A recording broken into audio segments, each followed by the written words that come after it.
What's up, sports fans? It's your man D back. Speaking my sports talk. All right, check it out, man. Q&A. Q&A. We just gonna talk today. Talk about this, talk about that. But there are some things that I do want to talk about because, man, I went that You Idiot video I put out yesterday with Floyd Mayweather. I want to get all you guys' thoughts on this because I don't know. I'm getting a lot of feedback from that video. And maybe, just maybe, I could be taking the wrong perspective on it. I'm not sure. Me personally, I think it was extremely idiotic what Floyd said.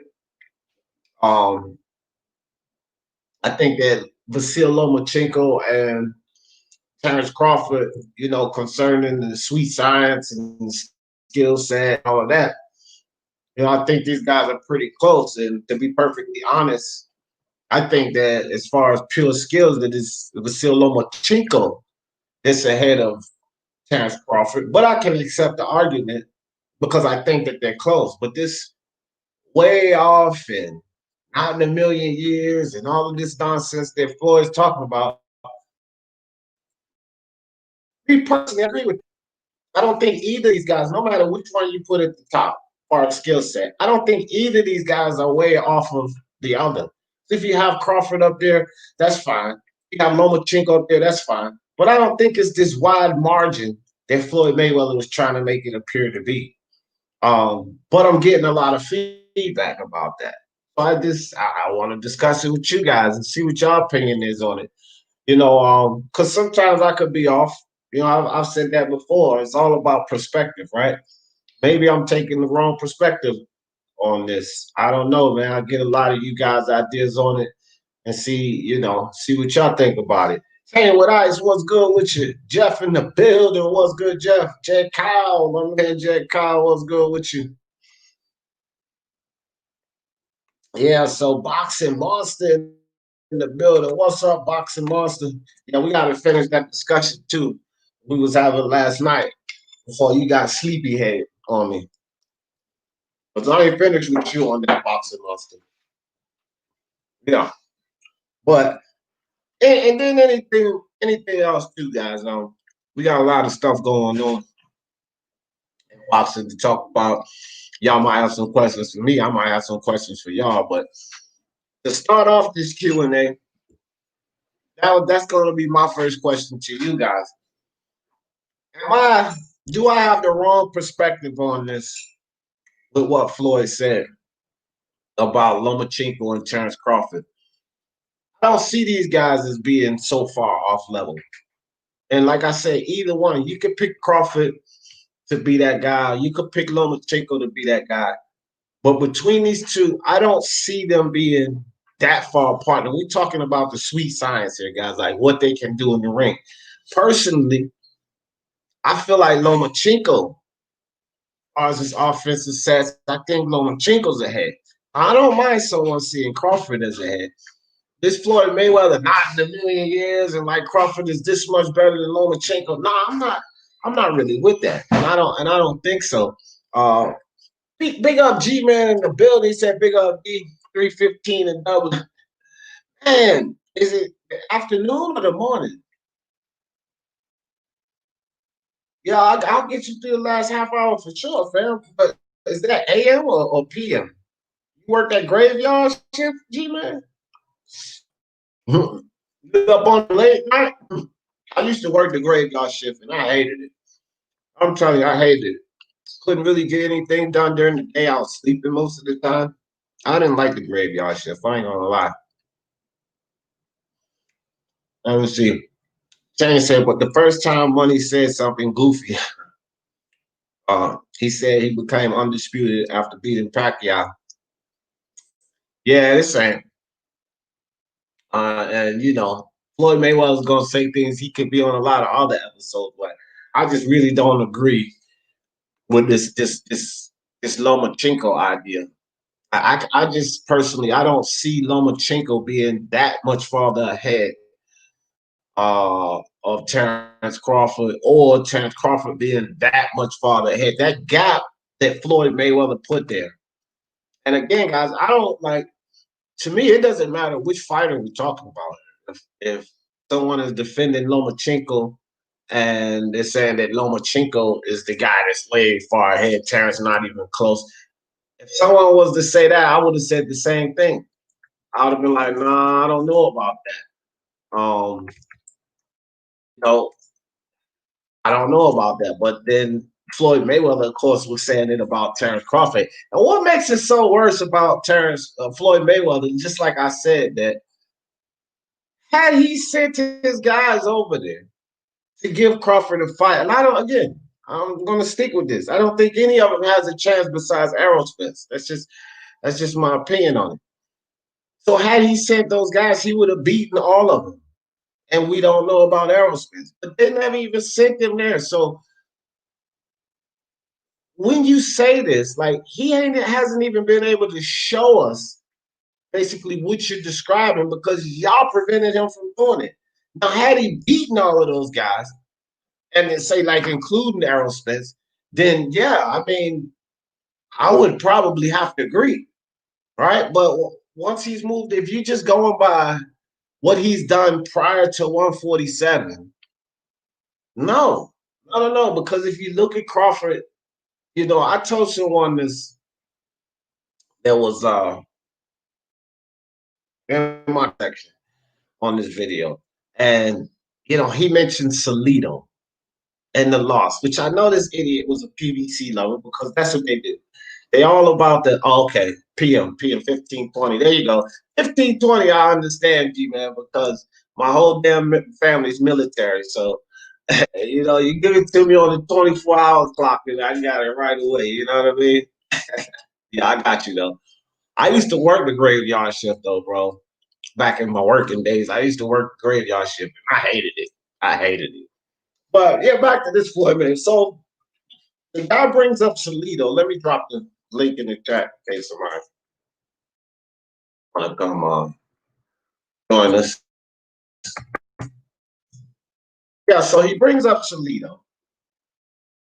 And oh hell, it's my video. I could probably show the comment. I don't think I'm gonna give myself a copyright claim. Yeah, yeah, yeah. See, all right, here come the link, just in case somebody want to jump on. Bam. All right, so back at it. Uh, so he says that Lomachenko ran from the rematch with Salido, whatever. I didn't really much care about that narrative, but he making a point that he got beaten by Salido and this, that, and the third. And that just drives me to this whole must not go thing, and that's a feeling of guys over there that support and advocate the PVC. I mean, that's that kind of narrative. That's what people give Floyd Mayweather a lot of heat for bringing this must not go, undefeated mentality into the sport of boxing, right? And whatever.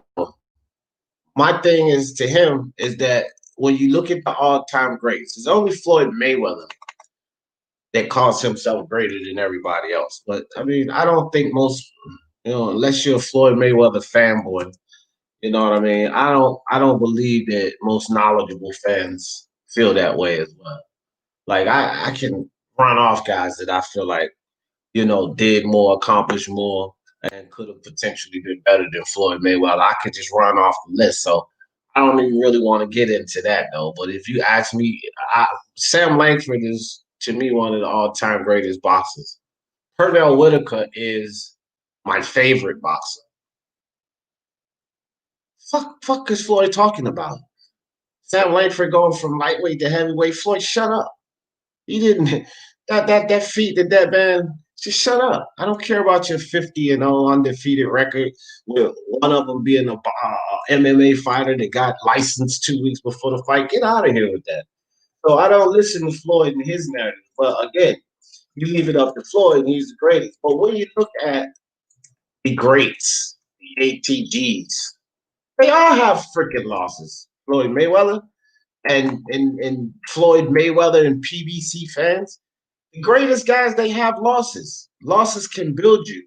One of the best guys in boxing today that's arguably, talked about with Lomachenko and Terence Crawford is Canelo Alvarez. And he lost to Floyd Mayweather. But he's still great. So all of this foolery about, this old must not go and that whole mentality, bro. I don't really get down with it. But I think that, Jed Kyle in the building. What's good with you, Jed? Yeah, how are you, brother? Good. Yeah, feeling great, bro. So yeah, guys, so I don't get with this whole almost not go thing. I said it yesterday when we were talking about Teofimo Lopez. If he loses to Lomachenko, if he loses to Lomachenko and his mental is okay after that loss, he could go on to be one of the greatest things in boxing because the reality is, at 23 years old, he's about to fight arguably the best pure boxer in the sport. Well, at 23 years old exactly, Canelo Alvarez fought arguably the best pure boxer in the sport. And he lost. And look what Canelo Alvarez is today.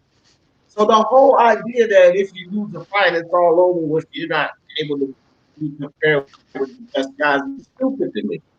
And um, another thing that you have to take into account, which I was telling this thing, if you look at Lomachenko leaving the amateurs, okay, it's 15 fights. That's all he has. He's 14-1. Well, you look at Terence Crawford's first 15 professional fights. It's not comparable. It's not even comparable at all. And if Terence Crawford had come right in and fought a fighter at the caliber of Salido early in his career, how do we know if he would have lost or not? You don't even know because he was fighting freaking cab drivers and tomato cans when he first came in.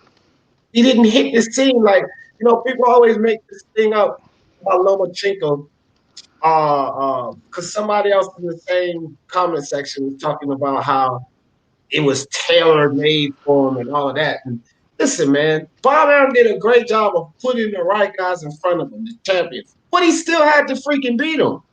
It cannot be tailor made unless you beat these guys. And at the same time, these idiots say that it's tailor made, right? But then they rag him for losing to Salido. Well, that's why he lost to Salido, because he's just turning pro and he's fighting the best. Crawford didn't do that. Crawford turned pro, he fought guys and went on to fight the better guys as champion. He didn't come right in like Lomachenko fighting the best guys. And when you do that, you put yourself at a certain element of danger because you're just starting your pro career off, right? It's like you cannot knock a guy for the loss, but then not acknowledge the fact that look at who he was fighting coming right into boxing. You know what I mean? And then doing that, fighting all of these high level opponents coming right into boxing. He's 14-1. To me, that's phenomenal. And it's not a strike.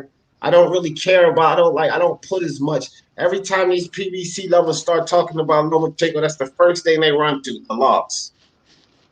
Oh well, he lost. He's got an undefeated on it. So the fuck what, bro? The man Charlo fought at least 15 guys that are not even worthy of being talked about. So those are 15 zeros. 15 donuts, 15 fights that kept that donut there.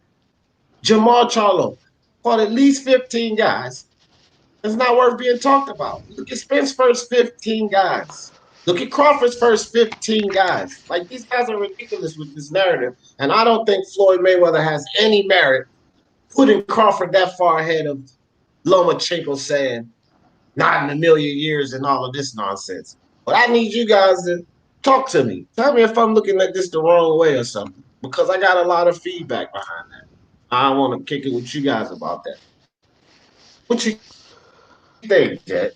You agree with Floyd? Is there something that I'm missing here? No, Or I do you don't think agree that I don't think you can really go wrong either way. They're both special talents, so whoever you really pick, I mean, it's kind of hard to really split them.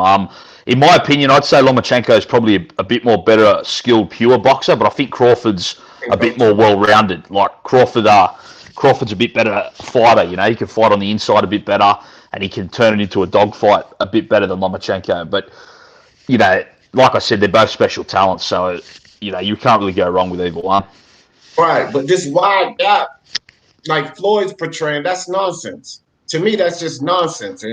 But I'm getting a lot of feedback on that "you idiot" video because I'm calling him a "you idiot" because it's not a gap the way he's making it appear to me. Like, I don't care who you pick as your better guy. You say Crawford's better, you say Lomo's better, but to me, because the discussion is there, because it's even an argument, neither one of them could be so far off of the other. Like, I don't care who you have up top. Yeah, Mark, I agree. Yeah. Mark, what's up, man? Tell me I'm wrong, because you do a good job at that. And sometimes I listen. Tell you you're wrong about what? All right, so the "you idiot" video, I don't know if you've seen it. I'm getting a lot of feedback with this "you idiot" video I put out about Floyd Mayweather and his statements, you know, concerning Terrence Crawford and Vasyl Lomachencko. And Floyd is just making it like it's this far gap between these two. Like, you know, Crawford's this, you know, the best thing since sliced bread, and Lomachenko's down here, like, you know, and I don't see this gap. Is this the whole thing to do with if you pick Vasyl Lomachenko above Crawford, you're racist? Yeah, he said a few things. I just talking about some like Vasyl compared to Crawford, no way in a million years and all of this. So it's just like he's trying to make it as if Crawford is that much better than Vasyl Lomachenko. And my thing is like, you can pick Crawford, but neither of these guys, that gap can't be there. Me personally, I think pure boxer, I would pick Loma. I mean, Crawford offers some things, you know. Crawford's best win isn't even the best fighter in Vasyl's country, because Vasyl's the best fighter in his country. All right. So I don't know. So I guess you're not telling me I'm wrong then. Well, I don't really care, to be honest, between the two. Like, people can come to their own, but that's just me, man. I don't care. I really don't care. Like, well, if I say Loma's better than Crawford, apparently it's racist. If I say Crawford's better than Loma, I'm gonna be a sellout. So it doesn't matter. Yeah, no. Well, I mean, I share that perspective too. I don't really give a shit. I'm just saying what Floyd says. As far as I'm concerned, in the last 2 years, Crawford ain't done shit. That's as far as I'm concerned. He ain't done that in 2 years. He ain't done nothing since what? He's got the Jeff Horn win. Okay, I'll give it to him. I'll be nice. Since then, what's he done? I'm not trying to be funny. People can big up Igas Cavaliauskas all they want. They can big up Benavidez all they want. The fact is, those guys were unproven. They definitely want elite level competition. They weren't world champions. To me, his welterweight resume is no different to Wilder's heavyweight resume. Facts. Like, I ain't even gonna lie. Facts. And I've been saying that too, because, you know, anytime I say something about Jeff Horn, the first thing that come out people's mouth, he beat Manny Pacquiao. And I'm like, okay. He beat Manny Pacquiao. But the dude cannot box. I don't want to hear y'all talking about he beat. Do you look at Jeff Horn and say, oh, that's an elite boxer? Do you look at him and say that? Does any of these idiots say, well, he beat Pacquiao? Do y'all look at Jeff Horn and say this is an elite level boxer? No, the fuck you don't. None of them. And that's a fact, man. So, you know, like, again, I'm with you on that, Mark. Like, what impressive has Terrence Crawford done at 147? And then if you look at 140, he got the 4-belt undisputed, but I heard Crawford haters knock on his path to receiving those 4 belts. I mean, it's an accomplishment. You could make an honest argument that he has one of the worst undisputed runs in 140-pound history. You could literally, and that's the entire divisional history since the 20s. You could make a very, very good argument. I've heard people make that argument. Like, as far as I'm concerned, and I've got rankings like this, you know, that day. Crawford, as a 140-pounder, ain't inside my top 15 140-pounders ever, and he went 4-belt undisputed, which kind of says something. Right. So I don't know, man. I just want, I'm looking through the comment section here because I really want a different perspective on this because if I say something, especially if I put somebody on a "you idiot" segment, right? I want to make sure that I didn't jump the gun there. But did people agree with you on the video, or did they disagree with you? No, I had some people that agreed with me, but I had some people coming in that really didn't agree. And they were making points, but I had people on my on Twitter because I'll post some of these on Twitter and got some Twitter feeds that was just what are you talking about and this, that, and the third. I had people on Instagram talking shit to me about it, and so I just decided to talk to the Speaking Mind Sports Talk family because we got a bunch of boxing minds here. So if I'm looking at something in the wrong way, I ain't perfect. I can take the wrong perspective sometimes. Then I'm gonna come to you guys to bring me back down to level. You know what I mean? And tell me where I'm wrong here. I don't see this far gap either way. That's what I'm saying. Either way, I'm not just saying with what Floyd said, Lomachencko. If somebody did it in reverse and said, Terrence Crawford, come on, Lomachencko, not a millionaire. Lomachencko's way out. I would have said the same thing. Like, no, I don't know about that. It's not about who you pick as being the better guy or who you have at the top. That's not what it's about. What it's about with me is I don't see this far gap in between these two guys. To me, these are the two of the three top guys in boxing, and there is an argument for a reason. You can argue it. And to me, if you can make an argument, then how can either one of them be so far apart? Because if either one of them was so far apart, it would be no argument. It would be an easy decision. Oh, it's him. Him easily, right? It wouldn't even be an argument. That's how I'm looking at it. So what the fuck is Floyd talking about? And I think too, a lot of those guys that came in was one, PBC lovers, two, Lomachenko haters, and three, it was some Bud Crawford fans for sure. It was definitely some Bud Crawford fans. It just feels like this to me, right? If somebody wants to put Crawford above Loma and overemphasize it, they're entitled to. If someone wants to put Loma above Crawford and overemphasize it, they're entitled to. Because their criteria and our criteria may be completely different. When it comes to arguing pound for pound, we can and say whatever we want all the time, call someone an idiot if you want to.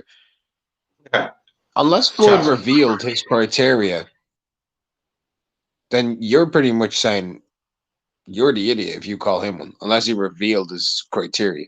Because you're arguing with something that you don't know what it is. Literally don't know what it is. Well, he didn't. I wouldn't say he revealed a criteria per se, but he gave reasonings behind what he was saying, and the reasonings are still calling him an idiot. So again, when you talk about the loss to Salido, and look, Floyd Mayweather, he's the issue of bringing this must not go mentality to boxing. I don't want to hear him bring up. Right. I don't want to hear him bring up anything about no damn loss. Right? Because you're the one who poisoned these kids' mind, in my opinion, with a loss being so detrimental to Floyd Mayweather. So I don't want to hear him talking about, and I don't think the loss to Salido is damaging to Lomachenko. I hear a lot of people that always talk about that, but I don't think that loss is damaging to him. He's done great. He's done absolutely great off of that loss. It's all about how you do when you take the loss. To me, that's how I look at it. It's about what you do when you take the loss. How many fights does Lomachenko have? 15. And how many world title fights does he have? 14. Now, for a fighter with over 10 fights, has anyone got a higher percentage of world title fights in their entire career than Vasyl Lomachencko? That's something I was just talking about, Mark. I couldn't tell you that because I'm no historian like you guys, but I would say it's got to be few. None. If there's any, it would be very few. There is literally none. There is literally none. And which means Vasyl Lomachenko's fought the highest percentage of world champions and top 10 fighters in boxing history, bro.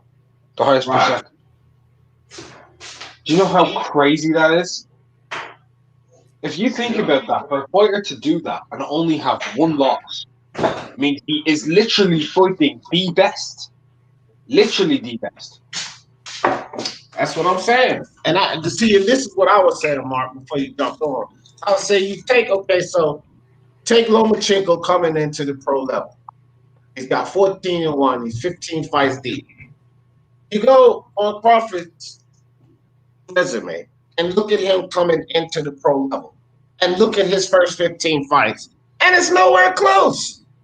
It's nowhere. That's what's nowhere close. That's where he couldn't catch it a million years, because it's nowhere close. Like, Crawford don't have a fucking fifth of the significant fights in his first 15 as what Lomachenko did in his first 15 fights. If you're going to compare that. Because Crawford had to fight and acclimate and move. Lomo came right in doing it. And when you come right in doing it, I don't want to hear, his path was tailor-made. He still got to beat these guys. If you're putting these tough guys in front of him right off the gate, I don't want to hear nothing about the path being tailor-made. You still have to beat these guys. You got to win. Look, my way of looking at it is Loma, in the second fight, he has an official loss to Salido. Salido's a 4-weight world champion, right? Or 3. Intangible? 3 or 4? 3. He's a 3-weight world champion. So in your second fight, you lose to a 3-weight world champion. Okay. You move, you come on, you have a fight. The guy that you beat goes on to be the best featherweight in the division. Excuse me. He's not a 3-weight. He's a 3-time world champion at featherweight, but he's not a 3-weight world champion. Okay. Whatever. 3-time world champion, Salido. I thought Salido was a 3-weight world champion. No. You don't know. All right. Anyway, from that point forward, you're fighting with everybody, bro. Practically everybody. There's only one fighter within your weight divisions, essentially, that people say you and him didn't fight, and that's Mikey Garcia. It's the only one. The only one. How many fighters could you say that Terence Crawford didn't fight? I'd say, personally, Mikey Garcia is one.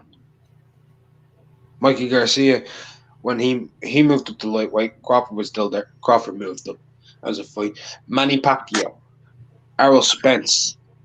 I mean, I can go through everyone at 147 that he hasn't fought. I can name guys who were coming up, who were on the cusp of world titles, but he went undisputed and immediately jumped up because he knew they were bigger killers than Julius and Dongo. I'll give you an idea. Josh Taylor.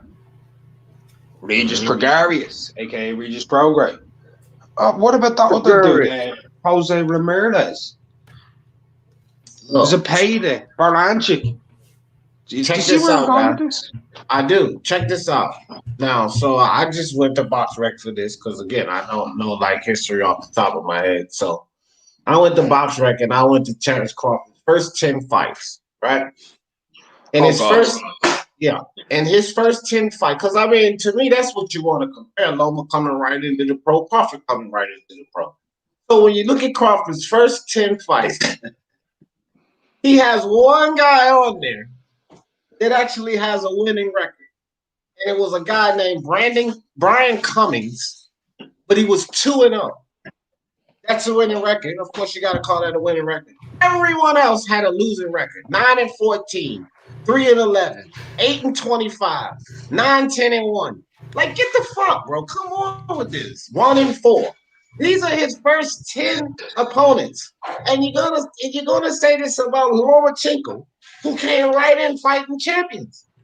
Loma's very first opponent, his very first opponent, is better than Crawford's first 10 opponents combined. Honestly. Who was Loma's first opponent again? His name was Jose Ramirez. Johnny Gonzalez. No, not Johnny Jose Gonzalez. Ramirez. Okay. Johnny Gonzalez was a title holder at the time. I'm tired. Linton, yeah. Give me 1 sec. His second opponent, Salido. That's a tough second opponent to have. Look, it's been 6 years since that fight, so I don't really understand why people discredit Loma for that loss. I really don't. You know, I mean, if you're evaluating his entire legacy, fine. But if you're evaluating just his pound-for-pound status right now, really, you got to go that far all the way to March 2014 just to find something negative on his resume.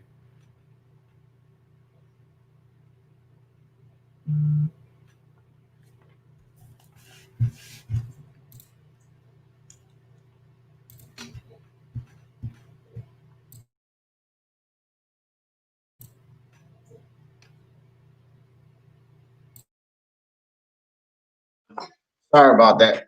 So, yeah, man. So let's get to the Q&A side of it. I just wanted to make sure I won't flip in my wig on this Crawford thing. I mean, we could keep talking about this, no doubt, but I just think it's absolutely ridiculous to start talking about the loss to Salido and take anything that Crawford did in his first 15 fights coming into the game. Like, it's like night and day, man. His first 15 fights, I just slid up to the next 5 fights, and they're all losing records too. They're all losing 1-3, 23-45, 6-10. Okay, Anthony Moore had a winning record, 15-6. It's not tremendous, but Crawford knocked him out in the first round, and then 20-11.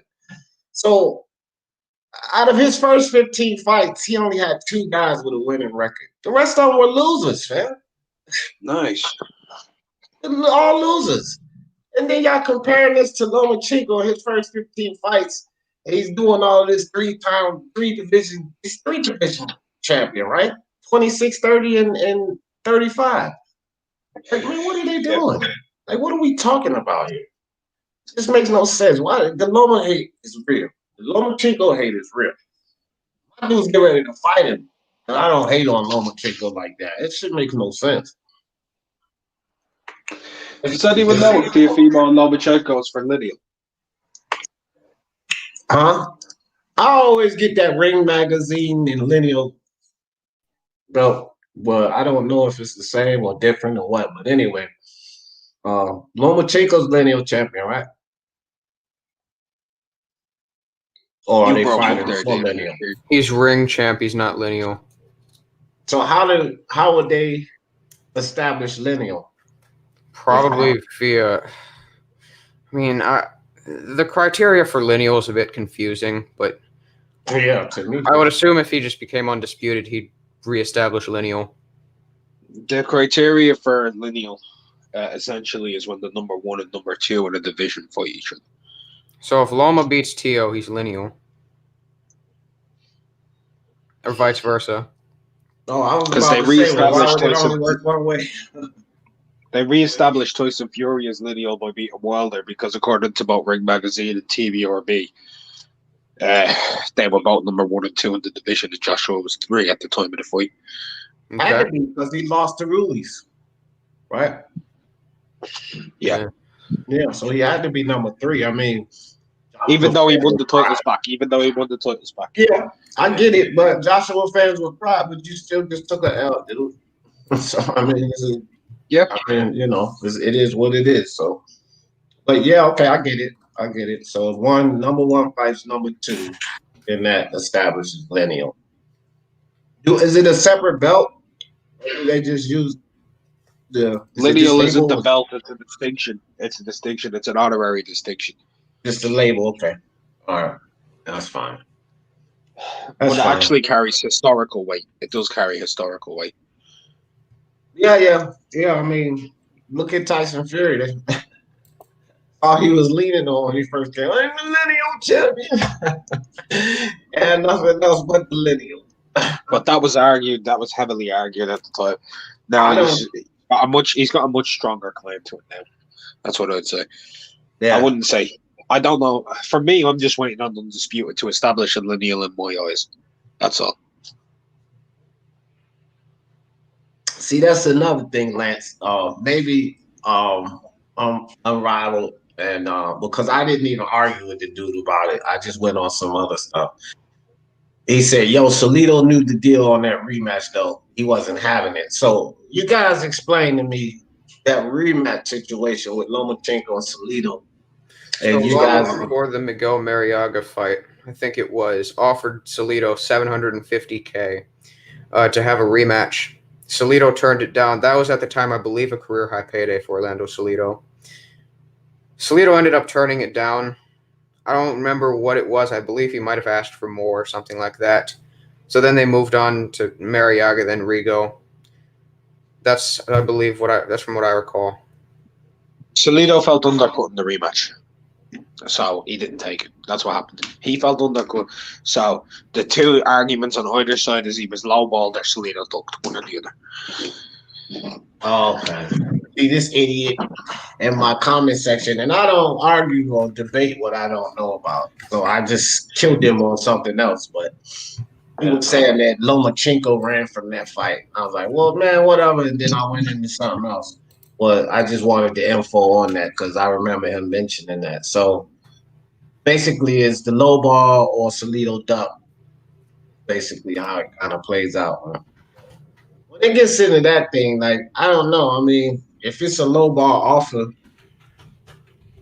then I just leave it at that. It wasn't enough money. I wouldn't say that the guy necessarily ducked if they feel like he trying to get, you know, they trying to take advantage. Which I was saying about Teofimo Lopez at 1.2 shit. And I was like, bro, y'all can't say that. Can't say that. It's more money than he ever made and all of this shit. So the fuck what? If he's supposed to get more, you know, it's not his fault or nobody else's fault. The pandemic is in here in where it is, but he was supposed to get way more than that for what he accomplished, for being able to fight Lomachenko. He's supposed to get more than that. Don't give me that shit about his more money than he ever made. If somebody gets a low ball offer and they should get more money than that, I don't want to hear shit about no duck. That's just, to me, that's just stupid, bro. You can't force somebody to underpay themselves or to take underpayment or call them a duck. To me, that's just dumb as shit. That's dumb as shit, whoever it is. So I wouldn't say that Salido ducked anything if it was valid that they weren't really offering him enough money. And being that it's Bob Arum, I definitely wouldn't call the man a duck because I don't trust Bob Arum no farther than I could throw his old ass. So, I believe it was a career high payday for Salido, but I don't know, man. Yeah, but see, that's the thing right there, Temple. That's where I separate the two. I don't want to hear shit about no career high payday if the fight that they're in validates more money than what would be their career high payday. Because people just leave it at that. Oh, that's his career high payday. How you going to turn it down? No. In athletics, in all sports, if you accomplish, you're supposed to get more money. Just because a lower amount is your career high payday, that's a bullshit statement to me. You're still undercutting yourself. You know, if one of these rookies come into the NBA because they get a bullshit salary their first 2 seasons and they prove themselves 30, 40 points a game, triple doubles and all of this bullshit, then they go to sign a contract, then right off the back, they should be getting like 25 million. But if one of these teams come in and say, oh, I'm going to give you 10 million. Okay, that's his career high payday, but is it fucking fair? Fuck no, it's not fair because he's worth 25 million or more. So when people start talking about, that's his career high payday, so the fuck what? What if he do y'all take that into consideration, or we just want to sit up here and talk about his career high payday? Look, I understand what you're saying. Out of here with that shit. If Salido was looking to just try to, if he was looking to try to milk as much as he could out of that fight and maybe take a gamble there, you know, I understand that. That's fine. At the same time, right. I feel like the comparison was a little bit off. I understand your angle. I do. But I'm just saying, rookie in the NBA looking for a major contract to an Orlando Salido who had been in major fights and pay-per-views and all that kind of stuff previous to that fight, it's not really the same comparison because Salido had already been in those bigger fights. That was just an analogy, intangible. I'll give you another one. A guy that's been playing for 5 or 6 years. He gets traded to a team. He's definitely worth $22 million or more. And the team that he goes to wants to offer him a contract for $7 million. Same shit. Because he's been to the championship already. So I'm just saying, when what you doing in that sport validates more money than your career high payday, then that's what you should get. The most that you're supposed to get, not the fucking career high payday, and you're supposed to accept it because it's your career high payday. That's my point. If what you've done in any sport, what you've accomplished, what you put up, numbers, championships, whatever, validates more than what's your career high payday, fuck the career high payday. Because the career high payday could be dicking you out of what you deserve, man. But a lot of times when an offer is given to these guys, this is what a lot of fans look at. Well, he's never made that much money before, but look at all of this shit he did so that he can earn this big paycheck. And now y'all just want him to take a less paycheck so y'all can see the motherfucking fight. That's bullshit to me. That's bullshit to me. And that's just my take on it. Like, I don't, like, if it was me, I'm going to tell you right now, I would be like, fuck you, fuck you, fuck you too. If you don't want to watch me, fuck you too. But I'm not taking no fucking $3 million, and I know I done fought and won and did well enough to earn $10 million in my next fight. Yeah, the best I ever made was $2.7 million, but along the way, making that $2.7 million, I've created stock in myself that's worth $10 million now. I ain't taking no fucking $3 million. I'm not taking no $4 million. I want $10 million. And all of you fans that don't like that, kiss my ass. That's what I would be saying. I'll tell you that shit right now. Because if I'm worth $10 million, make it happen. Pay me $10 million. Don't try to slide me no 4.5 and say, hey, that's the most money you ever made in your life. I didn't work for that. I didn't work for that. I worked for that $10 million paycheck. And none of y'all motherfuckers can tell me that I need to take 4.5 because it's my career high payday. No. He does have that first Lomachenko win, of course, but he was also coming off of $7 million fight against Samuel Vargas. Get the fuck out of here, fam. Hell no. He was also coming off of I believe 2 draws and a loss. Okay, the draw to Rocky Martinez.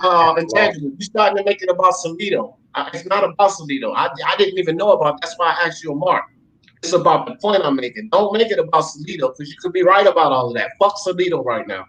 I've heard this in other situations, like when everybody came here ragging me about Teofimo Lopez. There's many other situations in boxing we could talk about. So I'm not talking about the Salido case. I don't know about that. I asked you, Mark, about that. But my point is, if any athlete in any sport works themselves up to a certain value, as fans, we shouldn't tell them, well, you should take that because it's more money than you ever made before. That's what I'm talking about. And that's bullshit. That's complete bullshit to me. It's not about Salido, bro. Like, you probably know way more about that case than I do. But I ain't making it about that case. I'm making fair enough value and stock in an athlete. You can't tell an athlete to take under their stock just because it's their biggest payday ever. That's bullshit to me. Nobody has to agree, but that's just bullshit to me. I mean, if somebody got another opinion on it, that's fine. But if I was that athlete,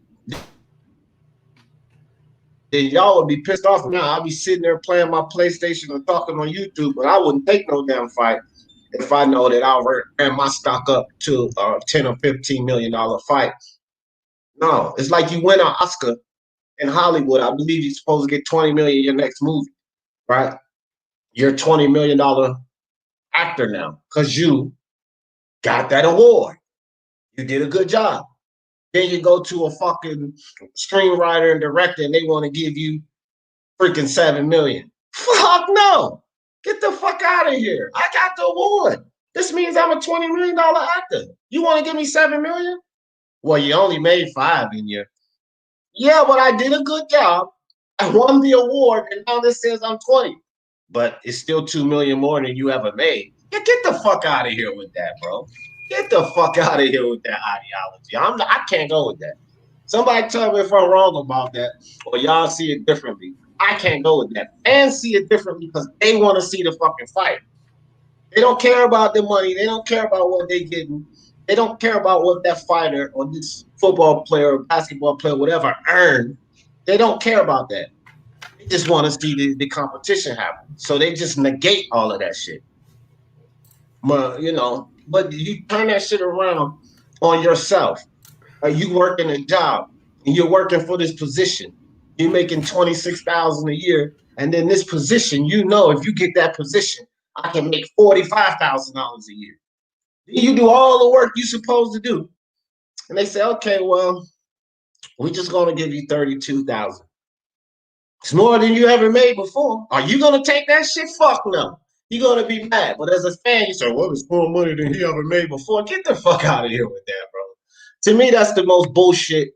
That's the most bullshit. And I never go for that, no matter who it is. Not Salido, not Teofimo, not Wilder, not Joshua, anybody. If the guy's stock is more, then he should be paid what his stock is. Not be jewed down to a lesser amount because they can get away with it. That's what I see. I see these promoters and networks, they do shit like that to these guys because they can get away with it. Or because the situation allows them. Yeah, at the time, they can get away with this shit. That's bullshit. At the time, his stock wasn't more than $750K. Whose stock? Salido's. Yeah, but again, y'all making it about Salido. I don't give a fuck. It's not like what I'm saying is not about him. I could be right about that. My point that I made, I just asked y'all a question about Salido. But my point is any athlete. See, I keep saying any athlete, any sport. Y'all keep saying Salido. If Salido won't work for it, he won't work for it. Fine, whatever. What I'm just saying is, I know you guys have heard this about more than just fucking Salido. So I'm talking about the point in general. The point in general, if a fighter builds himself up to a certain stock, as fans, we shouldn't say, well, he should take that because there's more money than he ever made before. I don't agree with that shit, fam. I don't agree with that shit. If they have more value in them, it's a lot of money in sports. So if you work your way up to that value, then you should get it, fam. Because it's like I said, anybody on a job that's looking for a promotion and everybody else at that level is making $45,000 or more, then you get the promotion and you get to that level and they tell you $33,000. Y'all motherfuckers are not gonna take that shit, man. I'm not gonna take that shit laying down. But as fans, we expect the boxers or the football players or basketball players just to take it. Just take it. It's more money than you ever made before. That's some bullshit. That's bullshit logic to me. And I wouldn't take it. I don't know if you or IBT or whatever or Intangible, if y'all would take it, but I wouldn't take that shit. I'm gonna tell you right now, you gotta pay me what I'm worth. I did commercial payment. Okay. If I go to do a Dollar General and I know they're paying anywhere from $8,000 to $12,000 for each store, I'm not taking $5,000, bro. Because I know what kind of work I'm gonna put in there. I'm not taking no fucking $5,000. Yeah. No, fuck out of here with that, bro. Yeah, I understand what you're saying. I mean, look, me personally, if I was one of those fighters, I'd be happy pulling guys up 2 weight classes and just demolishing them on size. Yeah, just from the perspective of a fighter, I do that. We criticize fighters every day, to telling them, that they're fighting guys smaller than them. Dude, if I could receive $3 million paydays just to beat up somebody 5 inches shorter than me, I'd do it every time. Yeah. So, Jay Cooley, you smoking this morning. It must be some real potent shit. Why don't you send me some of that shit through the mail that you smoking on this morning? But I know where you coming from, the old Spence lover you. Brooke, what the fuck, man? If Brooke, I would love to be wrong on this. I would love to eat crow on this. This is no hate from Crawford or nothing else. I'm gonna tell you why. As a Spence fan, I would love to be wrong on this and eat crow because of all the goddamn shit that these idiotic Crawford fans have said. Oh, the only person he beat was Kell Brook, and Brook was broken down from GGG and blah blah blah blah blah. So if he did knock Crawford out, what would all of these fucking idiots have to say then, right? So I would love to be wrong on this, but I ain't gonna be wrong on this. Brook ain't knocking no fucking Crawford out. I don't even understand where this shit is coming from. When was Brook, even when he was good in his fucking mojo, not with the cracked face and all of that. Broken orbital bone. When was he this big knockout fighter? I don't remember him being no knockout fighter. When was he ever that? I saw this. Yeah, I saw a picture of Kell Brook after he sparred Billy Joe Saunders. Yeah. It looked like Billy Joe Saunders rescued him from a third world country. It looked like he was starving and like on the brink of death. Like he looked terrible. He's gonna look very bad in the fight. Yeah, see, that's what I'm saying. I don't know. It won't be Mr. Two Hands because I don't know. I don't know what the value was. I asked these guys about it, right? So I don't even know. Well, I was just making the point is if an athlete was worth more, he shouldn't just accept more because it was less. I don't know though. Mr. Two Hands said, "How y'all gonna tell me my nigga Salido only worth 750K?" Stop it, man. He at least worth 751. I can automatically tell who's been following boxing like during that time period and who wasn't. Yeah. Well, see, again, that's not necessarily true, Mark, because I've been following boxing for 40 years, but I never got into a lot of this stuff. That's why I always defer to you guys about it. There's a difference between watching fights. There's a difference between watching fights and following a sport. Well, it just depends on what you mean about following the sport. Following a sport is knowing what's actually going on inside the sport, actually following it. Well, I knew some things that was going on, but I didn't know all the politics. I didn't know all the Ring magazine bells. Because that's what I'm saying. What do you mean? Because your definition of following a sport could be like outside of 90% of the fucking boxing fans, bro. Because you follow this sport at a different level. So you got it. I followed this sport for 40 years. It's literally what we all do every day on our channels now. We're talking about like who's making what money, how many tickets, all that garbage, right? You can tell who knows what was going on then and who didn't, because who paid attention to it. You can tell. Like, I know that you don't know. This is no offense. Don't take any offense. I know that you don't know. I know you don't know. I said I didn't know. Yeah, exactly. And like, how do I know that Salido wasn't bringing in 750K? Because there wasn't 750K in the lightweight division at the time. Because this was before inflation in the profit market, that came in about 3 years later, and things started to bubble up, and then the zone took it to new heights. You can kind of tell. Well, I think it was a joke because he said, "How you gonna say he's not worth 750? He was at least worth 751." So I think he was just joking anyway, to be honest. But again, I don't. He just stays. Two Hands just hating on Loma a bit. Yeah, I don't. When it comes to all of that, bro, at certain time, like, okay, back in the early 90s with football, I was following the sport. Like, what contract this guy got, and who got traded to this team, and Roger Craig this and Willie Galt that. But if you ask me in 2020, I don't fucking remember that shit. But it don't mean I won't follow the sport back then. But I ain't gonna remember it right now. I'm not gonna remember how. You understand what I'm saying? But I was definitely following the sport back then. So then if you was to ask me a question, you say, well, yeah, I know he wasn't following the sport back then, but you would be dead ass wrong. I guess I don't remember like you remember that shit. I mean, I guess based on that, I'll be honest, I probably follow boxing at a rudimentary level. Like, I'll tell you about some of the fights coming up and like the outcome of fights and all that kind of stuff. And I'll watch all the fights, but like, I'm not a person who has great comprehension of the purses and all that kind of stuff. Mark's brain work different than most people's brain, especially when it comes to this sport of boxing.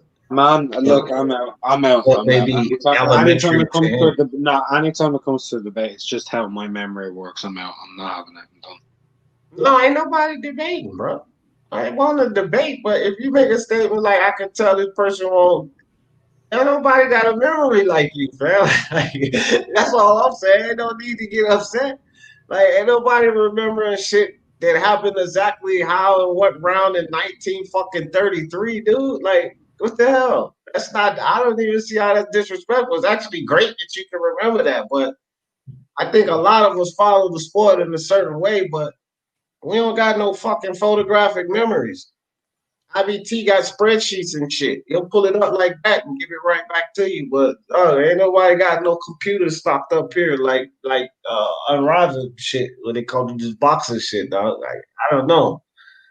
Well, Intangible, you try pretty much. You do a good job trying to get on that level. You got a lot of shit stocked up there too, Intangible.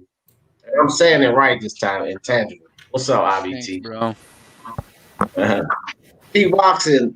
Boxing is just like any other sport. It is. It is. What do you say? Emotional ass nigga. I'm sick of that fuck shit. And I ride for Slim. And he acting like it. Yeah, man. I don't know, man. I don't know. I don't know. That was kind of emotional just leaving right there. I don't get it either.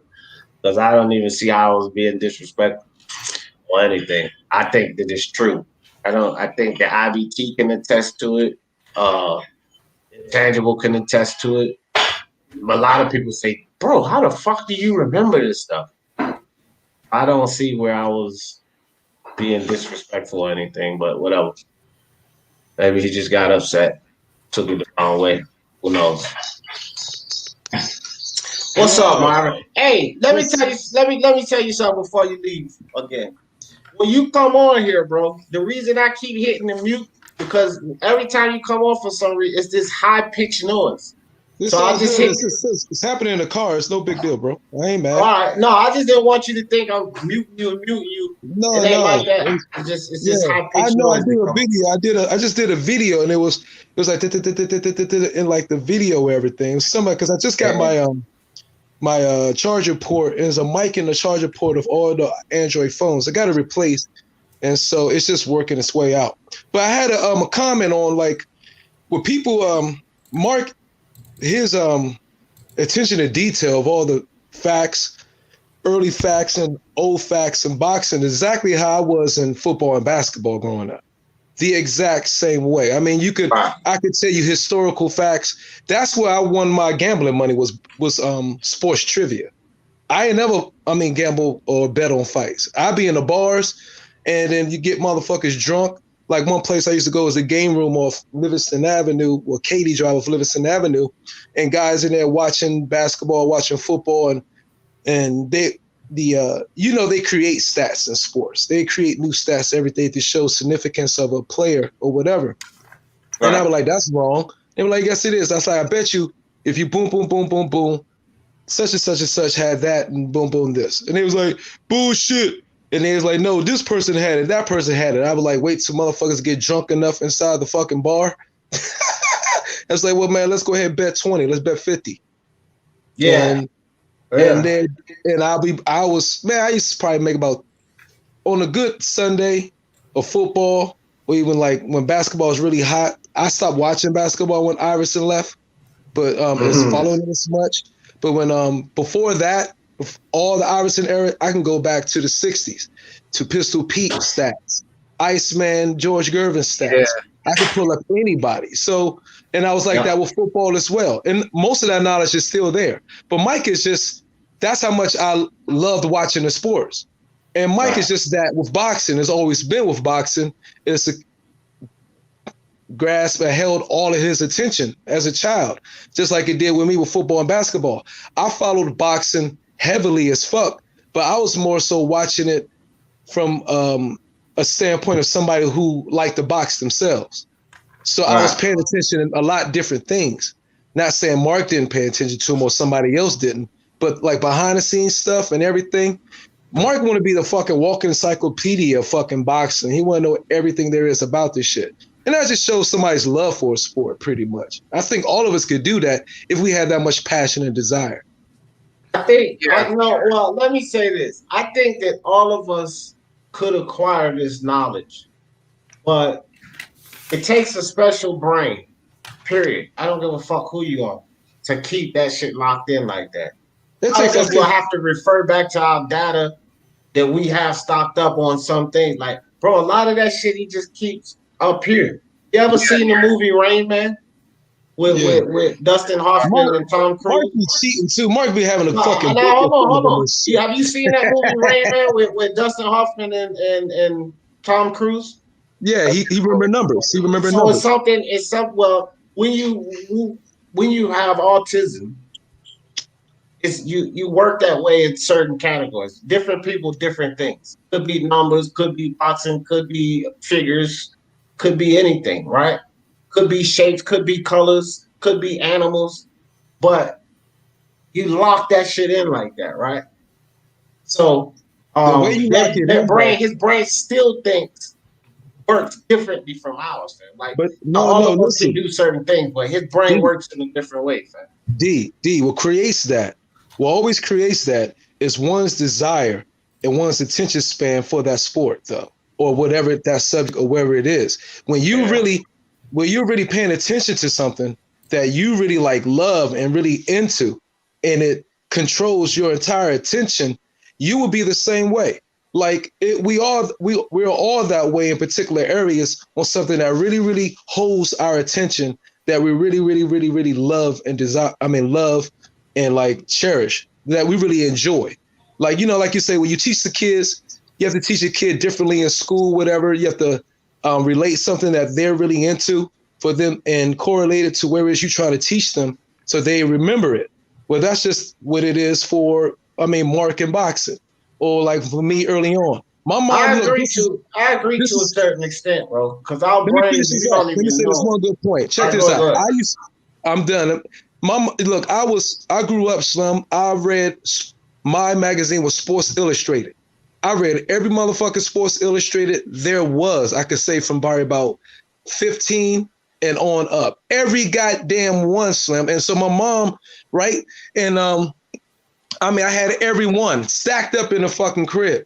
You know what I mean? So my mom knew that shit, right? And I know when I moved away, came back or whatever, and one day I started getting the ESPN magazine subscription. And I was like, how the fuck I'm getting this? And they just kept coming every month, right?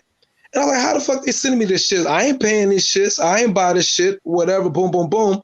And then it was like years later, 2-3 years later, my mom said, are you enjoying your magazines?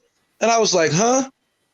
I was like, what you talking about? I got you a subscription ESPN magazine because I know you're, so delved into reading the sports magazines illustrated so much when you was young and everything going on. I was like, you sent those shits? I was like, oh, shit. And you know what? I was like, Mom, my mind is in a different phase right now. I haven't read not one of those bitches. You know what I mean? Because that was the difference between a 15-year-old and a person who was now 35, who mind just shifted, and my focus and attention on now is more like the human mind, sociology, and things like that. Yeah, let me stop something right now. Hold on for a second. Hold on, Tank. P-boxing, cut that shit out, bro. Because I just read like the last 5 or 6 of your cut that shit out, bro. I don't even want y'all to get used to bringing that element. Like that element ain't here, fam. You got plenty of channels to do that on. You can do it on Coco Tyler's channel. I love it. That's the place for it. This ain't the place for it, bro. If you've been around me, P, and everybody else that been around me, even if I don't fucking like a person at the time or I have an issue with a person, this ain't never gonna be no bash party channel. Like, we ain't gonna bash nobody. Now, you've been saying enough about Mark for the past goddamn 10 comments, bro. Let that shit alone. Right. But I just want to say this because, you know what I'm saying, and you already know, I got love for the nigga, so it'll never be no bashing sense. But, man, you got a tendency to do this a lot, man. You'll be real passive-aggressive when it comes to you and you making your points and how you feel about your points, bro. And you don't realize how condescending, how emotional it come off, and you'll disconnect real fast. Now, Mark, I got love for you, but if an average human being is looking at something and somebody say something about $750K and the next person come and say, yo, y'all tripping, he at least worth $751K. Clearly, I'm trolling. I am joking with you. I am making light of the situation because it seemed like a lot of niggas is being real tight up here. And I done noticed a couple of things. I just kind of move with it. All I'm saying is this, bro. I've watched several sports in my life, and I've been tuned into sports my whole entire life. And this is one thing where I have a disconnect with real fucking fans and people who are real analytical. Here's a problem, because journalists had this motherfucking problem when it comes to professional athletes. Y'all motherfuckers, because y'all think y'all write down everything or you know everything, that means that you got every bit, that your heart is all the way in the sport. And Mark, I know your heart all the way in the sport. I know what your grandfather did and your father did and why you a certain way when it comes to the sport. And there are other elements to why you a certain way when it comes to this sport. But bruh, just because you watching a motherfucking game and you taking down all the analytics, it don't make it fact on what's going on, because there are a lot of people who are analytic guys who can't pick up what's really going on in the game when it comes to real gamers like that, because all you do is focus on the numbers. Bruh, there are guys who are never going to pay attention to all the numbers, but they are 100% in tune with what a fighter got going on. They intangibles, they skills, they strengths, and they weaknesses, bro. It don't mean a person know less than you or whatever. People who got all of the numbers and all the analytics got to stop thinking that they the fucking big elephant in the room and they know everything and what they say is law and in facts. It is more to sports than that. And that's why I be having a disconnect with you niggas that come off like that, bro. Because I can be all the way analytical down to a T. I might not have it all together because I ain't sit there and motherfucking pay attention to how the nigga was blowing snot out his nose in the fucking first round, to my fucking how he was breathing in the 10th, my nigga. I didn't pay attention to all that, but I'll guarantee you, if I sat down and I paid attention to certain things that I don't necessarily give a fuck about, I could have that shit too. And this is in no way of me trying to compete with a nigga or nothing. All I'm saying is, bro, just because you have the numbers, it don't necessarily mean that you got all of the fucking knowledge in the sport, bro. We got to stop acting like one motherfucker know because this nigga know this or whatever, he know more than the next man. Because, bro, you came off like a dickhead, son. And you ain't, because you so revved up about one thing, you not even listening to what a nigga just, what D just said to you, bro. Like, we got to stop doing that shit, bro. We got to just stop that, bro. Like, everybody need to respect each other's mind when it comes to the sport, because just like the Terrence Crawford conversation I heard y'all having earlier, I'm starting to have a big problem with boxing conversation, period, because there's always one nigga that did more. There's always one person stylistically, when you look on the rap sheet, they did a certain thing more, and you could take away from another fighter that way. We always take away from a fighter because, oh, this nigga got he a 3-division champion. Or we take away from a fighter because, oh, this nigga might have did this, or he did this, or he did that. And we completely disregard the facts. Fuck the facts. We disregard the skill set, because the big problem with a lot of these fighters are they got a lot of fucking accolades underneath their motherfucking record for fighting average niggas. This has been a whole fucking era recently of average. So when we say this dude is a multiple division champion, or this dude fought this person, or this person fought that person, we ain't even really impressed with that nigga. So, like, yo, like, Lomachenko path different from Bud path, and I'm not even getting on that. I'm just using that as an example. It's always something that we can get to the T on when it comes to one fighter and another fighter, or just one human being on another human being, or just any analytic when it comes to the fighting, bro. That shit just got to stop, bro. That shit all the way blew me hearing that shit, because I done heard it several motherfucking times, and a lot of niggas got problems when niggas do shit like that. And niggas know exactly what I'm talking about, man. No. I know exactly what you're talking about. Yeah. And you spot on right now, because that when he left, I was like, here's my thing about when Mark left. How are you going to be condescending to a dude and then get mad and leave when I speak on it? Because that's basically what just happened. He was very condescending to that. And if you read the whole comment out and you see a dude, so I'm like, I really think it was a joke, bro. And then I start speaking on it, and then he got mad and left. Now, I don't know if that was somewhat shame because you knew you was kind of out of line there or whatever, but I didn't do shit to you, right? And then I just pointed out that was what happened. I missed something. Okay, so this is what happened. Mr. Two Hands made a joke. It was clearly a joke. If you read out the fucking comment, it was clearly a joke. He was like, how y'all gonna get on my boy Salido talking about he ain't worth $750,000? He should have at least got $751,000. That's a joke, right? So Mark says, well, I can tell he wasn't following the sport of boxing back then like that. Bro, that's a condescending ass statement, dude. And it's like, and it was a joke, and I was like, and so I spoke on it, and then Mark got mad, like, okay, well, this is not gonna be about me or whatever, I'm out. Okay, well then, bro, whatever. Can I say something?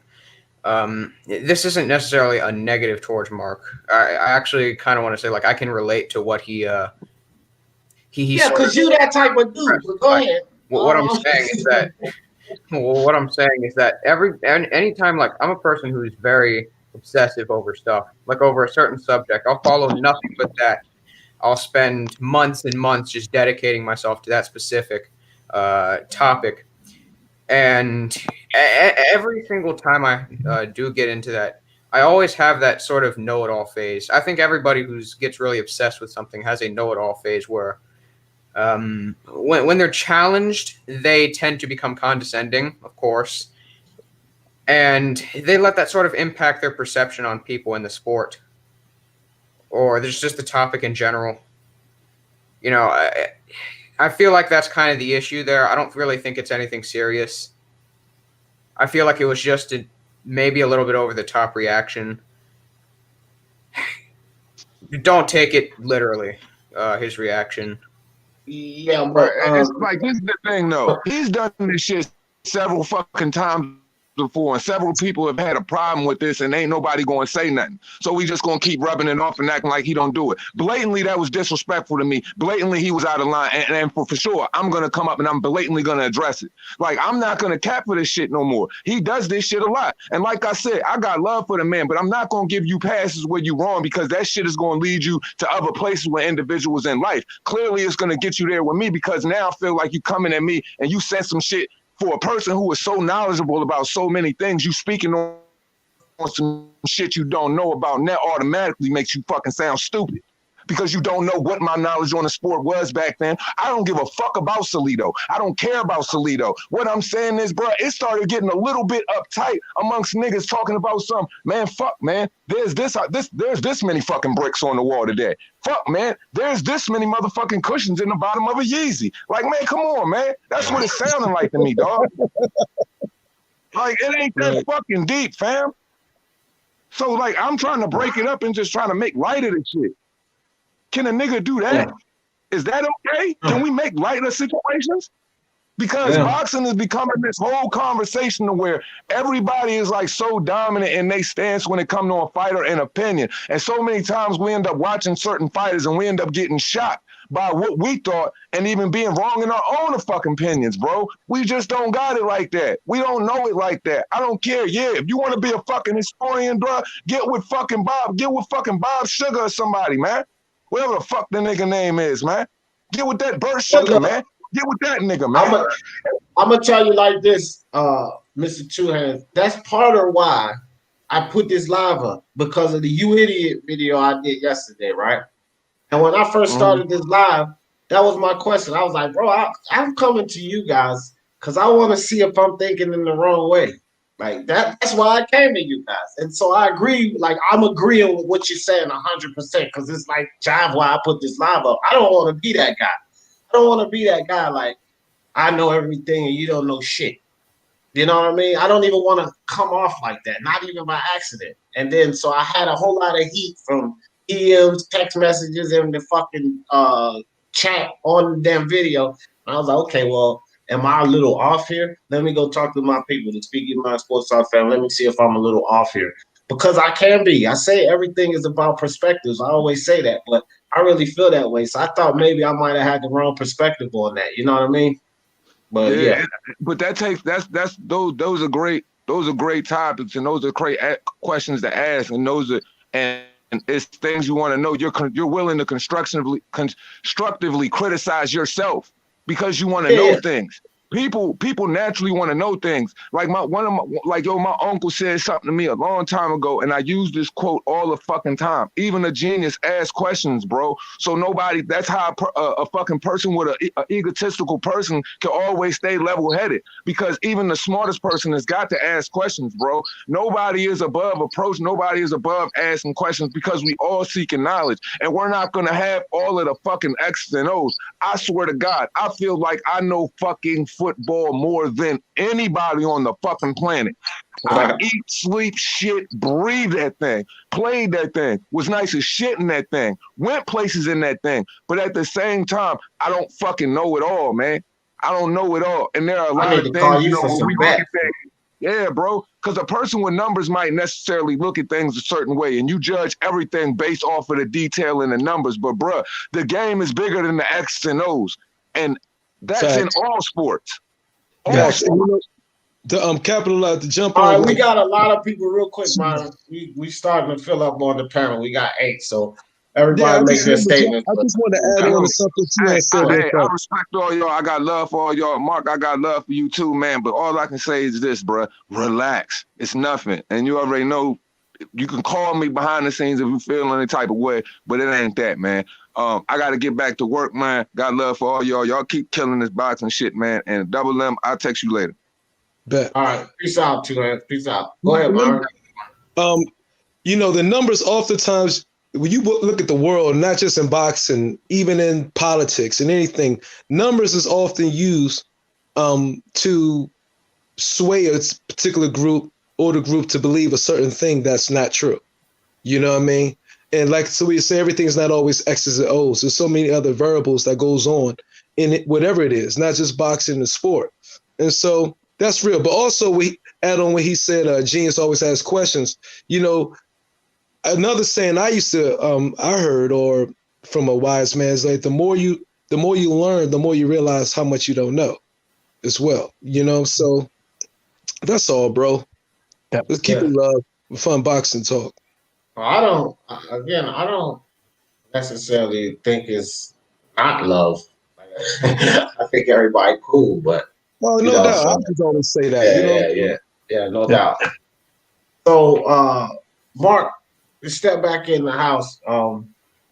I see some shit going on in the chat, Mark. I do want you to know that I cut that shit short right away. But you know, if you have something else to speak on this, what just happened and all that, that's fine. But all of that nonsense in the chat, I cut that shit short. But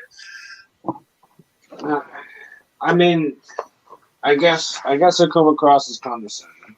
I'll take it on board. And I hope the same people who call me condescending understand that socially I think very differently to most people. And mine's that of a disability, I suppose. And if that's the case, yeah, it is what it is. Mark, you ain't come to think, Cross. This Mark, when you put in your fucking homework and you think you the shit. Period. No. Hold on. Actually, sometimes it does. I know you're joking, but actually he's acknowledging that, and it sometimes does come off condescending, but he's acknowledging that, and he just explained why. Now I want to say this, and motherfucking intangible. You don't face the same difficult motherfucker. I was waiting when everybody else wanted to start talking. You are 3 times more condescending, 3 times as condescending as fucking Mark, dog. And you don't have a disability. D, what are you talking about, man? I said intangible. Yeah, but like, why? Like, what's going on? Because like, this is supposed to be boxing, right? And you guys are just like assuming a lot. That's not even true. Okay. Hold on. IBT, calm down. I want to think before you go anywhere. No. I want to fucking cut me off on my goddamn panel because I don't do that. I really want this to be cut, man, please. Yeah, let me say this though. IBT, calm the fuck down because I said intangible. Now, intangible made a statement that I can relate. So I'm responding to his statement about how he can relate. I think that a lot of times he's 3 times as condescending as Mark don't even mean to be. See? So I'm going to make that statement. I don't even know why you just went the fuck off because you be around intangible too. Other people have accused him as being condescending. So I'm just saying somebody that is condescending, sometimes it appears intentionally, you would relate. That's what I was getting ready to say. You would understand. You would relate because this is your natural action. Now go ahead, Mark. I just wanted that to be cut because me and Intangible have something very similar. So, well, I don't know. If y'all do have something similar, then that explains it for him. But he's worse off than you. I ain't gonna sugarcoat this shit. Like I'm saying, like we can make jokes about it and you make light of the situation.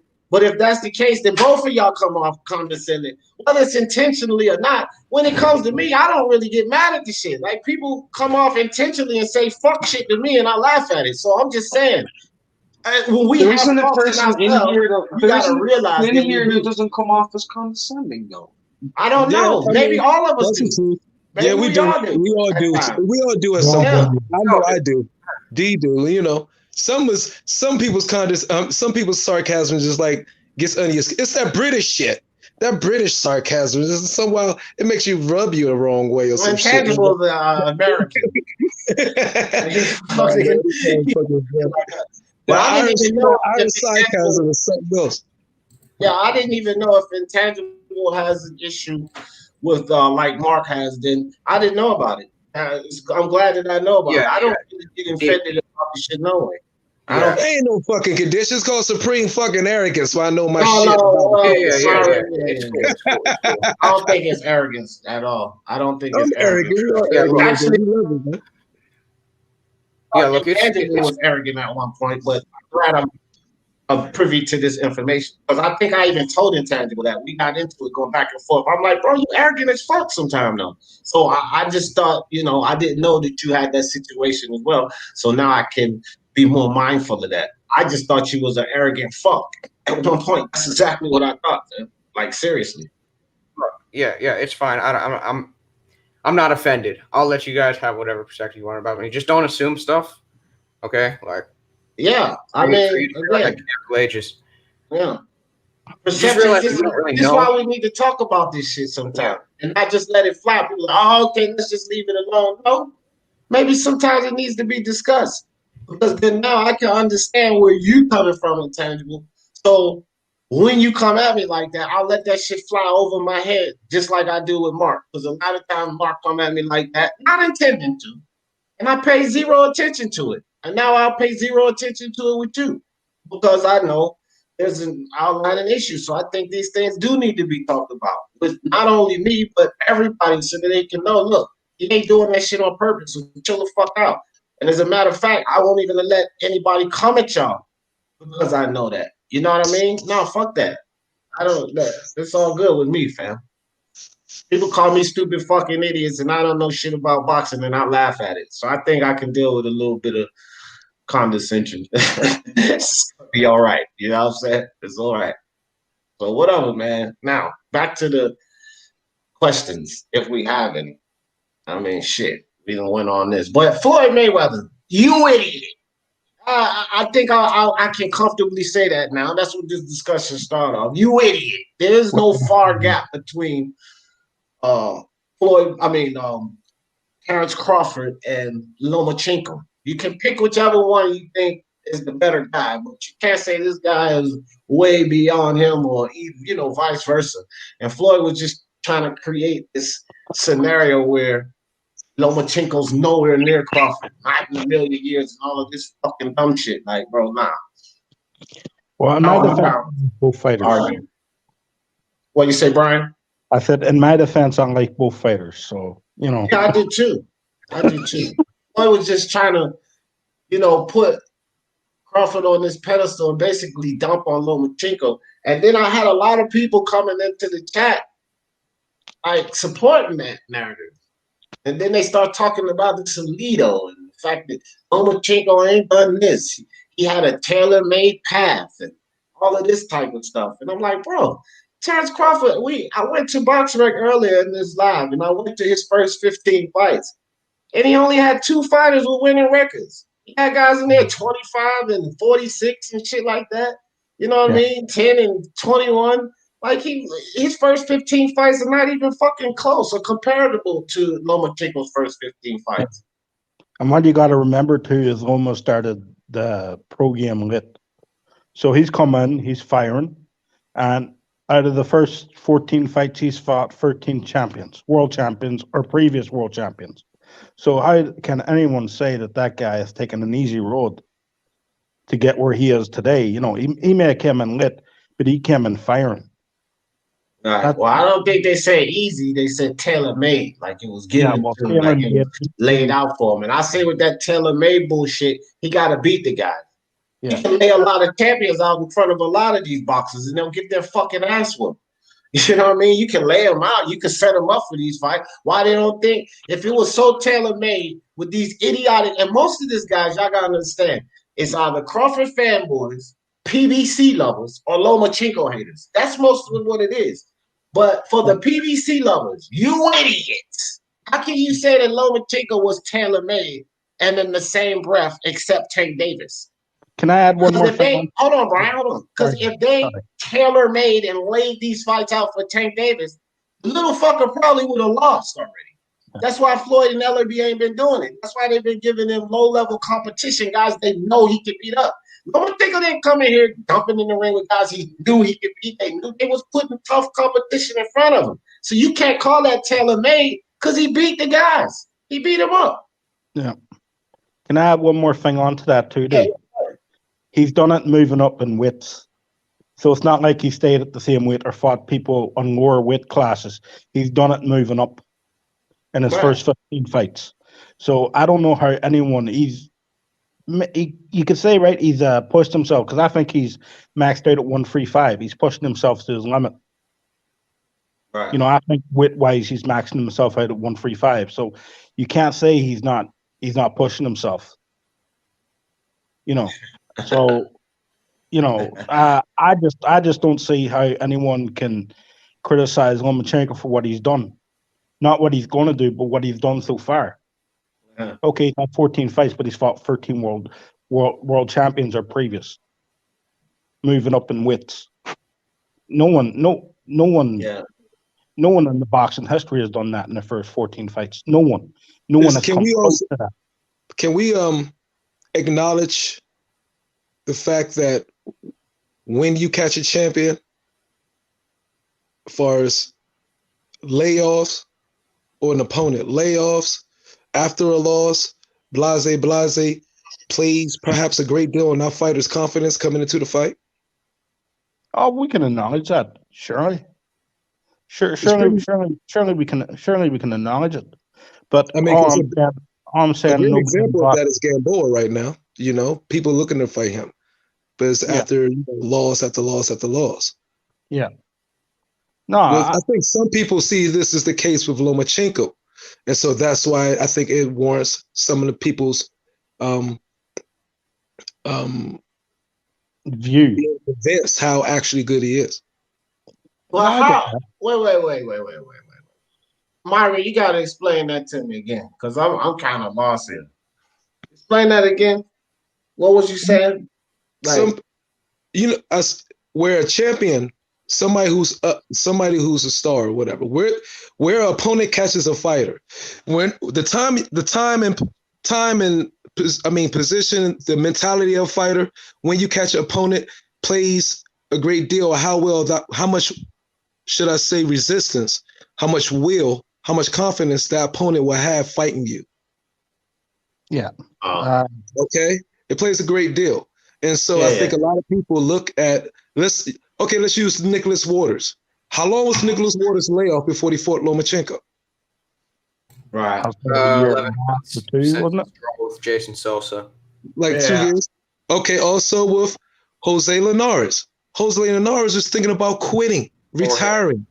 3 or 4 fights. Like 2 or 3 fights ago. He had moved to another fucking country, had to rededicate himself to the sport. That's why I think when he took that beautiful body shot from Lomachenko, I didn't think that motherfucker was just going to quit right there. But he might be in a point where his mind is not really in the sport anymore. I say this, Myron, about that. Now I see where you're getting at. I say this about that. Ain't like, you can say the same for Rickendow. No, Coming to America, the movie. Well, he whooped Joe Lewis's ass. Joe Lewis was 172 years old when he fought him. Right? Now, this is a fight way back then. Like, boxing fans been doing that dumb shit to me for years. Floyd Mayweather, Canelo Alvarez, Lomachenko now.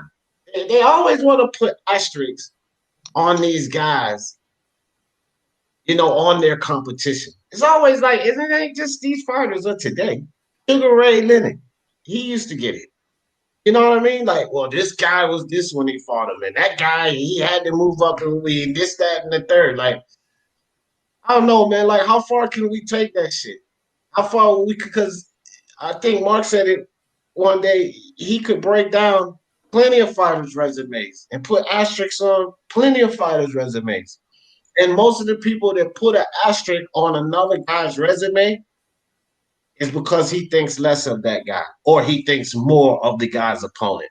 That's generally what happens. Like they think less of that guy and their favorite fighter is someone else. So they want to start knocking down what this guy's resume actually was. Or they feel like this fighter is too hyped.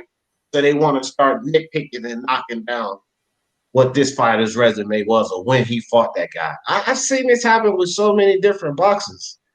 Like, I don't know, like, where do we draw the line with that bullshit? Everybody, I mean, my last 2 years on YouTube, I've always made it known that I clearly go for underdogs oftentimes, because oftentimes the star, you know what I mean, the attraction gets more credit than deserved.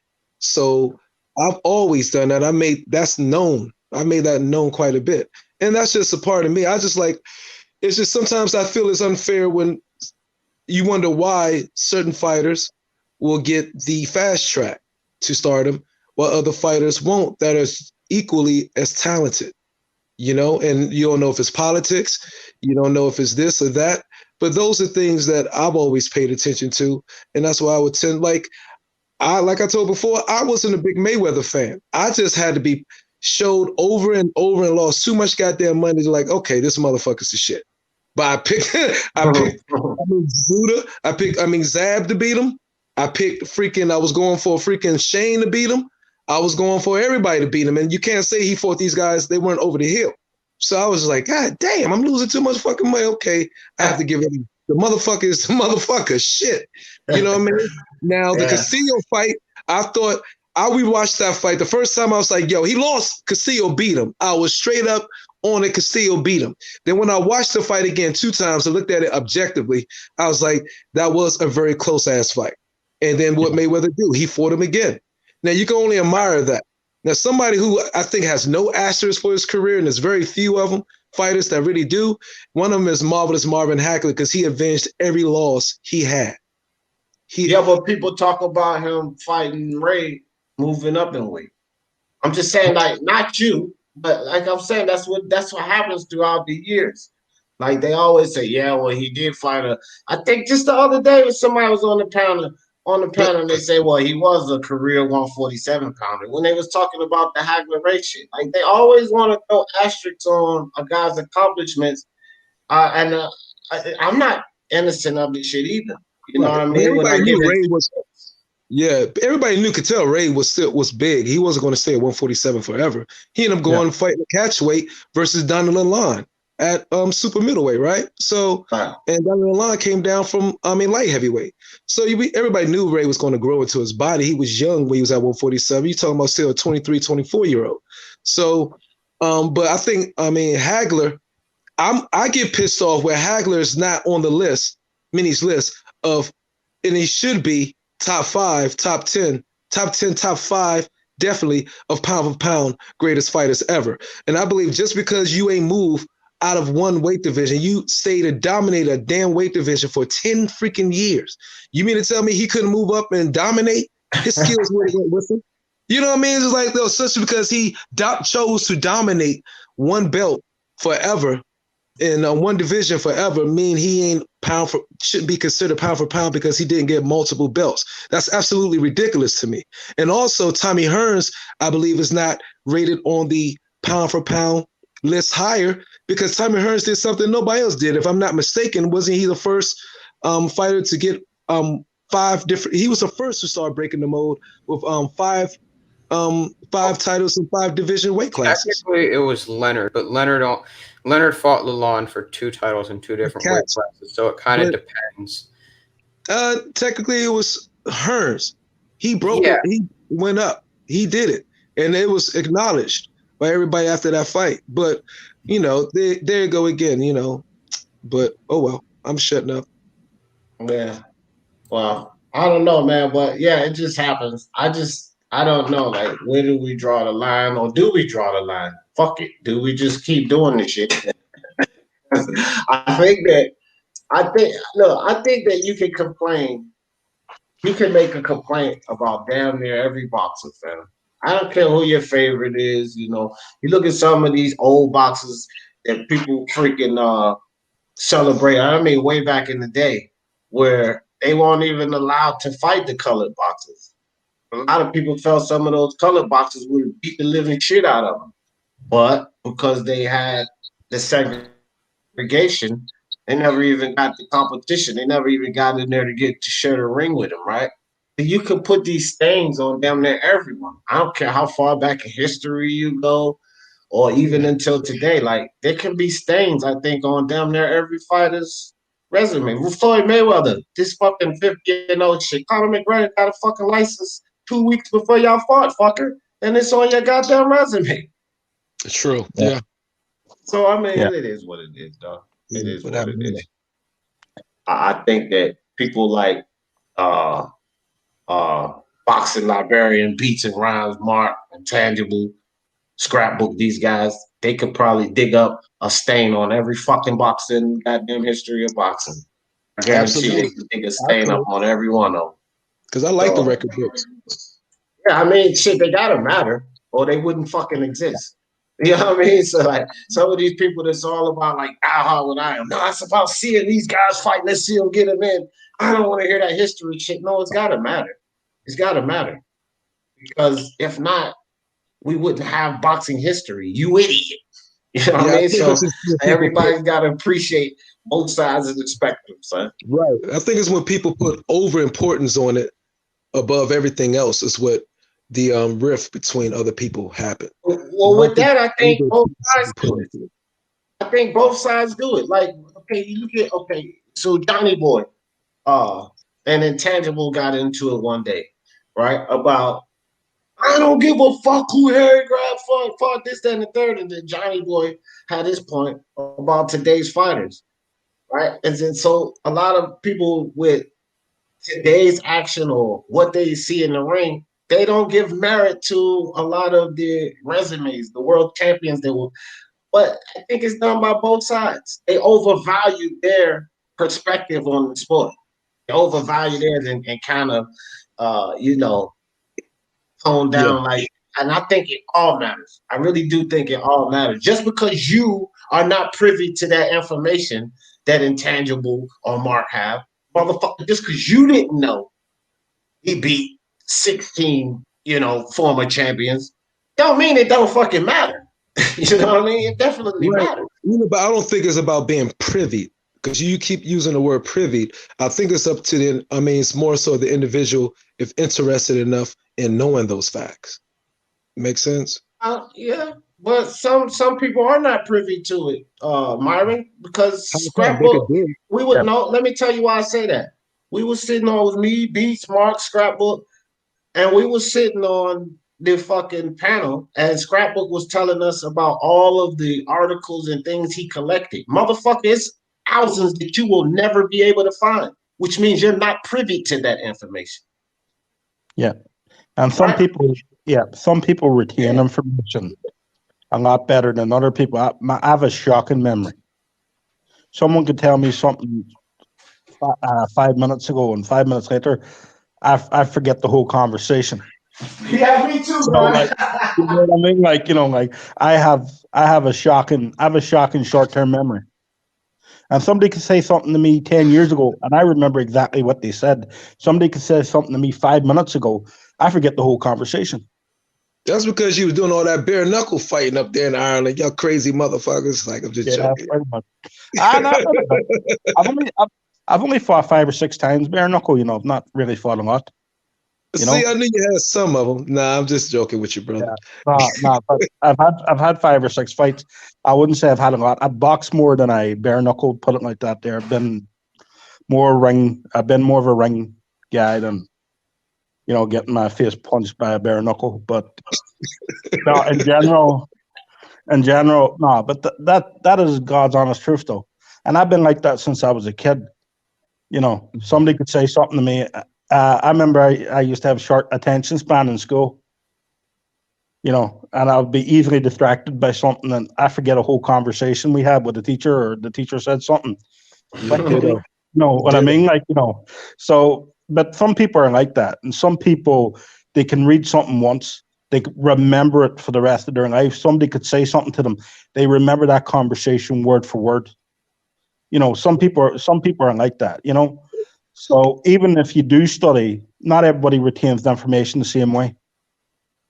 You know, so that's basically it. Everyone is different. Everyone has different opinions. Everyone has different ideas. People have done more homework than others. People, you know, people go off eye tests. People do this. People do that. There, at the end of the day, it's all, you know, we all know what we know, and we don't know what we don't know what we don't know. But as someone once told me, for every question you ask, there's another answer. You know, so that's just, you know, at the end of the day, that's all it is. I got Absolutely. Private message for you, and I just put it for everyone too. All right, so anyway, but yeah, P Boxing, appreciate you, dog. Appreciate you with the super chat, my man. Unrivaled boxing. Sorry for bro. You good? You good money, fam. You good money.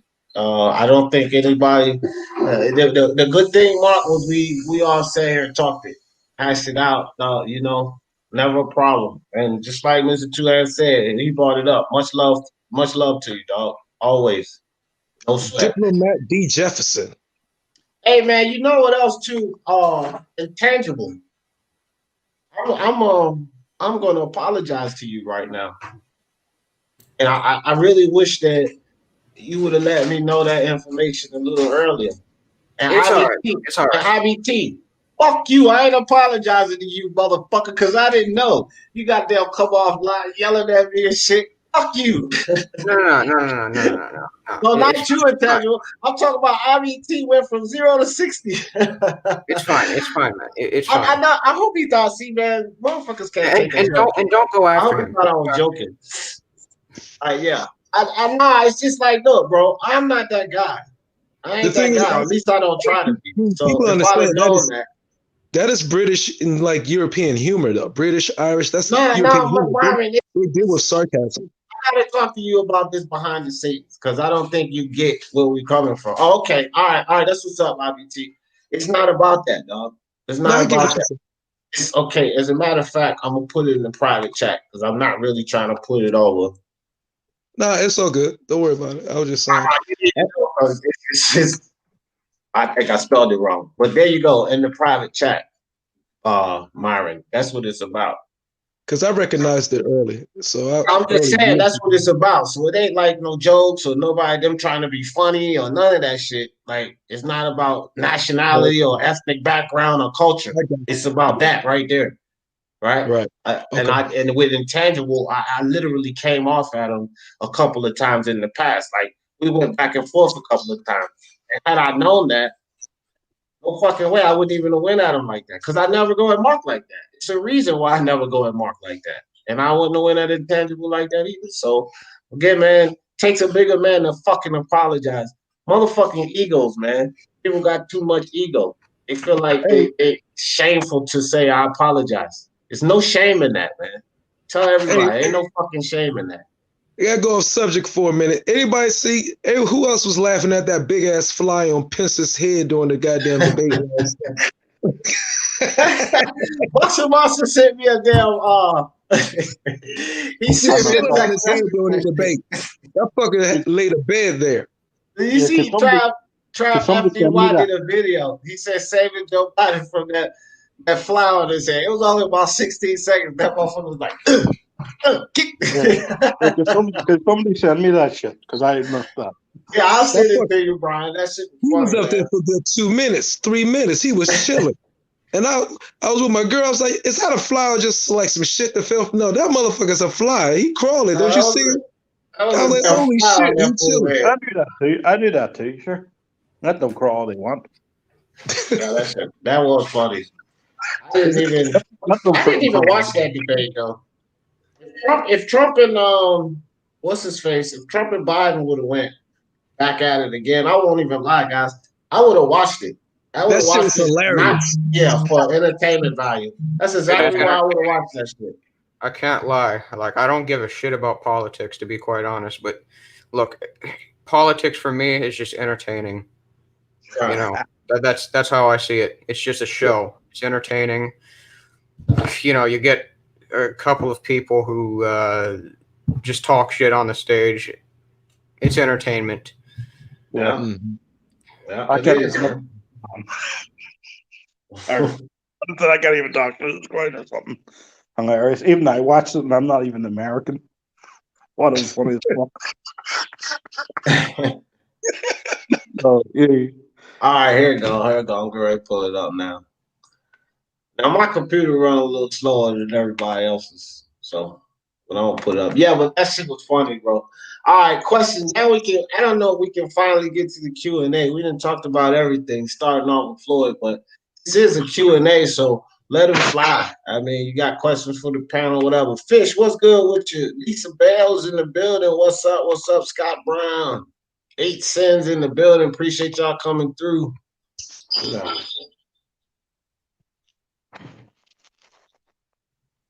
Hey, so what about let me see who on the panel. Because this fight's coming up too. Spencer Danny Garcia. I want everybody's opinion. Mr. BDA, he ain't said nothing. Mr. BDA's been in the cut, chilling. What's up with you, Mr. BDA? What's up, D? Thank you for having me, man. Always, bro. Love it when you come on. How you feeling today? Feeling good, feeling energetic. Feel like jumping around, hitting a wall. You know what that's like. Yeah, man. Yeah, I feel like that very often. All right, here it goes. Here it goes, Brian. I got you. I'm gonna send it to you, but Brian, where are you connected with me at outside of YouTube? Nowhere. Do you have any other social media pages and stuff? Discord would be. I'm on the general thing on Discord and BDA's channel. Oh, okay. Discord. All right. I'll link up with you on Discord. But there you go. For everybody who didn't see it. That was just sitting right there, man. Somebody he was sitting on that motherfucker about 3-5 minutes, son. It was some flary shit. He didn't go nowhere. He didn't even notice. Yeah, somebody told me flies know where to land on shit. I was like, oh man. Yep. Yeah, man. Oh wow. I don't know. But I wanted to see the debate if it was Trump and Joe Biden again. And not really because of the politics side of it. I just wanted to see it because those two guys was hilarious, bro. That was a damn comedy show. Punch Drunk. What's up, Punch Drunk? He said, I don't think it's funny, damn it. I don't think Mike Pence thought it was funny either. You know you're gonna have a lot of memes and everything else come. Yo, we was wondering that. I don't even think he noticed it on his head. It's so much mousse up there, and it's so tight. I swear to God, he did not know that fly was on his head because he just went through the damn debate like no problems, ho hum. I'm like, he don't even realize it's on his head. So he was just chilling. But I think Kamala Harris saw it and she was trying not to grin and shit. Okay, so look, I don't know any of you guys that did watch the debate because I didn't watch the debate, but SBB got a question. This is a Q&A. I don't know SSB because I didn't watch it, but if any of you guys watched it, who do you guys think won that debate yesterday? I didn't see yesterday's debate. I saw the presidential one, but I didn't see yesterday's. Oh, okay. Yeah. Aaron, did you pay attention to any tangible? I watched the last end of it and a bit of it. From what I saw, it looked like Pence might have edged her, especially when he they both was doing the same things, kind of answering around particular questions. But I saw when he was talking about them packing on the seat on the Supreme Court, when he was getting a Kamala on that, when he called out her record for 19% more, he shot a gunshot at her. He kind of blew her chest open when he mentioned about her as the Attorney General in California. And she said, I want to defend it. And she never defended that shit. She started talking about cop cameras and all this. I'm like, but you didn't defend the record he put out there for us, her convictions during her reign as Attorney General, like African Americans getting convicted 20% more than anybody else. And so he put her on a, he put her on a slab and cut her up with that one real good. She tried to defend it, but it wasn't working. But it was a shit show. But I know at the end, CNN sound very biased. You knew there was definitely for Kamala Harris and not the media in general is anti-Trump, man. I don't understand why people don't understand this or see it. Look at social media. Social media, I'm telling you, I'm a perfect example of this. You cannot put up positive tweets or posts about Trump. They'll fuck with you. Yeah. I've been getting fucked with for 3 months by YouTube. A lot of y'all know. They don't get notifications unless they see it on Twitter or fucking Instagram or Facebook. YouTube ain't sending out my notifications. They taking fucking views from my damn. I'll go to sleep 568 views, wake up 229. And people subscribing, they unsubscribing them and shit. Oh, on YouTube? Yes. On YouTube? Yes, man. on this YouTube platform. Man, I revealed that shit over a year ago. I was sitting on a shitter. And when I got on that shit, I saw 300 something views. I just uploaded a video. I swear to God, 15 minutes later, it went from 360, I saw it down to 260. And you must have talked about something taboo, fam. Because that's what they doing. I guarantee any of y'all got a channel. Try to put up a positive message about Trump. If you don't care about your channel getting attacked. If you try to put up a positive message about Trump or anything, they're gonna attack your fucking channel. And then see that, and that's the bullshit. Like, it's the media, the mainstream media is doing it too. They trying to do everything they can to point this man out to be a racist. I'm probably gonna get fucking in trouble for this shit. To tell you the truth, I'm being serious. Like, it's definitely going on. The censorship. You know, Trump was about to have the federal government shut Twitter out.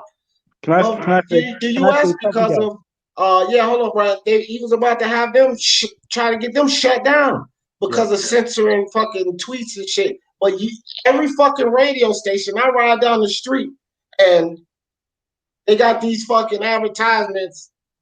I'm backed by Joe Biden, and it's these advertisements that has nothing to do about politics. It's about Trump putting blacks in danger. Like, it's a race-driven shit. As soon as you try to say something positive about Trump, then there's fucking mass hysteria. So fucking right, the media's on this side, but people's fucking blind. They're blind to this shit because it's working. They got a whole lot of people that we just got to get Trump out of office no matter what. And then you ask them why, and they can't get you an answer. That means this shit that they doing in the media is working. Because they can't give you an answer. They can't talk to you about policies. They can't. The first thing that's going to come out of their mouth is he's a racist. We got to get him out of office. So the shit that they're doing is actually working to a certain extent. Yeah. All right. Somebody said to me, right, about a month ago, and I'm not on it. I think I posted one video on it. It was a boxing video. TikTok. He said, go into TikTok and see the most racist. And somebody said to me, it's the most racist platform on the planet. I went on to TikTok, and of course, this was a time when the marching, was very big, and everyone was marching, BLM and all that there, and everyone was talking about race on that platform. Every single video I clicked into, I swiped down, was talking about some sort of race, and who was to blame for 99% of it? Donald Trump. They were Trump for everything. That was absolutely hilarious going through it, right? Yeah, it's ridiculous. Yeah. America's going crazy with racial tensions. Like, it's not. Listen, man, this whole racial tension in America is ridiculous because here's the problem. I really believe this. I firmly believe this. 80% or more of the people in this country, I don't care what race, color, creed, or ethnic background they are, 80% or more of the people in this country that points out and accuse people of racism and prejudice are fucking prejudiced themselves. And they show it every fucking day in their statements, especially and I can poke fun at, or not poke fun, but I can poke at these people because I am African American, especially my fucking people. It's ridiculous with this racism shit. You don't understand how many black people out here say, "Oh, yeah, well, he racist, Trump racist, just racist, this, that." Oh, I don't trust white people. Nah, the white man, the devil. You fucking racist fuck, bro, just by saying that. But you want to keep pointing out everybody else is racist. Just in that fucking statement right there alone. Hold on, whoever that is. This off. In that statement right there alone, I don't give a fuck what happened in the history. All of this fucking people claim that they hurt. Most of these motherfuckers 40 years old and younger. You didn't live none of that shit. You didn't go through none of that shit. You didn't experience none of that shit. Won't no dogs on you. Won't no fire hoses on you. You didn't march with Martin Luther King. You're a fucking idiot. When you sit up here and call the white man a devil. I can't tolerate that shit because I have Irish full 100% Irish people in my family, white, Latinos. I can't tolerate that dumb shit. But you are a fucking hypocrite if you in your mind has the white man as a devil or you can't trust white people. You're a fucking hypocrite. You're just as fucking prejudiced as who you're claiming or who you're throwing those charges at. And it's not just African American people. It is a lot of people in this country. Racial tension will not cease to exist until you stop it. And when I say you, I mean all of you. Because that shit is taught. It's not inherited. It's fucking taught. Yeah. What's about Spence and fucking Danny? No, what about him? Are you trying to bring it back to boxing? Yeah, you brought it up, and then we jump back on the politics. All right, well, here's the first question. Let's get back to boxing. Fuck the politics and that racism. I don't even want to talk about that. Probably going to get fucking thrashed by YouTube for the next 3 months because of the fucking Trump statements. But anyway, D, let me on, man. Mr. Shelton is lying on you. You can click the link like everyone else, but I'll tell you this: I don't give a fuck what Mr. Shelton is saying, man. Mr. Shelton is full-blown LDDC lover, and whatever. I don't know. All right, but what about Spencer, Danny? Yeah, who y'all got winning? Mr. BDA, you said the least. Who you got winning that fight? How you see that fight going? Man, let me tell you, man. If you would have asked me this a year ago, I would have gone with Spence, no questions asked, because Danny Garcia, and not because of the car accident necessarily, but because Danny Garcia, I always doubted his stamina. You know, from the Lamont Peterson fight, he slowed down a lot in that fight, got busted up in the last 2 rounds. In the Matisse fight, he also slowed down a little bit.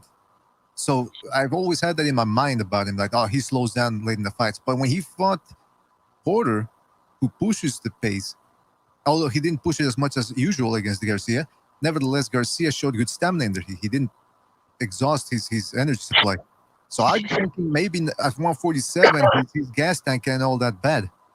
Also, everybody he fights respects him. Keith Thurman respected his punching power. Porter respected his punching power. Matisse, I mean, these people don't just jump on Garcia because they know firepower is coming. I know Spence has that crazy in him where he expects to get hit. And in fact, if you know, I'm willing to bet that in some part of his psychology, he likes getting hit. I think he's one of those boxers that enjoys the pain a little bit. You know, he's a little bit crazy. So I think he's going to jump in there against Garcia and do what he did to Mikey Garcia. Box early on, and then if he starts seeing some wilting, then he'll jump on him and try to get him out of there. But Garcia, man, he's going to be throwing those bombs of his, and it ain't going to be easy, man. I don't think it's going to be easy, but I have to go with Spence, man. Okay. All right, look, guys. I'm going to tell y'all right now. I'm going to see. Make sure y'all can see this. Because I'm trying to get him on here. If y'all can't see this, that's Zudo Ramirez. I was talking to him in Espanol because he doesn't really do English too well. But I'm trying to get him on here to talk about this next question. That was for you, Dambo Brown. I communicate with Gilberto Ramirez behind the scenes. I have been for a while. So I want to get him on here to talk about that. So I'm going to keep trying to do that. But he just sent me a message back this morning. I'm going to have to translate it. No. But I'm going to try to get him on. I'm going to just have to make sure I get radar or I'm not getting that Hefe, or you might give me the wrong information.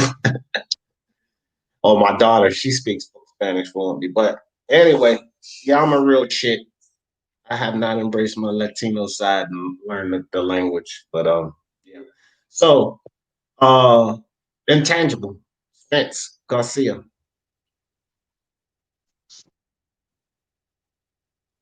All right, Brian Hawkins. All right, hold on. Okay. I thought you went to the bathroom. No. Spence, I think, will win on points on volume. I think he'll actually fight more safety first in this fight because Danny does not like movement. In fact, that's probably his biggest weakness. So even somebody with, let's just say Spence maybe has a rudimentary level of a sort of boxing and moving ability. Danny Garcia has struggled with Ashley Theophane's outboxing abilities. Even Ivan Redcatch, who's boxing to survive, he was having issues being able to connect on him. So I just think Spence will probably beat him off of his jab, straight left hands. I think he'll beat him on points, and maybe there'll be some moments.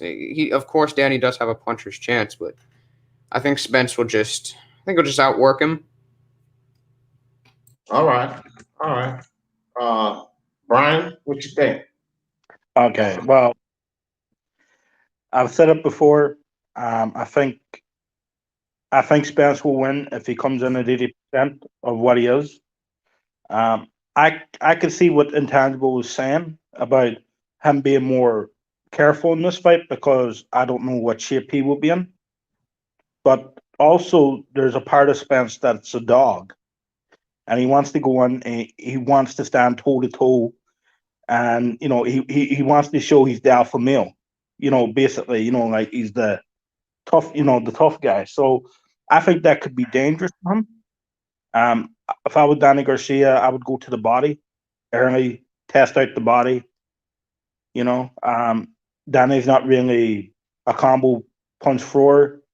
He's not very good on someone who's got lateral movement, good head movement, good foot movement.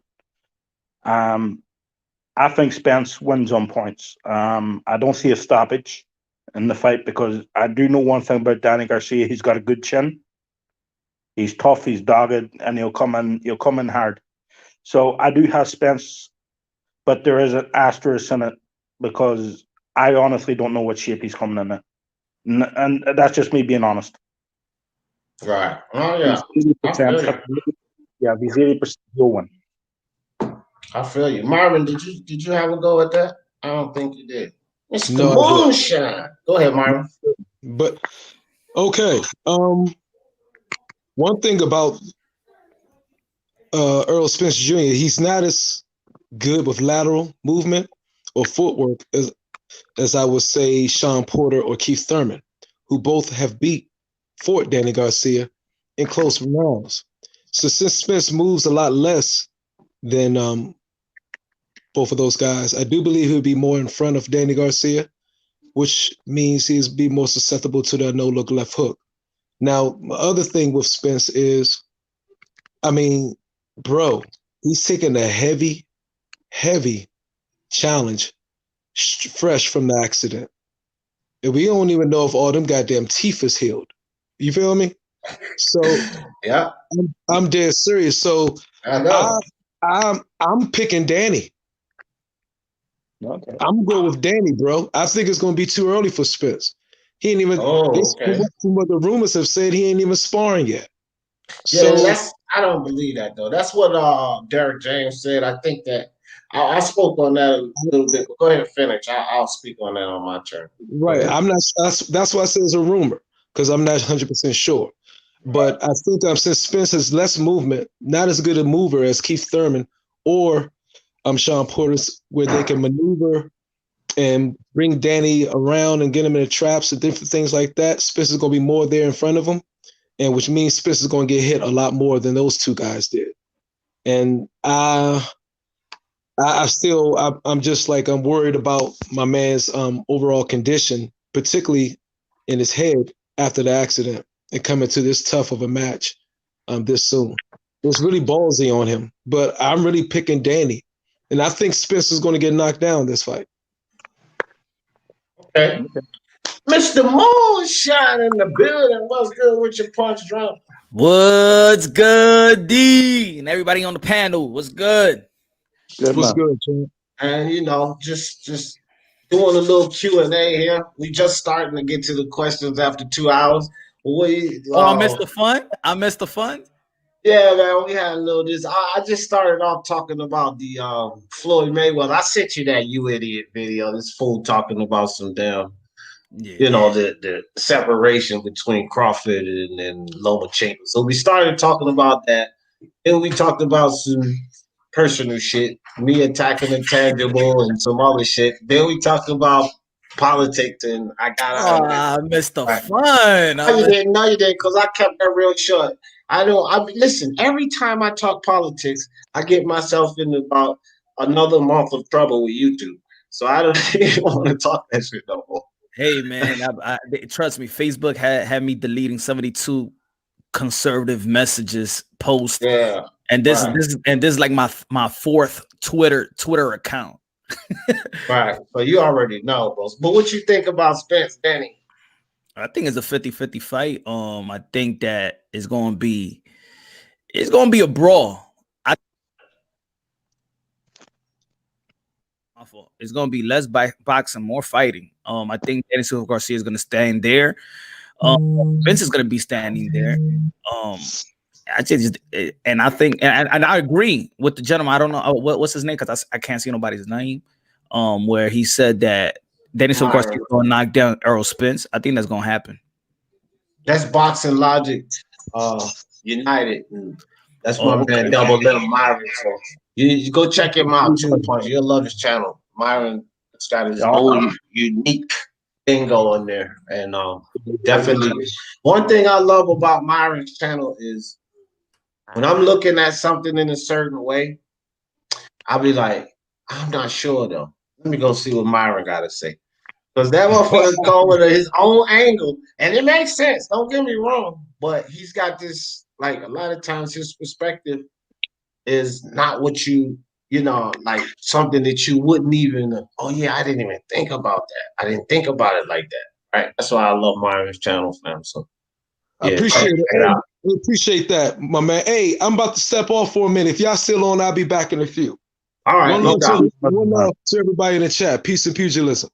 No doubt, no doubt. Thanks, Myron, for coming through, fam. So Jambo Brown says, what do you think about the Tyler Dimitri Bivol versus Zito Ramirez? And Punch, Punch, you can see that, right? Because you know that Espanol. Yeah, you see that? Que un hombre ocupado y felicitado por el hombre. Right? Yeah. That's me and Zerto. So I'm trying to get him over there, talk about this fight. That's what's up. That's what's up. I might need you, Punch. So if I call you, man, you got to show up because you know my Espanol is sucks. Of course, man. I'm here for you. That's a good fight, though. That's a good fight. English very well, so we're probably gonna do the translation thing. But what do you think about? I'll let you answer that first. Dimitri Bivol, Zito Ramirez. Yo, that's another fight that I feel like is gonna go blow for blow. But I do think Bivol is more keeps muting, my fault. I think he's smarter in picking his shots than Ramirez. I think Ramirez, he gets wide, he commits to a lot of his punches. I love that sneaky uppercut where you think he's gonna throw a left hook to the body, but he'll turn his wrist and then hit you right there with the solar plex a lot. I like his move, but I think he just keeps himself too open, and Bivol is gonna capitalize off that. It's not like these other fighters he's been fighting that don't capitalize off it. He does got a beard though. He's your traditional Mexican fighter. Like, hit me and I'm gonna hit you. Zito's tough as fuck, bro. That's one thing for sure. That dude's tough as hell. BDA, what do you think? Zito Ramirez, Dimitri Bivol. Ramirez is too slow, man. I mean, that's always been the knock against the guy. He doesn't set up his attack all that well. Every time he fights somebody with some decent movement, he sort of struggles a little bit. So, I mean, against Bivol, that would be a nightmare. But you never know, man. Maybe it's a type of styles make fights type of scenario where the pressure fighter walks through the punches, and finally accumulates enough damage to get his men out of there. But I'd have to go with Bivol on that one. Yeah. Okay. Intangible. Turn it off mute, Intangible. See? All right. Yeah, my mouse is working really badly. Can't move it up to the tab as I'm scrolling through somewhere else. But Dimitri Bivol on points. Bivol on points? Yeah, I just see him countering Ramirez. Ramirez doesn't use his height well enough. Not great at cutting the ring off. I think Dimitri Bivol will beat him fairly widely. Damn, I think he's good cutting the ring off, though. I think he's Ramirez. Yeah, I think Zerto. I think he's good at it too, bro. Because fucking what's the oh gosh, He cuts the ring very well. The fight. Damn, bro. The weak chin black dude he just fought. I can't remember his name. Y'all know him. I know you're talking about. Jesse Hart. Yeah, he was doing a pretty good job at cutting off Jesse Hart. So I kind of agree with Punch. Like, Jesse Hart's a mover. Like he get on his bicycle and move around, punch and try to get away. So yeah, his aggression. He has effective aggression. He does have effective aggression, and you're going to have to deal with Ramirez. But the only thing is, remember that he's just going to be open for some counter shots, but you're going to have to deal with him. He is going to cut the ring off. Yeah. All right. Now, did everybody get their chance? Brian, did you know about Zerto and Yeah, I think Ramirez struggles with the straight punches of Bivol. I honestly do. I think the timing of Bivol is very good. The counter punching, I think he's open. He throws wild. Left hooks. There's nothing. He's good at cutting down the ring. I think there's some points Bivol is under pressure. I think he comes through it well.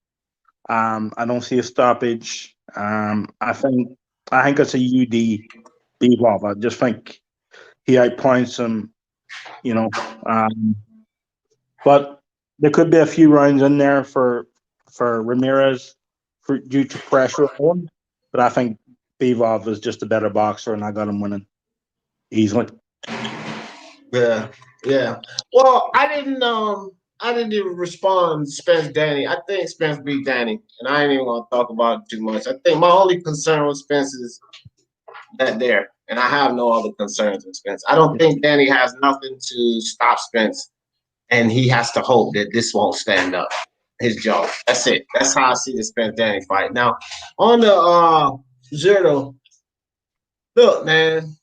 I mean, I think these fighters, at least the ones that talk to me, that I talk to behind the scene, I've gotten the same thing from every one of them. They respect the fact that I keep it 100, right? Not sugarcoat them because I'm in contact with them, try to pull them up. Like I honestly think that Dimitri will win this fight. Hopefully, Zerto could come talk to us and give me reason to believe why he has more chance. But I don't think anybody can beat Dimitri Bivol at that weight. Not even Artur Beterbiev. I think that dude's the best at that weight. And so, if you ask me, because he can box, he has pop, he has lateral movement. Like he has the tools, man. Dimitri Bivol has the tools, and I'm not even going to talk about slight of what Gilberto has. I'm not even going to speak on that. He has less tools. Let me just say it that way. He has less tools, okay? But here's what Zerto does have to me. He has the size advantage, the length. I think he has a better beard. That dude takes a wallop, right? Yeah. And I agree with, I think it was Punch Drunk. I think that he can cut the ring off pretty well. So, but Demetrius Bivol got some great footwork, right? So, really interesting. I would have to pick Dimitri Bivol in that fight too.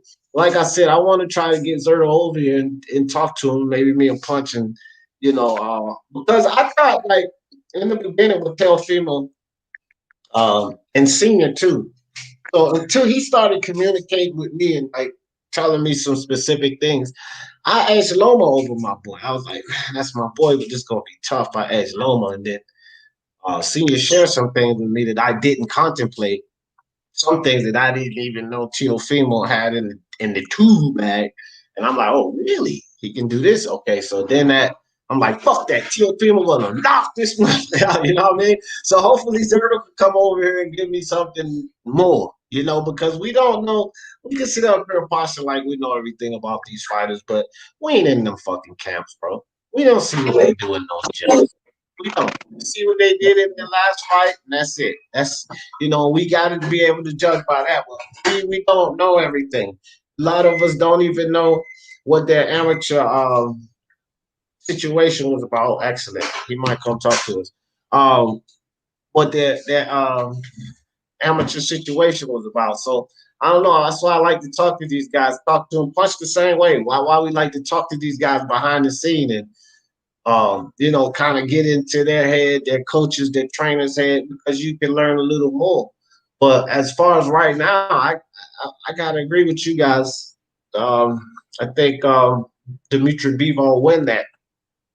SSB says, damn, Spence versus Garcia is pushed back till December 5th to the Cowboy Stadium, probably because of the fan situation, because I'm pretty sure they're going to open up by then. December 5th, here's the significance, bro. That's after the election, right? So they're banking on Trump winning and opening the economy back up. Because if he wins, he's definitely going to do that, because he doesn't feel we'll ever really recover economically unless we find a way to deal with this and open the economy back up. So could be why they pushed it back. Yeah, yes, sir. Texas, and just remind me, Texas, are they holding events right now with people, or is it just Florida? As far as I know, I've only heard Florida that's willing to hold events with people. I've not heard anything else. If somebody else have heard something, let me know. Boxing Monster, I see your comment too, talking about Lisa get up here and school me on these politics. Well, let me tell you something. Why you want Lisa to school me? Because you couldn't school me last night when I had to let your ass know? Yeah. Yeah, me and Boxing Monster was going back and forth about politics. P-Boxer said, speak your mind. Jay Woods is a troll. Mr. Sheldon didn't speak about it. But look, Pete, I don't know what Jay Woods is, but Mr. Sheldon has spoke about me in my face. So I don't give it that. I mean, at least he was a man to do it in my face. But he has said shit about me in my face. And then Mr. Sheldon came on here. I think Brian was on here on the panel that day. And I kept letting the fool on, but he wouldn't even say nothing. He just kept saying dumb shit and jumping back off. Remember that, Brian? And I'm like, okay. Yeah, I remember. Yeah, I remember that. I was like, that's enough for you, though. I let him on like 4 times. So, Pete, I know you always protecting your LBBC boys, but Mr. Shelton is a Class A dickhead. And he won't get up here and click this link and talk to me. He want to play games, jump on, talk shit. He don't know shit about boxing. You stupid. And jump back off. Not like you, Pete. He actually sits here. So, to hell with Mr. Shelton. I've actually never heard Mr. Shelton speak, so. Yeah, he came on here. He came on here and spit a couple of profanities at me, jumped off. He might have, yeah. He kicked on again and said something, you don't know shit, jumped off. Like, right, that's not what we're here for, though. You want to talk to me or not? But just as far as Mr. Shelton saying something out of his mouth about DP, yes, it did happen. But at least I could say with Mr. Shelton that he did it in my face. I would rather a person do it in my face than to talk about behind my back. So I'll give him respect for that because he did it in my face. If you can do that, at least I know where you're coming from. And to me, you're not a snake. You're an honest guy. You don't like me. So. I mean, Raider, yeah, no doubt. Between you and Punch, you're damn sure right I will be hitting y'all up because I need to come live with y'all for about 9 months so I can get my Spanish in order. I'm going to come shack up with you, Punch Drunk. Tell your wife you got somebody moving in. I got to stay with y'all for about 9 months. I would love to learn Spanish. Just get the street Spanish down packed. That's why I said I'm moving in. You got to get around your people. Right? Get around your people, you know what I mean? You know the lingo and everything. Because in certain Spanish dialects, you could say one word in this dialect, and then in the other dialect, you'd be offending somebody. Yeah, you don't want to do that. You know what I'm saying? Punch, teach me how to offend somebody in Spanish. Offend somebody. Offend somebody in Spanish? Yeah. Puto, right there. I think that's universal. Puto. Yeah. Puto's a bitch. Yeah, there you go. Palomo, that's more like a Caribbean slang. Palomo means coward. Palomo. Palomo. Palomo. Okay. Palomo means coward, but it could also mean a bitch, like a penguin, like you a herb. Brian, why you want to offend somebody in Spanish? You get ready to go beat somebody up? No. I just want to, if you're going to learn the words, you might as well learn the ones you'll remember. That's hilarious. Oh shit, I gotta stop falling behind in this chat. Hold on, guys. I'm gonna find them. I had 2 super chats in here. And I passed them. I don't want to do that. Ralph, that could be too. Yeah, I'm reading. That could be a fruitcake too. Yeah. Man, I seen a super chat. It was for 5. Whoever put that super chat in there, I apologize, man.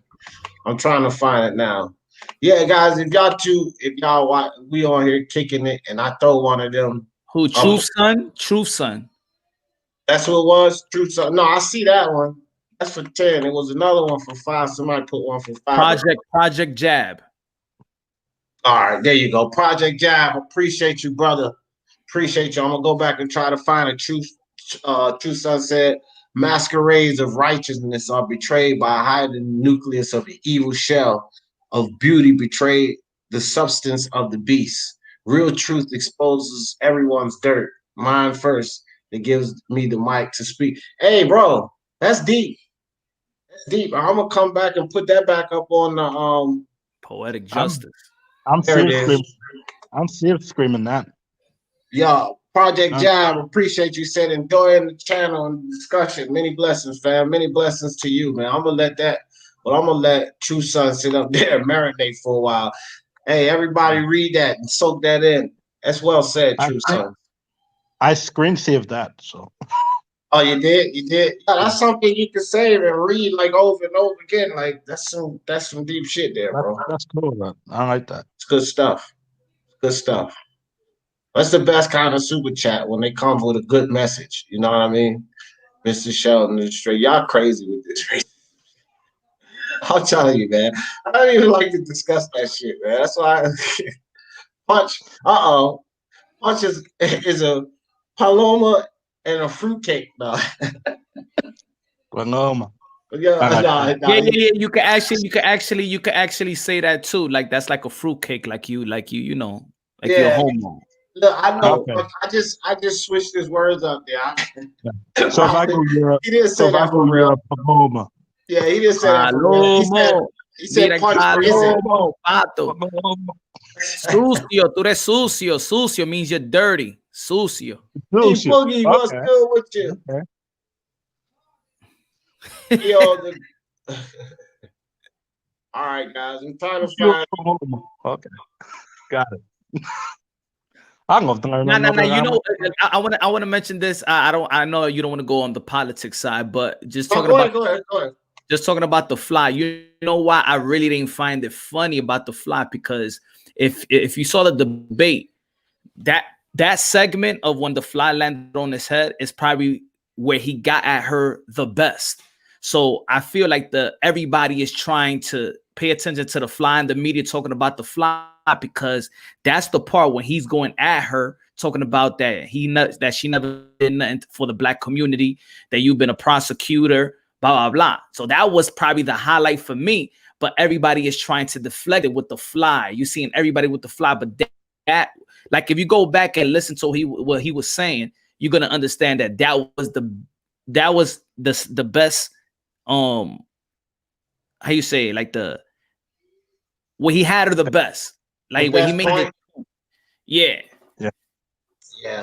Yeah, man. See, and that's the thing, like, and I don't know because I didn't watch the election, but if the cameras start focusing on it and, you know, it was a point made about it, that's what people got to understand. Listen, when Trump first took office, or when he first got into the first debate with Hillary Clinton and all that, you know, the delegates debate, he kept coming out with something, and people I don't think that people grasp the concept of it.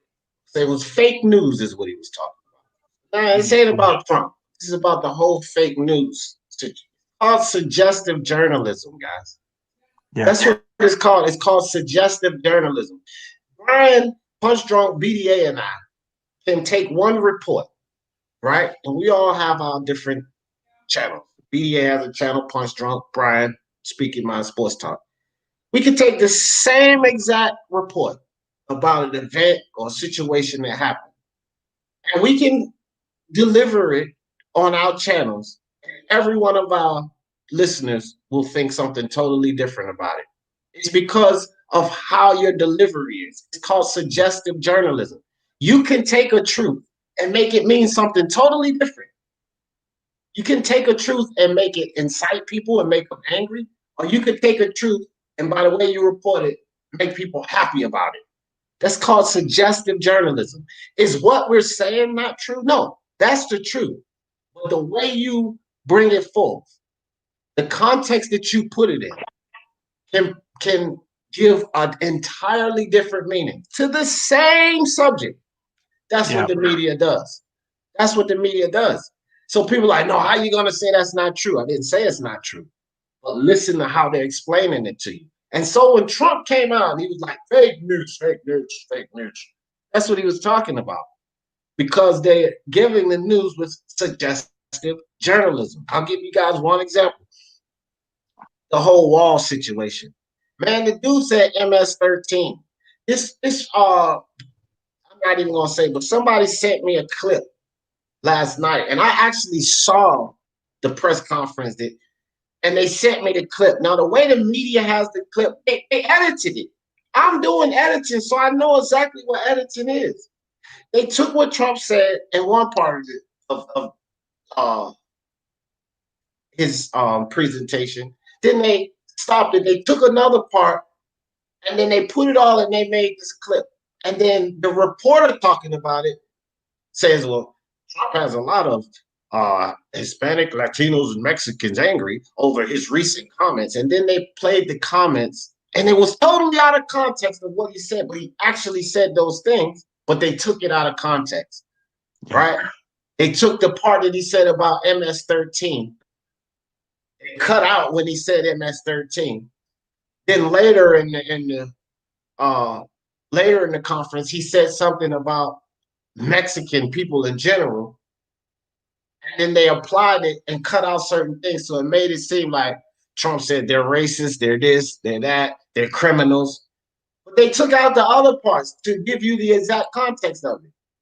And I'm like, bro, they edited it, right? Yeah. That's called suggestive journalism. But then you can't say Trump never said that. Because then they'll be like, yes, he did. He said it right here. See, that's what the media does. And it ain't just the news, bro. It's television shows and all of this shit. You know, and people got to stop falling for that. Really, they got to stop falling for that. You know, it's it's just what the media does, man. And it like I said earlier, it's working.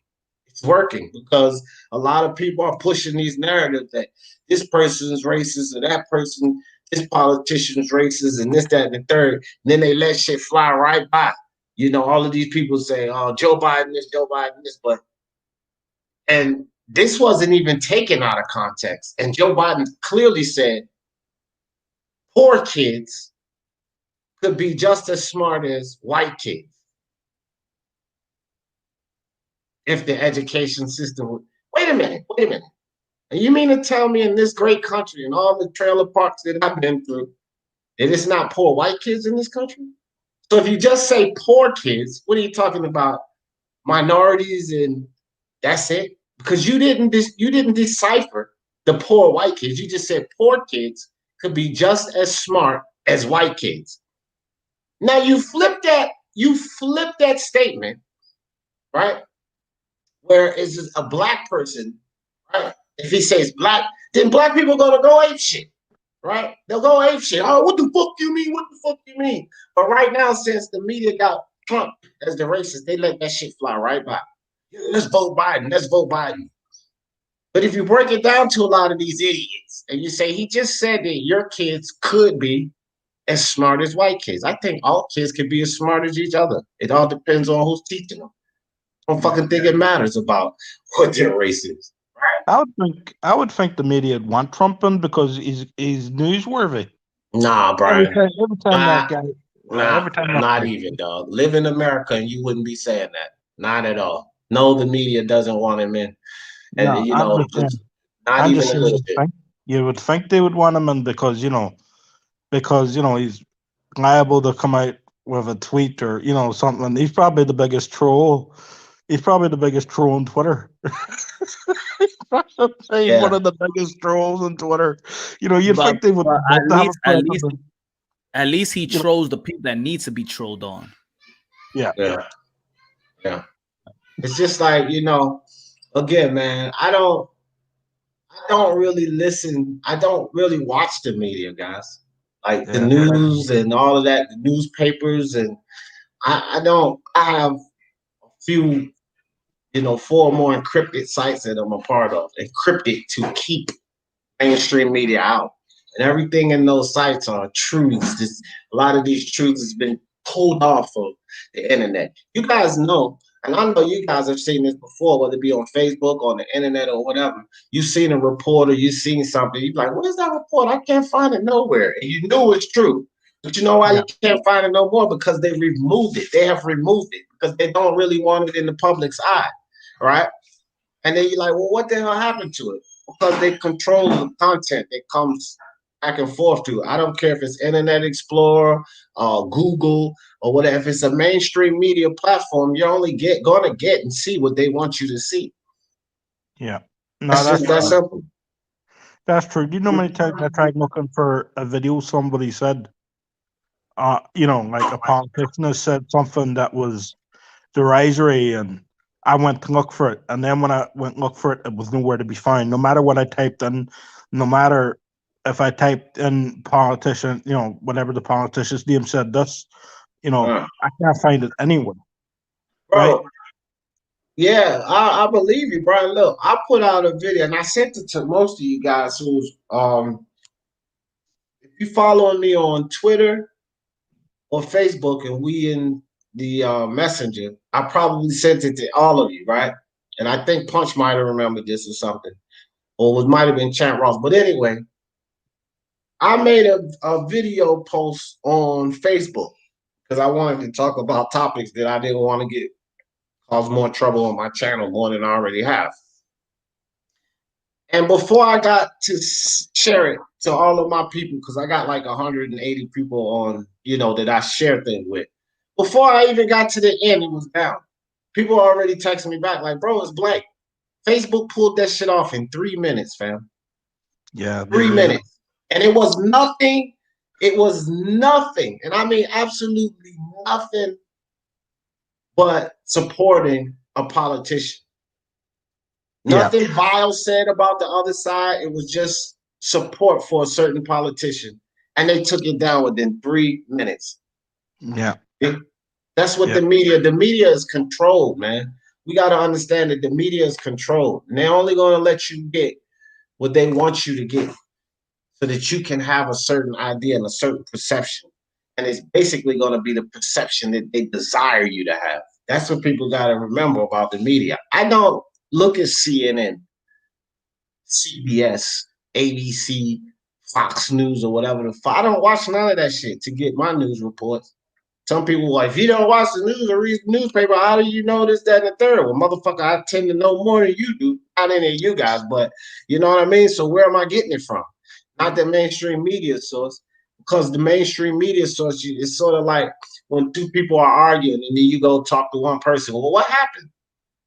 But you don't talk to the other person and you say, yeah, that's fucked up. They fucked up for that. Well, you never even got the other side of the story. So how could you say that they're fucked up for? You didn't hear both sides of the story. Well, the media, mainstream media pretty much give you one side of the story. Yeah. I think there should be a hashtag everywhere, right?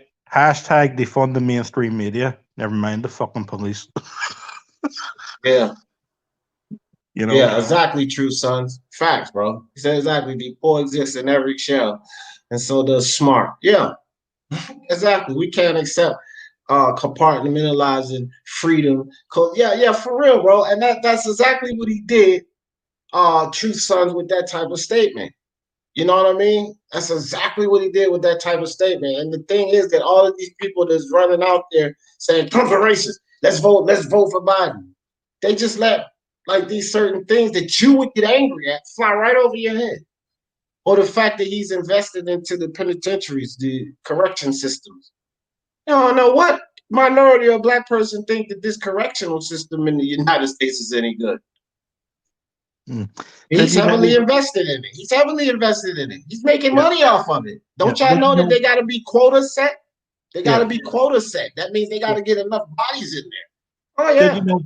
Did you know from 2014 in the United States that for every prisoner that went to jail in America, they were getting 50,000 a year. After 2014, that went up to 80,000 a year.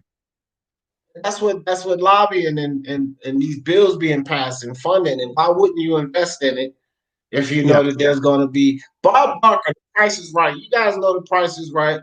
I'm pretty sure most of the people are seeing it. You know, Price is Right, long time running game show. Bob Barker, the old man that was the host before Drew Carey. Bob Barker, The Price is Right. Yeah. Oh yeah, I've heard of it. He's been in show business for years. For years, he's been in show business, right? Man, probably a third of his fortune comes from show business. You know why this fucker is so rich? Because the canteen going through a lot of these penitentiaries and jail systems, he's majority owner of the company that distributes this shit. Yeah. Yeah, he's making money off of people being locked up. It's a huge business, man. These penitentiaries are not government institutions, they're privately owned. Michael Jordan's heavily invested in penitentiaries. Yeah. Heavily invested. I've heard that. Oh, no, this is true. Like, a lot of these people don't even understand these motherfuckers are heavily invested in locking people up. So it would make sense that we got to get some more people locked up. We got to get some more people ordering canteen. We got to get some more $30,000 payments. See that state number? I have one. 35819 Jefferson. That's me, right? Those state numbers, they get paid. Every time you go lay in the bed, they get paid for that state number. All right? That's what it's all about, man. There you go. You got the mass incarceration squad running for office. Yeah. But see, he's a racist. Get your out. What? This guy's locking up your hombres and your brothers, motherfucker. And he's doing it so that he can make more money. When y'all cry and say, "What the court systems ain't fair," he's backing that. He's also worried about police brutality and unjust shit going on to Hispanics and African Americans when the facts are that over 90% of all African Americans killed in this country are killed by African Americans. Yeah. Can I say one thing, D, and then I'm those are the facts. It's not the fucking police. Yeah, Adi had. Can I say one thing? Yeah. Right. They say that Donald Trump is a racist, right? When did the United States of America have a president that wasn't racist? Touche, Brian. Touche. You know what I mean? So why is I can't even lie, bro. I can't even lie, dog. So why is there such a big issue now? You know? Hey, look, I tell you what, JJ, if this was my home, that would be fucking awesome, bro. But I do appreciate it. But this is no more than a green screen. Donut shop, fake D Jefferson's home. Yeah, you know, it's just like boxing. They use race to make money. It's just the same way in America. You use race to get money. It's not about racism. It's about grain. But they try to make you believe that there's a racism problem, but that's the way they make money. Right. But that agenda has to be pushed, bro. I don't know. I tried my best to stay away from this, but this shit was calling us, huh? We just had to talk about this, didn't we? Yeah. I gotta head off, right? I'll see you guys later. Everyone on the panel, BDA. I'm Punch Drunk. Is that Punch Drunk? Yeah. Yeah, is that right, Brian? Yep. I didn't even know about that one. And D Jefferson. Have a good one. I appreciate you, Brian. Have I didn't even know about that double. Did you know about that Punch Drunk BDA? a lot of IKEA's furniture is made in their penal system? Nah, I don't. I ain't know that. I didn't know that. But I wouldn't be surprised. I wouldn't either. I'm definitely getting ready to go research that. Not that I don't believe you, Double M. It's just that anytime somebody tells me something that I'm not aware of, I do the research behind it. So it's not that I don't trust you or believe you, but I didn't know that though. Someone said Trump is a weight bully. That's funny. Oh man, there's a weight bully. So BDA, are you going live today? I don't think so, man. Maybe Bucho will do it, but I don't plan to. You taking a YouTube vacation, BDA? Every time I ask you if you going live, you say, "Oh, I don't think so, man." I'm working on the Lopez Lomachenko thing for next week. On the day before the fight, we're gonna do another joint film analysis live. Finally, get people to commit to a pick. Show some evidence. If you guys got something that you want to show us, tell me the timestamp of a video of either guy's fight, and I'll put it on, and that way people can try to convince us one way or the other. And I'm also working on one for the Santa Cruz versus Tank Davis fight, because I know a lot of people think it's a mismatch. I gotta tell you, I don't know, man. Let's talk about that. Let's get back to boxing and talk about that. What do you think about the date? What do you think about December the 5th that we're gonna get 2 big events? Yeah, that's true too. Real quick, but I knew that one was true. Cali prisoners make California license plates. Yeah, well, yes, it's the new slave labor. But go ahead. What was you saying? Punch Drunk.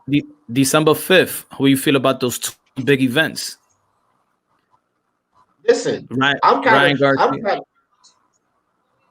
Ryan Garcia. Both of them. Oh, okay. And Spence, right? You talking Spence and Danny and Ryan Garcia and Luke Campbell? Yeah. Yeah, I'm loving both of them. And I'm going to tell y'all this too. As a Spence fan, every moment they push that fight back, I'm liking it. All right? Because this gives them more time to spar now. It could have been a snake move by Al Heyman for real. Just to give Spence more time. It could be something to that. I don't want to put more speculation, but I think that it's better for Spence. Definitely think it's better for Spence. The more time he has. I'll tell you like this. I think that boxing right now, if you think about it, has probably the best momentum it's had in so many years. Just think about the month. Think about November. Just think, and even with the Mike Tyson Roy Jones on the 28th, follow that up with Ryan Garcia, Luke Campbell, and Spence and Danny Swift Garcia. It's gonna be a huge. And then you got it's going. Boxing is crazy. Boxing could be the #1 sport for 2 months. You on mute. You're definitely right. I agree with that, Punch. And I'm gonna tell you guys something that I feel just gave this sport a great boost, because even if people didn't watch that fight, it's being aired. It's being talked about. That damn Baranchik and Zepeda fight, that's the type of fight that brings a lot of attention back to. It's fuck goddamn Logan Paul and Floyd and all of that. That's a publicity stunt. But a real good hard knock like that one, guys getting knocked down, coming back, getting knocked down again. That's the type of, we need more of those fights. And I think it was BDA. It was you or Bucho. I get you guys mixed up all the time when y'all both on the panel.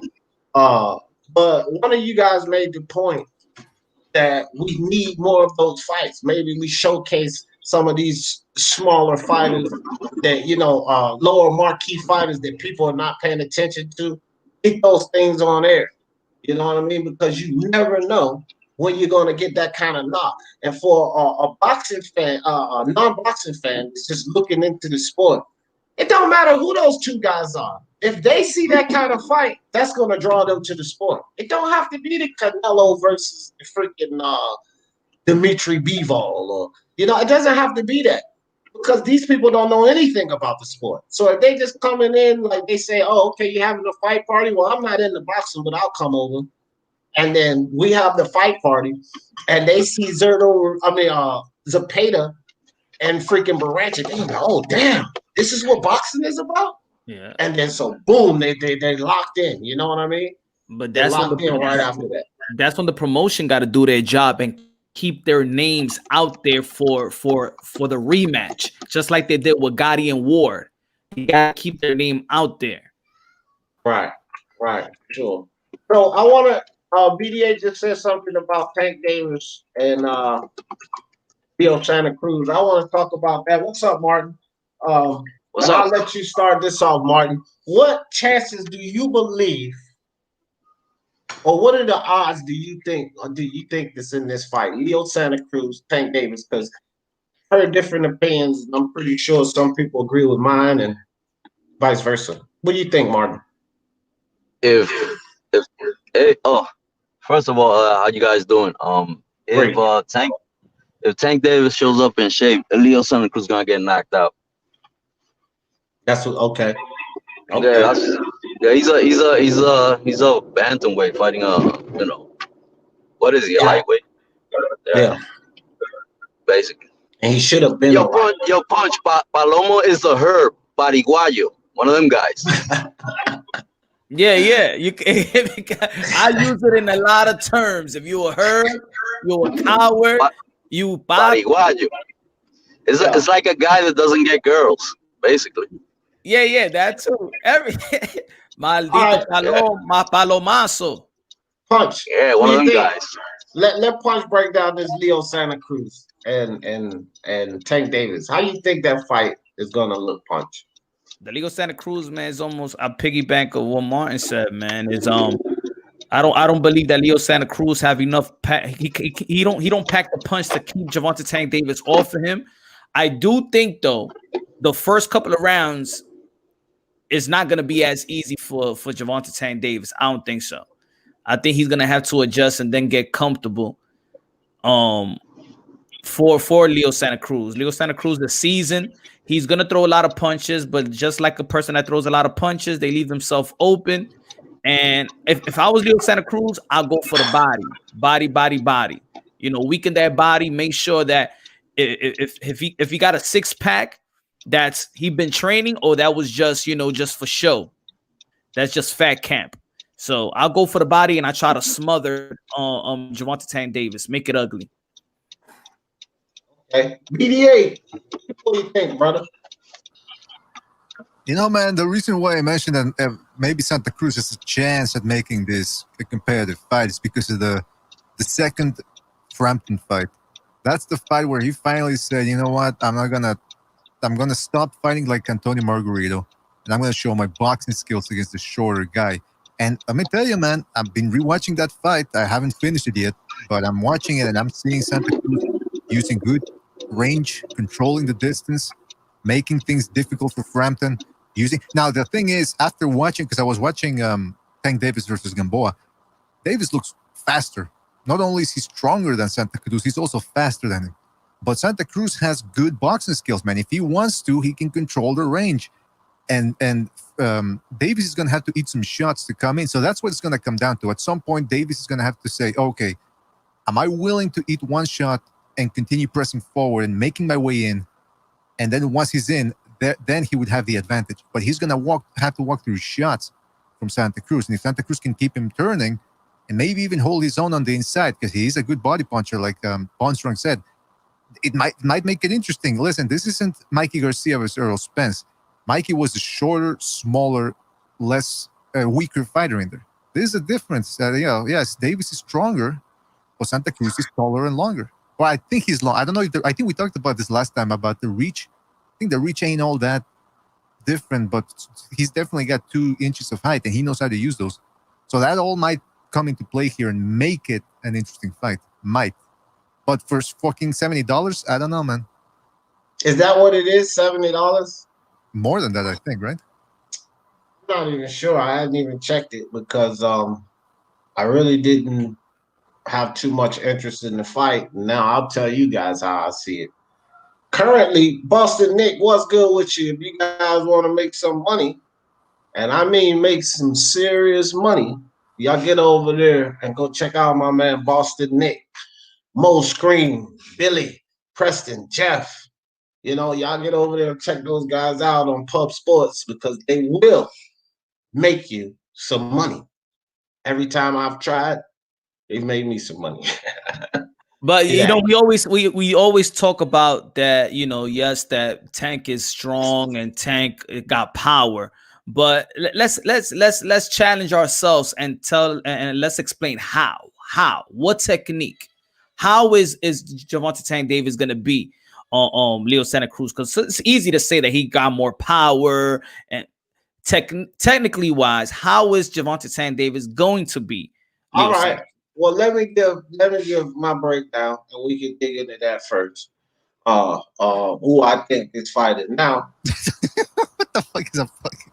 No, I want to put this up because this is a recent picture, very very recent picture, and this is what I want people to understand. And this is what I've been saying here for a little while. I just put a video with Tank and Teofimo, talking about the fans, and I'm hearing it about both of them struggling to make weight. This is a narrative that I keep hearing about Leo Santa Cruz. I mean, not Leo Santa, Teofimo Lopez and Tank Davis.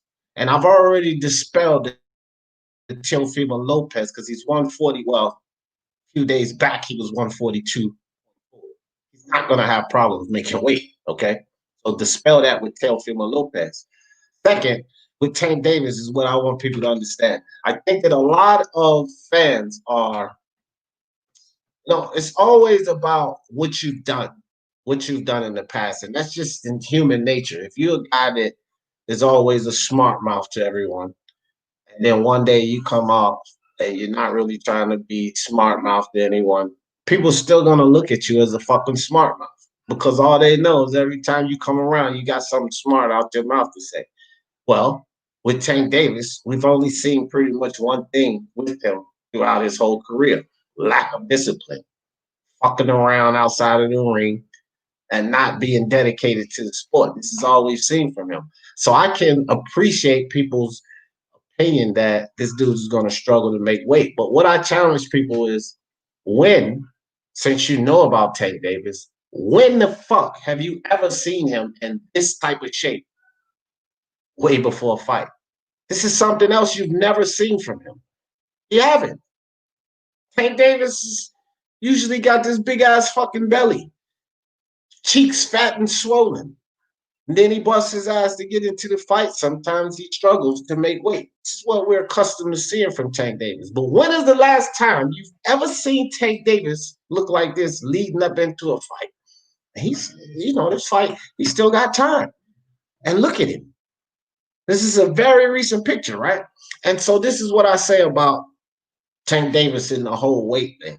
I don't believe he's going to have any trouble with weight in this fight because a few months back when Floyd Mayweather was riding bikes with fucking Devin Haney down Vegas Strip, flying him on the plane, working with him in the gym, taking him to fancy restaurants. Tank Davis was talking shit. He was watching this, and then I seen, boom, a light switch go off in this kid. He started doing everything that people complain about. Oh, Tank Davis just fucks around. He doesn't dedicate himself. He doesn't work out the way he's supposed to. He's in the club, but it's like nobody's been paying attention to Tank Davis in these past few months. The dude's been dedicated. He's been a gym rat. He's been working with trainers. He's been doing all of the things you guys say that he needs to do to turn this thing around. Because the fans that complain about him say that Tank needs to dedicate himself. He needs to stop coming in the fight, fucking around in between fights, coming in fat, and all of that. And he's doing those things. No one's acknowledging that. The only thing they keep saying is he's going to struggle to make weight. But again, I challenge you. When have you ever seen him looking like this far away from a fight? And my answer is never. I've never seen him looking like this far away from a fight. Never. Not once. Right? So I don't think, number one, weight is going to be a problem. I don't think gassing out is going to be a problem because even out of shape, he made 12 rounds and still stopped Gamboa. Out of shape, guys. He still made 12 rounds chasing Gamboa around the goddamn ring because Gamboa was on his bicycle, one leg or not. He was getting away, right? And Tank still stopped him in the last round. What does that mean for Tank Davis in this kind of shape leading into a fight? What does that mean for Tank Davis, who's been working with multiple trainers, Floyd Mayweather, his own trainer, sparring, dedicating himself, being the gym rat? What does this mean? When you take that into account, with a guy that's coming up from bantamweight, he is going to beat the living shit out of Leo Santa Cruz. I don't want to hear shit about work rate. I don't know if it was Punch or BDA said it's going to take him a couple of rounds or whatever, 3 rounds or so. I don't think it's going to take that long. I think the first round he's going to find out that Leo Santa Cruz has nothing to hurt him, and he's going to beat the hell out of him. You're missing the incredible point here, which is that Tank Davis, who is not used to showing up in shape, like you said, now though, because he is showing in shape, he's not accustomed to that. He's overtrained. That's the problem now. You're missing it, man. He's overtrained. I don't think he is. I'm kidding. No, listen, he definitely looks in shape, man. Like, he's flexing there, so it's kind of hard to see just in which type of shape he really is. But you know, Punk got the question: how is he gonna beat Santa Cruz up on the inside?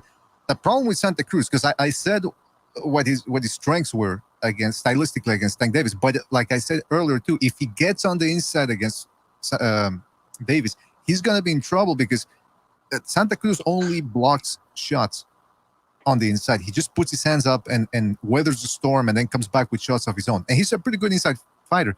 But against the shorter, stockier Davis, who's also a monster on the inside, especially with those uppercuts, I think it's the type of fight you don't want against a guy like that, to stand in front of him with that turtle shell defense and just let the guy tee off on you. I think that's going to be bad news. Davis is going to be throwing overhand shots right behind the guard, uppercuts down the middle. I do think he's going to be breaking the guard, and that is not where Santa Cruz wants to be. But I do think, I have to reiterate, if he keeps Davis on the inside, it's not going to be easy for Davis to just barge in. He was barging in against Gamboa, a one-legged Gamboa, losing his balance, overshooting the distance, throwing 1-2s and smothering his own work. That was against the shorter Gamboa. That's why I think Santa Cruz has a chance on the outside to at least make it interesting. Hey, Mr. BDA, I love your opposition, and let me tell you something, dude. I don't care if he's flexing or not. Look at this shit. That's the Tank that we used to see, and he can't flex that goddamn stomach away, fam. He can't turn that fucking stomach into this, no matter how much he fucking flexes, fam. He can flex all he wants, but that goddamn stomach, the way he's used to coming into these, you can't flex that away, fam. You can't. This shape we've never seen before. Never seen that. AD, is he really looking like that, or that's like Andy Ruiz magic? Remember? No. Even with the Andy, it's not that much magic in the world unless you're fucking David Blaine or Chris Angel, fam. It ain't that much magic in the world, dog. Come on with that. You know what I mean? I'm just joking. Let's keep it real. This is my thing. Like, I just feel like a lot of people are putting too much on what we used to have in front of us. If you, the man, whoever got the fire alarm in the back, put yourself on mute. But if you ever, think about this, guys. Why will we say he needs to do this, he needs to do that, and when he does these things, still just lean on what he was doing before? That's my whole point. Like, this is what people are doing. And we've all had the same complaints. And one thing I've never challenged about Tank is his skill set. I think the kid's, he's skilled. And not only that, he still has a ceiling. He's only 25. He has the potential. He's never done what it took to hone those potentials. He never stayed in the gym. He never kept himself like this in between fights. He never did sparring and the work leading up to these fights. Those are the complaints we had about him, and now he's doing them. But yet, a lot of fans still put on him what he was doing before, and I think that that's the mistake there. Here's another thing, Mr. BDA, you were saying about how Leo Santa Cruz, blocks the punches coming in. Also, he blocks them with his fucking face, BDA. That dude gets hit more than a Sunday hooker. Yeah, that's true. But that's what I'm saying is if he gets on the inside, that's usually where he gets hit. Listen, the red zone is on the inside against Tank Davis. But like I said, Tank Davis, man, and even Al Bernstein kept saying it during the Gamboa fight. That was the key to victory was do not overshoot the distance, don't lunge in. And that guy was doing it. Now, if he's doing it against short-ass Gamboa, don't you think Leo Santa Cruz is going to make him lunge as well with his greater height and reach? I mean, that's the thing. That's where this is going to show us whether Tank Davis can work his way inside. Because look, he can be in the best shape ever, but if he doesn't fix that technique, he's going to be in trouble. The advantage that Tank Davis does have is he's very explosive. He's like a mini football player. The guy can boom explode on the inside before you know it, but he can't do that all the time. And Leo Santa Cruz, whether he can hurt him or not, look, a punch is a punch. That bothers people. If he can keep sticking that jab like he did against Frampton, it's going to pose a lot of problems for Tank Davis. So and by the way, going back to the shape thing, I'm pretty sure Tank Davis is in shape because this is the biggest name he's ever fought. He might be a bantamweight, whatever, but it's the biggest name he's fought. It's on pay-per-view, which whether it makes good numbers or not, it's something that motivates fighters like, oh shit, I'm on pay-per-view. So I definitely believe he's going to be showing up in shape. Now, whether he can take Santa Cruz out of there early, as like you said, he's going to really have to overpower Santa Cruz. And that's the big question is Santa Cruz going to be strong enough to keep him off of him? All right, this is a good point that Boston Nick made. He said, and if he's not used to looking this shape from an MMA perspective, they tend to gas faster.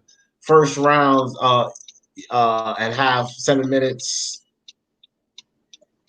have a beast, but then drastically slow down. Well, okay, because of the extra muscle and things like that, Boston Nick, I get it, right?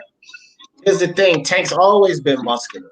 He's always been a little stout guy. And what I'm saying, Nick, is that in the Gamboa fight, which is his last fight, why I'm putting so much into this, dude, he went 12 rounds and still had power in 12 rounds.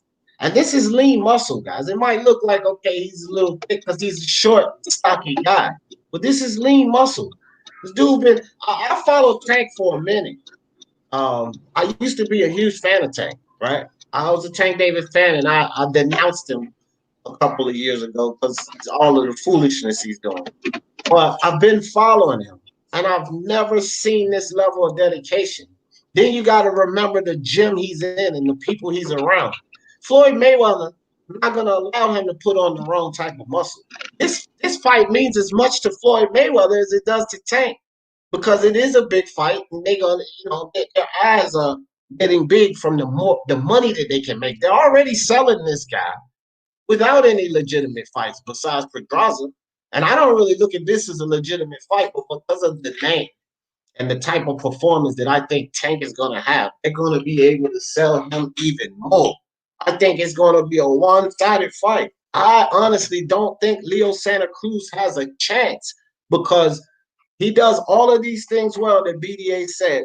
But the problem that I have with this is that he's never done it against a guy who is athletic, who hits as hard, who is as fast as Tank Davis. Nobody. Not even close.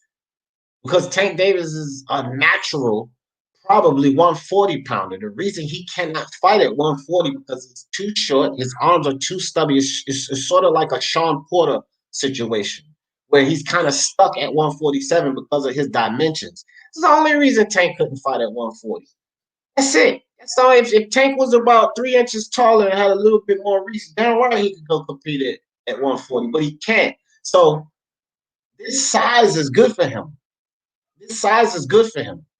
And I don't feel like Leo Santa Cruz has anything to deter him. A fighter like Tank, what I was saying in the Mikey Garcia versus Spence fight, you have to have something to get that guy's attention and make him think about it. Right? think about just coming in there and having your way with me. You ain't just gonna come in here and have your way with me. Boom, take that. You see what I'm telling you? You're not just gonna walk in here and have your way with me.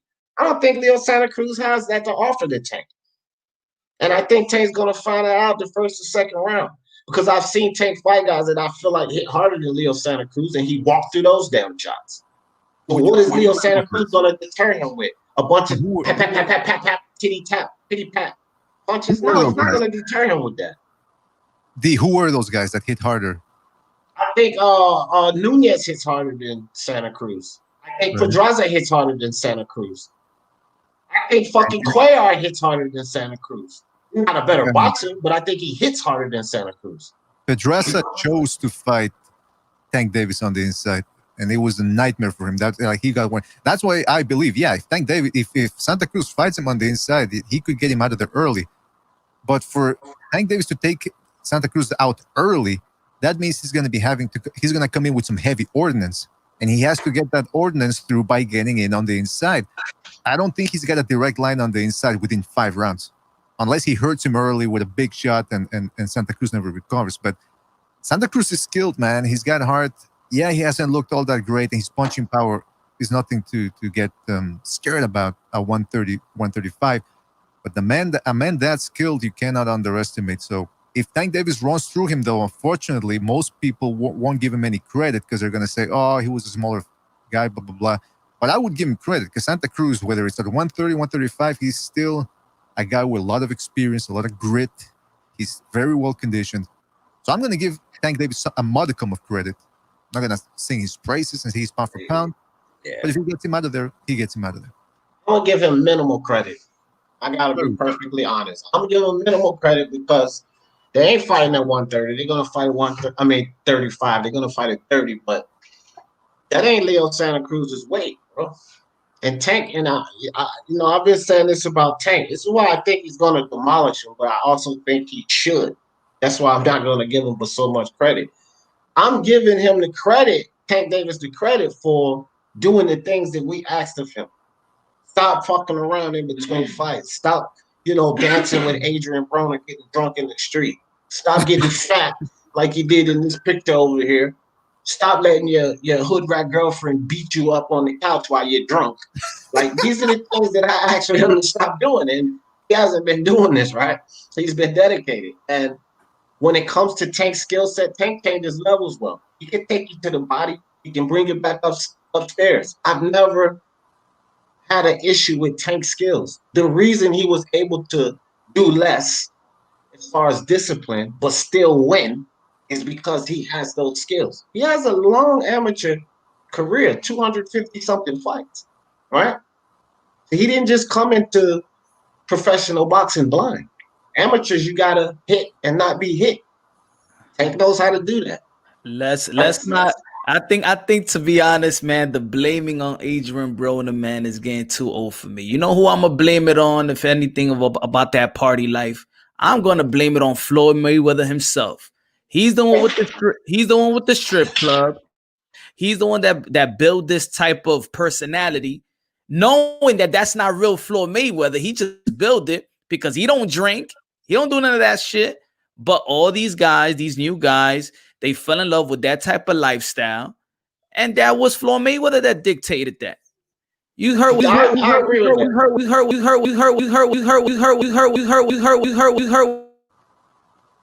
fuck? What the hell? He took me around the world.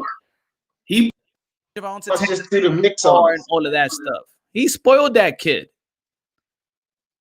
Well, that's the environment of the PBC. Tank ain't the only one spoiled. He spoiled the fuck out of Adrian Broner. Like, that's just the environment there. The Charlos are spoiled.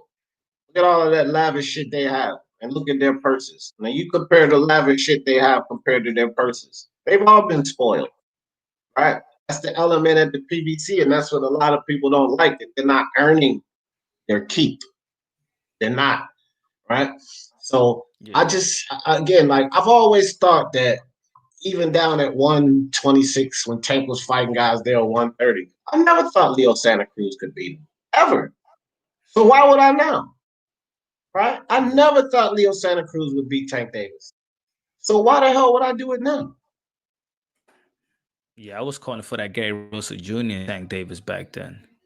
Yeah, that would have been. I think that still would be a decent fight. I still think Tank gets him because I think he's too. Look, Tank is strong, man. I say that Tank's power is overrated. His power is there. You know, I think that people overrate his power, and I'm definitely convinced that people overrate his power after the Pedraza fight because, after the Pedraza fight because Pedraza didn't. He took a lot of flush shots from Tank before he finally went out of there. Tank was hitting him with a lot of shots, flush shots. And if he had this wilder power, like he says, man, Pedraza would have been out way earlier than Tank got him out of there, right? It's easy to look powerful when you're knocking out 122 kind of guys in bantamweights, and you're already like 130 pounds. Like, right. It's real easy. And that's the situation I feel like we have here, Mark. Tank's a 135 pounder. Leo's a 126 pounder. I think we have this same situation here. They're pulling him up. They're pulling him up in weight. Exactly. How about that foolishness? Like, Tank is not even a world champion at lightweight. He got the regular belt, but they fighting for both belts. Like, what the hell is that? Well, that's to give Tank a couple of belts and a couple of divisions and build his stock so that they can fool more people and make this a huge pay-per-view. That's what that's all about. Pigeon Mike Tyson, 5th round, TKO Tank Davis win. Pigeon, I'm with you 100%. I think 5 rounds or less even. I will go as far as to say 5 rounds or less. I could be wrong here. Right? It's not like it's going to be the first time. I could be terribly wrong here because people say, well, how you figure he's going to do that? And he took a one-leg Gamboa 12 rounds, just mainly because of these things that I'm talking about now. He took Gamboa 12 rounds because of the lack of discipline, because he came in barely making weight. He was fat in that fight. What's a bigger fight? If Teofimo Lopez beats Lomachenko and Gervonta Tank Davis wins and Devin Haney beats Gamboa, what's a bigger fight? Teofimo by far. The question should be Gamboa and Haney and Tank Davis and Leo Santa Cruz. We shouldn't even insert Teofimo into that conversation, in my opinion. It's like 1,001. What was that punch? What was a bigger fight between Teofimo Lopez versus Gervonta Tank Davis or Teofimo Lopez versus Devin Haney? What's a bigger fight? You said, okay, you said that. I was. Go ahead, Mark. I think Theo versus Tank. Yeah, I agree with that. Let me say this. Just because of the momentum. By money status, like what they'll make off the fight, I would say Teofimo Lopez versus Tank Davis. But if you take the money out of it, it's Devin Haney all day. For one, he's a valid champion, WBC champion, a real champion. Right? Also, should Teofimo get past the Lomachencko, then he will be officially undisputed at 135. He gets none of that from Tank. I'm a big Haney supporter, but damn, it's the fights that I don't agree with the fights that he's making, and him being the opponents that he's picking for himself right now is not that good. Like, he's trying to fight Gamboa. Like, who cares about that? I mean, I don't want to see him fight Gamboa. Well, I'm not necessarily gonna say that's by himself because before he said anything, Eddie Hearn put that out there about, well, it's going to be Gary Russell or Yuriorkis Gamboa. And I've never heard Devin Haney or Bill say anything about Gamboa. It was Eddie Hearn that put that out there. And remember, they're partners. Yeah. So I think that was... It's a handful of solid lightweights that he could have fought that would have been a better show. Like, I could see myself. Mendy, Fortuna, Tommy. Yeah, all 3 of those. I'm way better with all 3 of those. Fortuna, either Mendy or Richard Coleman. Like all of those would have been more valid than me. But I mean, Haney got a strap. But we got to be honest. He's not being moved. He's being moved like a prospect still. Yes, sir. Yeah, but that's an undisputed match, Punch. That's what I'm saying. I don't give a fuck what Haney's doing with his career. That's an undisputed match. If Teofimo beats Lomachenko, one of those guys are going to be 4-belt undisputed at 135. I don't give a fuck about a Tank Davis. I mean, money-wise, yeah, they may be able to promote that because Tank they made him into a star, even though he's done nothing. So money-wise, I would agree with that. But 4-belt undisputed or Tank Davis, like, nah, fuck that, bro. Oh, hold up, D. Even though I do agree with Punch, you know that it could have been a bigger fight between him and Tank. Yes, but if you want to see undisputed, I would love to see him fight the winner of Teo versus Loma. That's is better for boxing. That's not going to happen because not going to happen.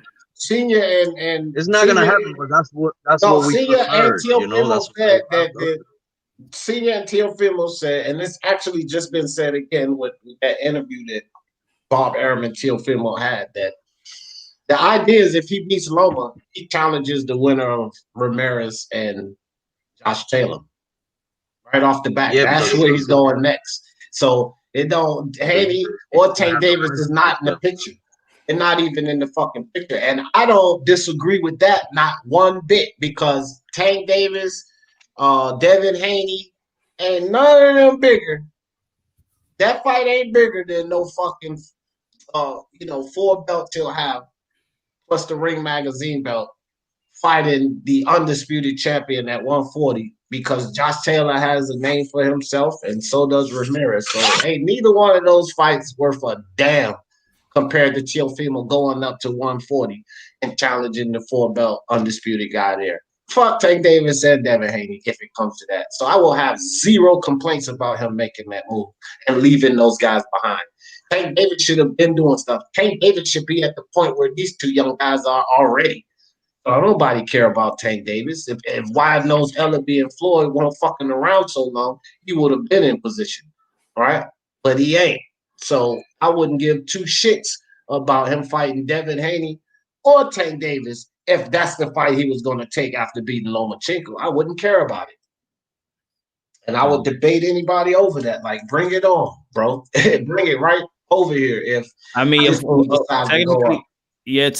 Technically wise, of course, that's undisputed. I just don't think even if I try to, be like, yeah, I just don't think the especially the Lopez see Devin Haney as, I think they see Devin Haney, if they beat Lomachenko, fighting Devin Haney for them, in my opinion, I think is going backwards, because they feel like they already beat the best guy at 135.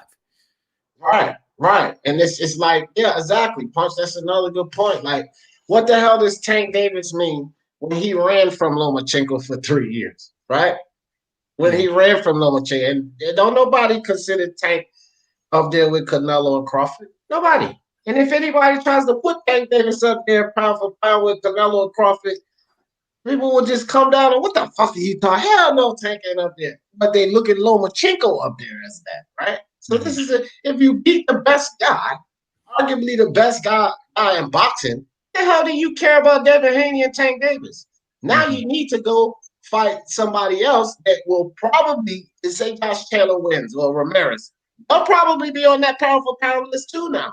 Yeah. Because they just went 4-belt undisputed. So now you're talking about beating a guy on pound for pound and then going right to fight another guy on pound for pound. Who the fuck cares about Devin Haney or Tank Davis in that situation? Yeah. But I also think that since they feel like they didn't get the money that they deserve, that their next move that they gonna go for a money fight. Well, Tank would be that. Yeah, exactly. That's what I'm getting from. That's what I get from talking to Senior. It's like the next fight is a money fight. They going for money. You don't think that they could make that a big money fight? 4-belt undisputed versus 4-belt undisputed, fam? I think that I don't know. I know Tank's got this star power and all of that, but I don't think he could bring in more money than that fighter. I like think say if it was Josh Taylor versus Teofimo, 2 guys, 4 belts. I don't think that Tank Davis fight could bring in more money than that. Honestly, you know what? Because I said this because of the momentum.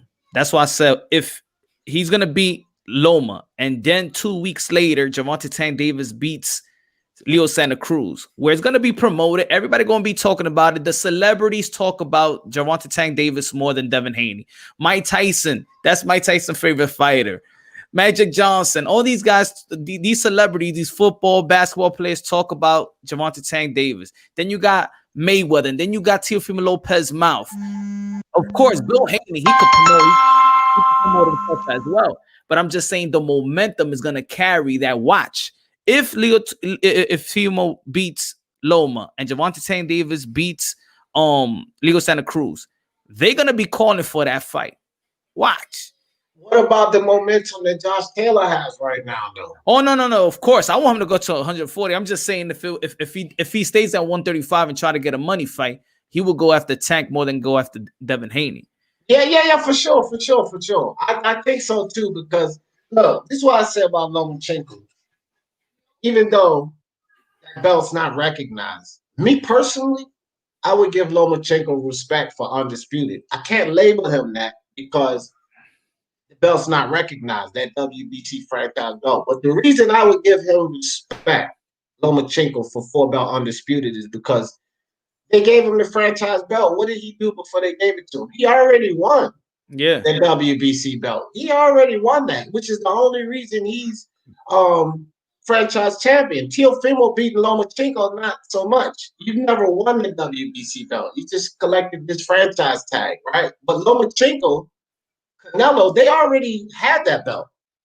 Mm-hmm. And you know what I mean? Their team in Suleiman elevated them to this new belt, but they already won that belt. So Lomachenko, me personally, and again, it's all about what's in the book. So my personal opinion don't matter, but I would say, yeah, well, I give Lomachenko credit for 4-belt undisputed, even though he's not really considered that. I give him credit because he already won the WBC belt, right? So I hope the WBC doesn't change their mind, though. I hope they don't change their mind. Transferring that belt? Nah. And Ryan Garcia, Luke Campbell being the immediate WBC mandatory. The winner of Ryan Garcia and Luke Campbell being Devin Haney's mandatory. Immediate mandatory, they call it. I like that. Oh, you say you hope they don't change their mind on that. Yeah, I agree with that. Then. No, I hope that Suleiman don't change his mind on that either, because I definitely like that. That'll be Devin Haney's best fight. Yeah. That'll be his best fight. That's a pay-per-view fight right there. Yeah. Haney, he said, Tone says Haney has it all to prove as skills as he. Yeah. Listen, man, that kid passed the eye test far and in between, in my opinion. So if we talk about the eye test and Devin Haney, if you don't see skills there, then get your goddamn eyes checked. But he passes the eye test. You got to prove it, though. Because we've had a lot of fighters that pass the eye test and then they go up and get slumped by a higher level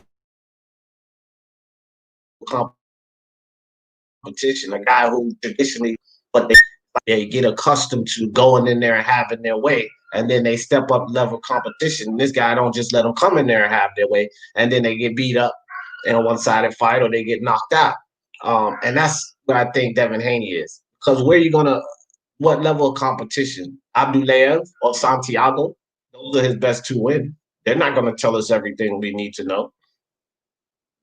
And Gamboa ain't either, because he on his way out the door. The IBO pigeon is a worthless belt. There's nothing to chase. It's not recognized. So I don't think it should alter anything that these kids are doing or for them to try to chase that belt, because it ain't recognized. It's a worthless goddamn belt. Same thing with Jamel Charlo. People were talking about, well, should he go over there and fight Laura? Laura's this, Laura's that, and he's the IBO champion. Why the hell should he fight Laura or even contemplate fighting Lara when he could get the winner of Castaño Textera, especially if it's Castaño? Why should he even consider fighting Lara? Because that IBO belt is going to give him nothing. And Lara will give him a great name on his resume, because I think Lara has a chance to beat Jamel Charlo, because he's an excellent boxer. No matter his age, he's an excellent boxer. But Textera Castaño gives him 4-belt undisputed. So to hell with the IBO belt. Like, I don't care about any of these silver, diamonds, IBO belts. If it ain't recognized, we already got too many damn belts. Too many. So you should at least chase the one that's recognized, the one that can give you that glory, the one that can put you in the history books. Right? If Charlo fights the winner of Textera and Castaño, which I believe is going to be Castaño, which means it makes it very easy because he's a PBC fighter and they can get this thing jumping. And if Charlo fights the winner of that and should win, or hell, even if Castaño wins, then this guy becomes undoubtedly 4-belt undisputed, which has only been done by a handful of guys in the sport of boxing for 4 belts, right? Because since 4 belts come out, we've only had a few guys do that. And they will be able to join that elite class of guys that have done that. So to hell with Lara's belt. You know, beat up Castaño, or Castaño beat up Charlo first and then go after that. Because Charlo, he'll have 5 belts. He'll have all 4 recognized belts and then the Ring Magazine belt. So then you could go after that IBO belt. Or Castaño, he'll have, you know, all 4 belts in the ring belt, right? Then you go after that 6th belt. It doesn't really mean much. You know, until the IBO is recognized, which I don't think that they will be anytime soon with their fucking computerized ranking systems, because that's just awful. Their ranking systems. I think they gotta be in nomination for the worst ranking systems in boxing with that computerized generated shit. So I don't know, man. I put no value into belts. I don't put any value into belts that's not recognized, for the simple fact it's way too many belts in boxing right now. So if it ain't recognized, bro, I don't even give 2 shits about it. What do you think about Porter and Charlo? Sean Porter and Jamel Charlo? Jamal Charlo. Sean Porter calling out Jamal Charlo. He's calling out Jamal or Jamel? If Sean Porter's calling out, okay, Jamel. Okay, yeah, Jamel. BD, I'll let you go with that first. Sean Porter, Jamel Charlo. It's fucking Porter. I think he took too many shots throughout his career, man. What the fuck? Look, listen, when these fighters call out other fighters, like I was listening to another guy earlier, I forget his name, but he was streaming today. He was saying, well, Errol Spence called out Canelo, the Charlos called out Canelo back in 2014, 2015. Chris Eubank called him out. So he was sort of intimating that by virtue of them calling him out and him not fighting them, he was somehow a pussy. Look, fighters nowadays with social media and all that, they call each other all the time. Doesn't mean anything. Now, do I believe Porter's crazy enough to want to fight those guys? I think so, man. I think the guy really does. He is one of those lunatics that will fight anybody. But, nah, man. I mean, come on. Stylistically, let's be real. That if Lomachencko couldn't get in on the inside against Jermall, who has the similar, if not the identical dimensions to Jermall, how the hell is Porter even going to come? Nah. Let's not even. Nah, but we're not talking about Jamel, though, 154. That's what I'm saying. They're the same dimensions, essentially. 5 feet 11 or 6 feet. I mean, it's basically the same thing, man. Yeah, I mean, what else is Porter gonna do at welterweight? What else he got left? If he ain't gonna get that Bud Crawford fight, he ain't not gonna get the Manny Pacquiao fight. It sounds like he might get a rematch with Spence. The way the PBC's talking. If the WBC, look, you never know. Yeah, I don't know. 2 belts, because Spence got the IBF and the WBC, so he'll be going to. Punch makes a good question. I mean, Oops. Sorry, D, you were cutting off there. Go ahead, BDA. Go ahead. Well, yeah, just real quick. Punch makes a good point about what is Porter going to do. That's the way the landscape looks now. Wait a year, you never know who comes next. You know, you got J-Ron, Jaron Ennis, that's what I call him, J-Ron, like a fucking transformer or something, because the guy is that good. Maybe in a year, you never know, he becomes the next superstar or something, or the next big name. You know, you never know what can happen in 1 year. Meanwhile, if he can get a good payday here or there, Porter, that is, maybe a fight against a B-level opponent, somebody he can beat, and he waits, and then you never know how the welterweight division restructures itself and presents, because he's always willing to fight everybody, and I think Al Heyman knows that, and Al Heyman needs a guy like Porter who's willing to fight everybody so he can throw them in there with everybody. So yeah, right now there doesn't seem to be a mega fight for him, but let's wait a year and see what happens. But moving up to fight Jermell, I mean, that's insane, man. Yeah, and I'm with you, 819 Warrior. I don't think he's built for. He's not too small size wise, but his dimensions. It's like I was just saying about Tank Davis at 140. His arm length, his height. You know, that bulldog shit he do at 147, man, he's gonna get popped halfway in by these guys at 154. They're so much taller and longer. All that bulldog and smothering his work inside. That shit ain't gonna work, man. Not at 154. The guys are too big, too tall. Arms are too long. You know, even with Jermell Charlo, bro. Look, man, I think Jermell Charlo might actually be the first one to put Porter out of there. Stop him. Jamal Charlo, both of the Charlos, they pack a wallop, right? And with the way Porter comes in, and I don't know, man. I don't like that fight. I think he should stay at 147 or just go ahead and get into commentary. You got a couple of contracts on the table, but I don't think he should move up to to be honest, I think so. I think he should move to 154. I think, just because of the strength that his whole amateur career was in 160, 168. That's amateurs though, bro. And I said this the other day. Usyk and Beterbiev went 3-2 in the amateur. Who wins now? Usyk beat the shit out of Beterbiev in the pros. So, I mean, I know he fought these bigger guys in the amateur level and all of that, but in the amateur level, these guys weren't as big as they are now either. That's another thing we got to think about. Yeah, he fought those guys, but they weren't as big as they are now. And they didn't know as much as they know now. Their skills weren't as honed as they are now. I just can't see it. I find Errol Spence better than Jermell Charlo. That's why I see it that way, because I do see Errol Spence better than Jermell Charlo. Right, but it's at 147 though. Now you're talking about him going up another weight class. That's 7 more pounds, bro. Remember, it's 7 pounds from 40 to 47, and every boxer say, man, when you make that jump, it's crazy. Now you're talking about making it again. It's another 7-pound jump. Like, hell no. But it's like what we were talking about the other month. I think it's just well overdue. I think that Keith Thurman overstayed his welcome at 147. I think that Errol Spence as well. They're all going to be struggling with weight. All of them. That dude is like nails on the chalkboard. Every time somebody mentions him, you know how somebody's down the chalkboard. He's like, oh, shit, stop that. That's how I feel when I hear Keith Thurman's name mentioned. I wish he would just retire and go play his peyote on the fucking mountain. That's what I wish he would do, bro. I don't even want to hear his name anymore. Because, listen, the last 3 years of Keith Thurman has been horrendous, fam. Think about it. The last 3 years of Keith Thurman have been absolutely horrendous.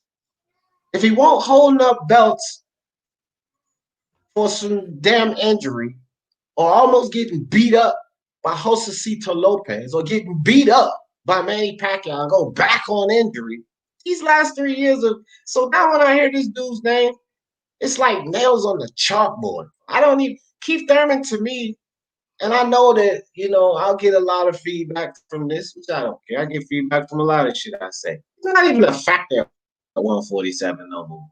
I don't even look at him as a factor anymore, man. That's what I honestly think about Keith Thurman. I apologize to all you Thurman fans. But he is what I call him all the time. Keith Once Upon a Time Thurman. That's all he is, dog. Yeah, and that Once Upon a Time ain't never coming back. I still think that he's one of the top welterweights. I just don't feel like, in my opinion, that these guys have done enough in his hiatus. If they would have done enough, I would have loved Earl Spence fight Bud Crawford, but Earl Spence is just doing what Keith Thurman did 3 years ago. Well, let me ask you this, surprising me. But let me ask you this, and I get what you're saying about what guys did in his hiatus. The fuck has he done in his return? But nearly get beat up by Josecito Lopez and get beat up by Manny Pacquiao. It was Manny Pacquiao. Well, what about Josecito Lopez? 1 round after 2 years. I want no 1 round. It was a good fight. They was trading shots, and Keith Thurman took over at a certain point. That's exactly how that fight went. He took over at a certain point. I give it to Keith. He took over. He did what he was supposed to do in that fight, but he had a problem with Josecito Lopez, a gatekeeper. The dude had a problem with a gatekeeper. And then he loses to a 40-year-old fighter. It just goes to show you, man, the levels that there are in boxing, because people like to shit on everybody, right? Like, this guy sucks. This guy's never. But you take a look at it, man. Keith Thurman, the guy who was at one point the best welterweight in the world with his wins over Danny Garcia and Porter. Pacquiao comes in there, smaller, shorter, 40 years old, and beats him. I mean, those are levels. That's nothing against Keith Thurman, but that's just saying that the guy who at one point was the best welterweight in the world lost against one of the greatest fighters of all time who was 40 years old. I mean, I know he was 40 and all that, but he was still the greatest fighter in the world, and he still had enough to beat a guy like Thurman. So, it poses the question, how much better is Spence than Thurman? And is that much better than a guy like Pacquiao? In other words, do we have a great welterweight right now who could be considered one of the all-time greats in about 10 years? No, we do have. I think we do have a. I think we do have a great 147. But I do think that there's a lot of devaluing going. That's why I can't. When people devalue Thurman, I'm like, okay, then Earl Spence is not that special. Then everybody's not that special. I just feel like there's too much narrative that this guy is not that guy. Then who is that guy at 147? All right, well, let me give my perspective on this, because the nails on the chalkboard are here, so I guess we got to talk about this guy. So look, this is how I look at it. I don't think that it's about the devaluing of Thurman, right? And here's why I say that. Yes, Manny Pacquiao, older Manny Pacquiao beat him. Yes. But it has to do a lot with Thurman's lack of activity, right? The whole long layoff he was on, holding up them 2 belts, then he comes back and he struggles with Josecito Lopez, although he gets through it, and then he loses to Manny Pacquiao. And I said this during the fight. I was the only one in this fucking chat I know. And, maybe it was some people around there, especially Pacquiao fans. But right off the bat, when that fight was mentioned, Punch Drunk, the Pacquiao's going to beat him.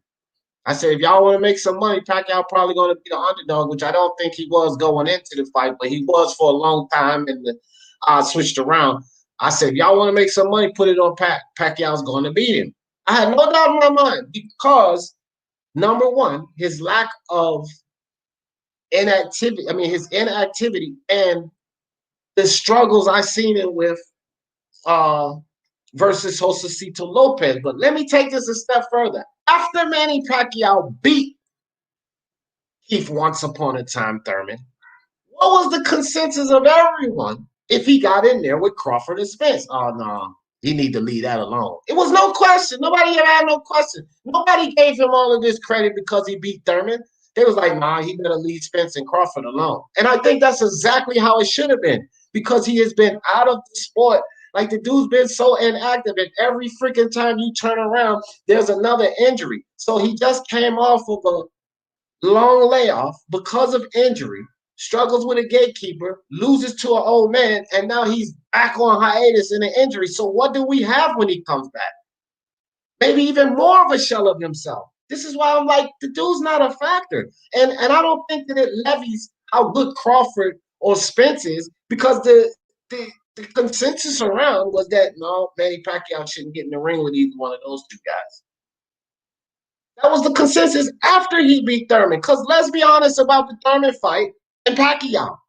No knockdown. We may have a different conversation here. That's true. That's absolutely true. That knockdown was who's from who consensus though? Because I'm not seeing it like that. I never saw it like when I saw that Manny Pacquiao. All right, when I saw that Manny Pacquiao could beat Keith Thurman, I feel like Manny Pacquiao could beat Bud and Spence. I don't think so, because I don't think that Keith Thurman coming off of that Josecito Lopez showing had a damn chance against Thurman or Spence or Crawford. I never did. And like I just told you, Punch, I said initially, before all the build-up, that Pacquiao was going to win. I didn't have confidence in Keith Thurman leading into the Pacquiao fight. So I struggle with a gatekeeper, lose to a 40-year-old man. I never thought that he had a chance against freaking Crawford or Spence, and I still don't. Then. That's the question. Then how good? Like, who's I think the best? The old Keith Thurman fought Danny Garcia. Well, let me say this real quick. I think the Keith Thurman that fought Danny Garcia and Sean Porter, Keith one-time Thurman, I think he had a chance versus Errol Spence. But that motherfucker's been long gone. He's been long gone. We have not seen, let's be real, Punch. We've not seen a glimpse of that. We have not seen a glimpse of that Keith Thurman. We damn sure didn't see it in the Josecito Lopez fight, because the Keith Thurman that beat Porter and Danny Garcia would have beat the hell out of Lopez. And I believe he would have beat Manny Pacquiao too. The knockdown wouldn't have happened. That Keith Thurman, one-time Thurman. All we have now is Keith once upon a time Thurman. But even when Keith Thurman was that, that's all we have, and that on a time Thurman. Even when Keith Thurman was that Keith Thurman, there was people that thought that Earl Spence, that it was Earl Spence and Bud Crawford anyway. Right? No, because Crawford won at 147 yet when he was fighting Porter and Danny.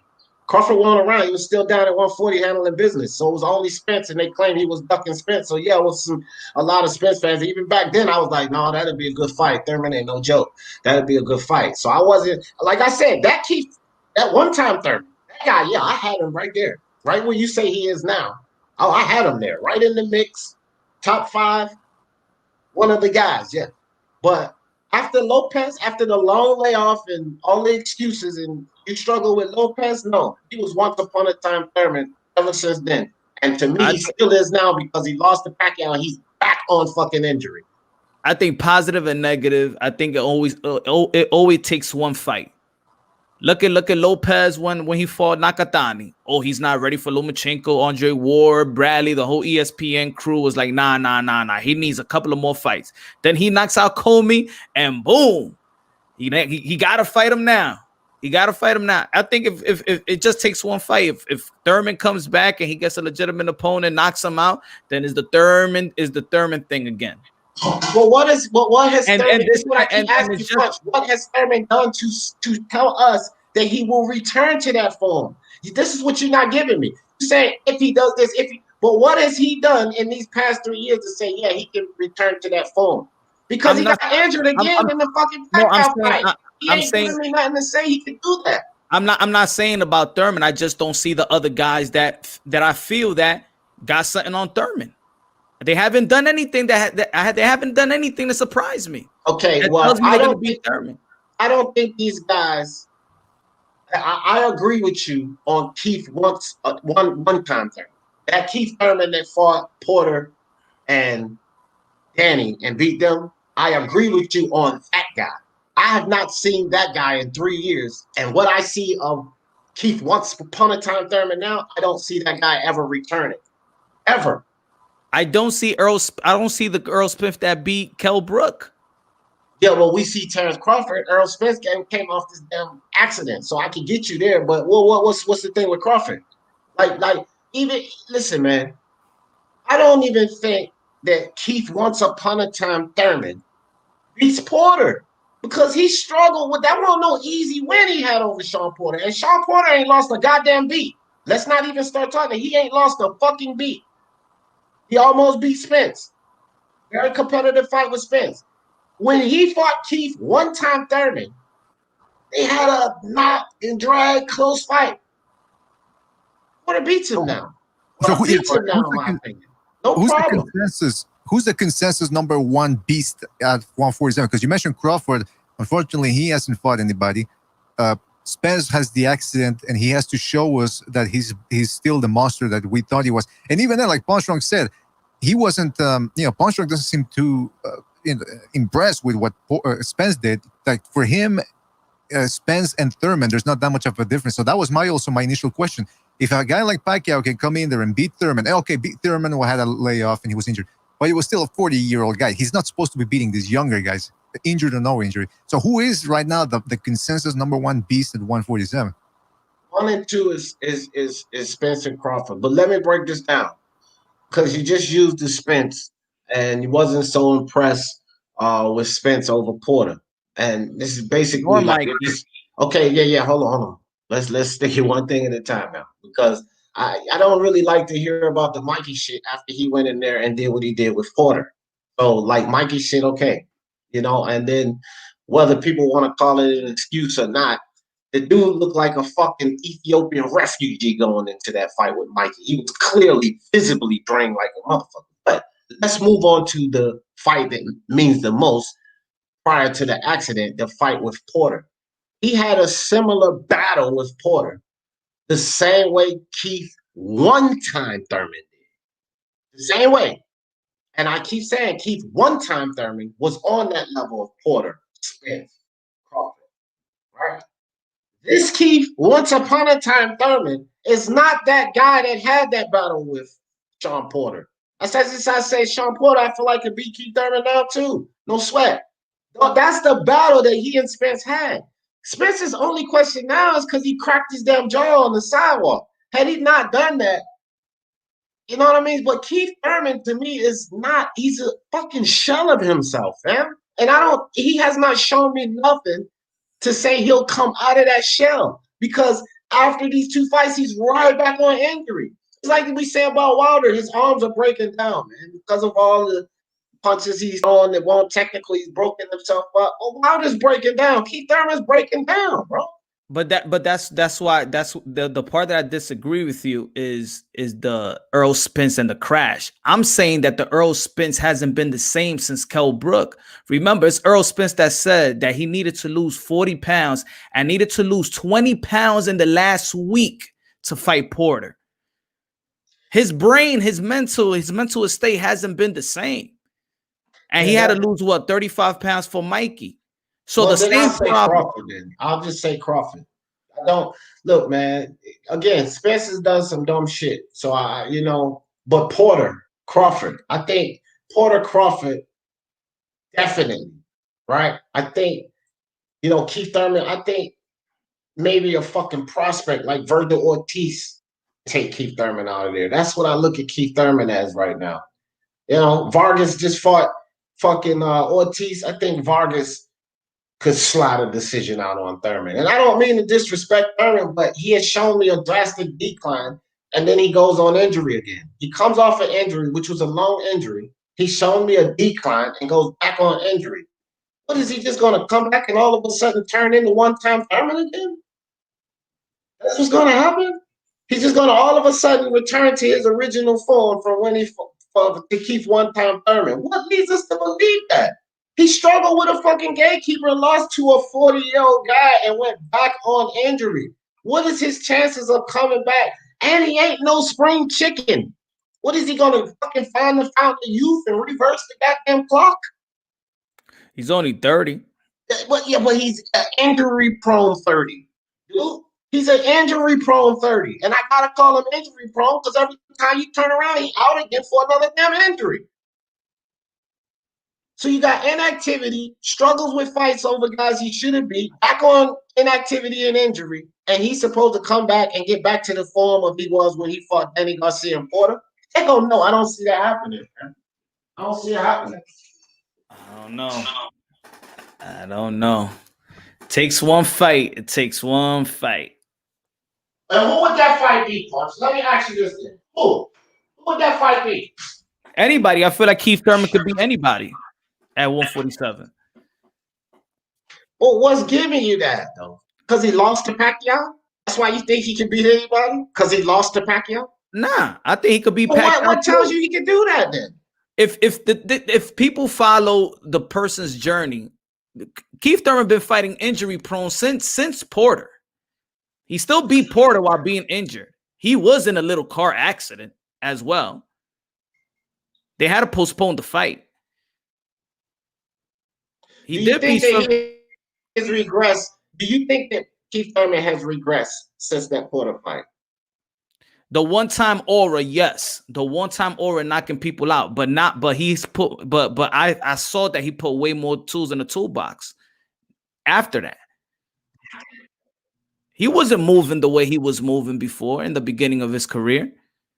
You think Terrence Crawford struggles with Josecito Lopez? Probably not Josecito Lopez, no. Okay, well, Keith Thurman struggled with Josecito Lopez and lost to Manny Pacquiao. But it wasn't Manny Pacquiao to you, because you're saying like Manny Pacquiao just this old man. Manny Pacquiao is a season. And that's great. That's great. But I'm saying Keith Thurman struggled with Josecito Lopez. You think Crawford beats him? And I do too. And he lost to Manny Pacquiao. I'm not diminishing Manny Pacquiao here, but Manny Pacquiao's talking Conor McGregor or Mikey Garcia. Manny Pacquiao's camp came out and said, no, we don't want that. Not Manny. Manny's probably ready to fight any fucking body. But his camp said, no, that's probably not a smart fight. We don't want that. Right? Because they know that Manny may be a little too over the hill to deal with that kind of smoke. They know this. And it should be, everybody should know that. He might be just too old to be dealing with a Terrence Crawford, right? So, again, Keith Thurman lost to Josecito Lopez. Struggled with Josecito Lopez and lost to Pacquiao and went back on what caused his problem, in my opinion, to further decline. Like you said, he was already battling injury when he fought the Danny Garcia and Sean Porter. And then he went on this long hiatus and he lost a lot of what he had when he fought them. Then he lost to Manny Pacquiao. He's back on another hiatus. Where's the miracle going to come for him to see a Terrence Crawford? Where the fuck is the miracle going to come from? Because he's shown a constant regression, man. If he's shown me something that say, okay, yeah, he can do this, he can do this, he's not shown me anything that's going to lead me back to Keith one-time Thurman. He's not shown anything. I only see regression in the dude. If I see a glimpse of something positive, then I could be with you. But he's not giving me any glimpse. No, I understand where you're coming from for real. I understand.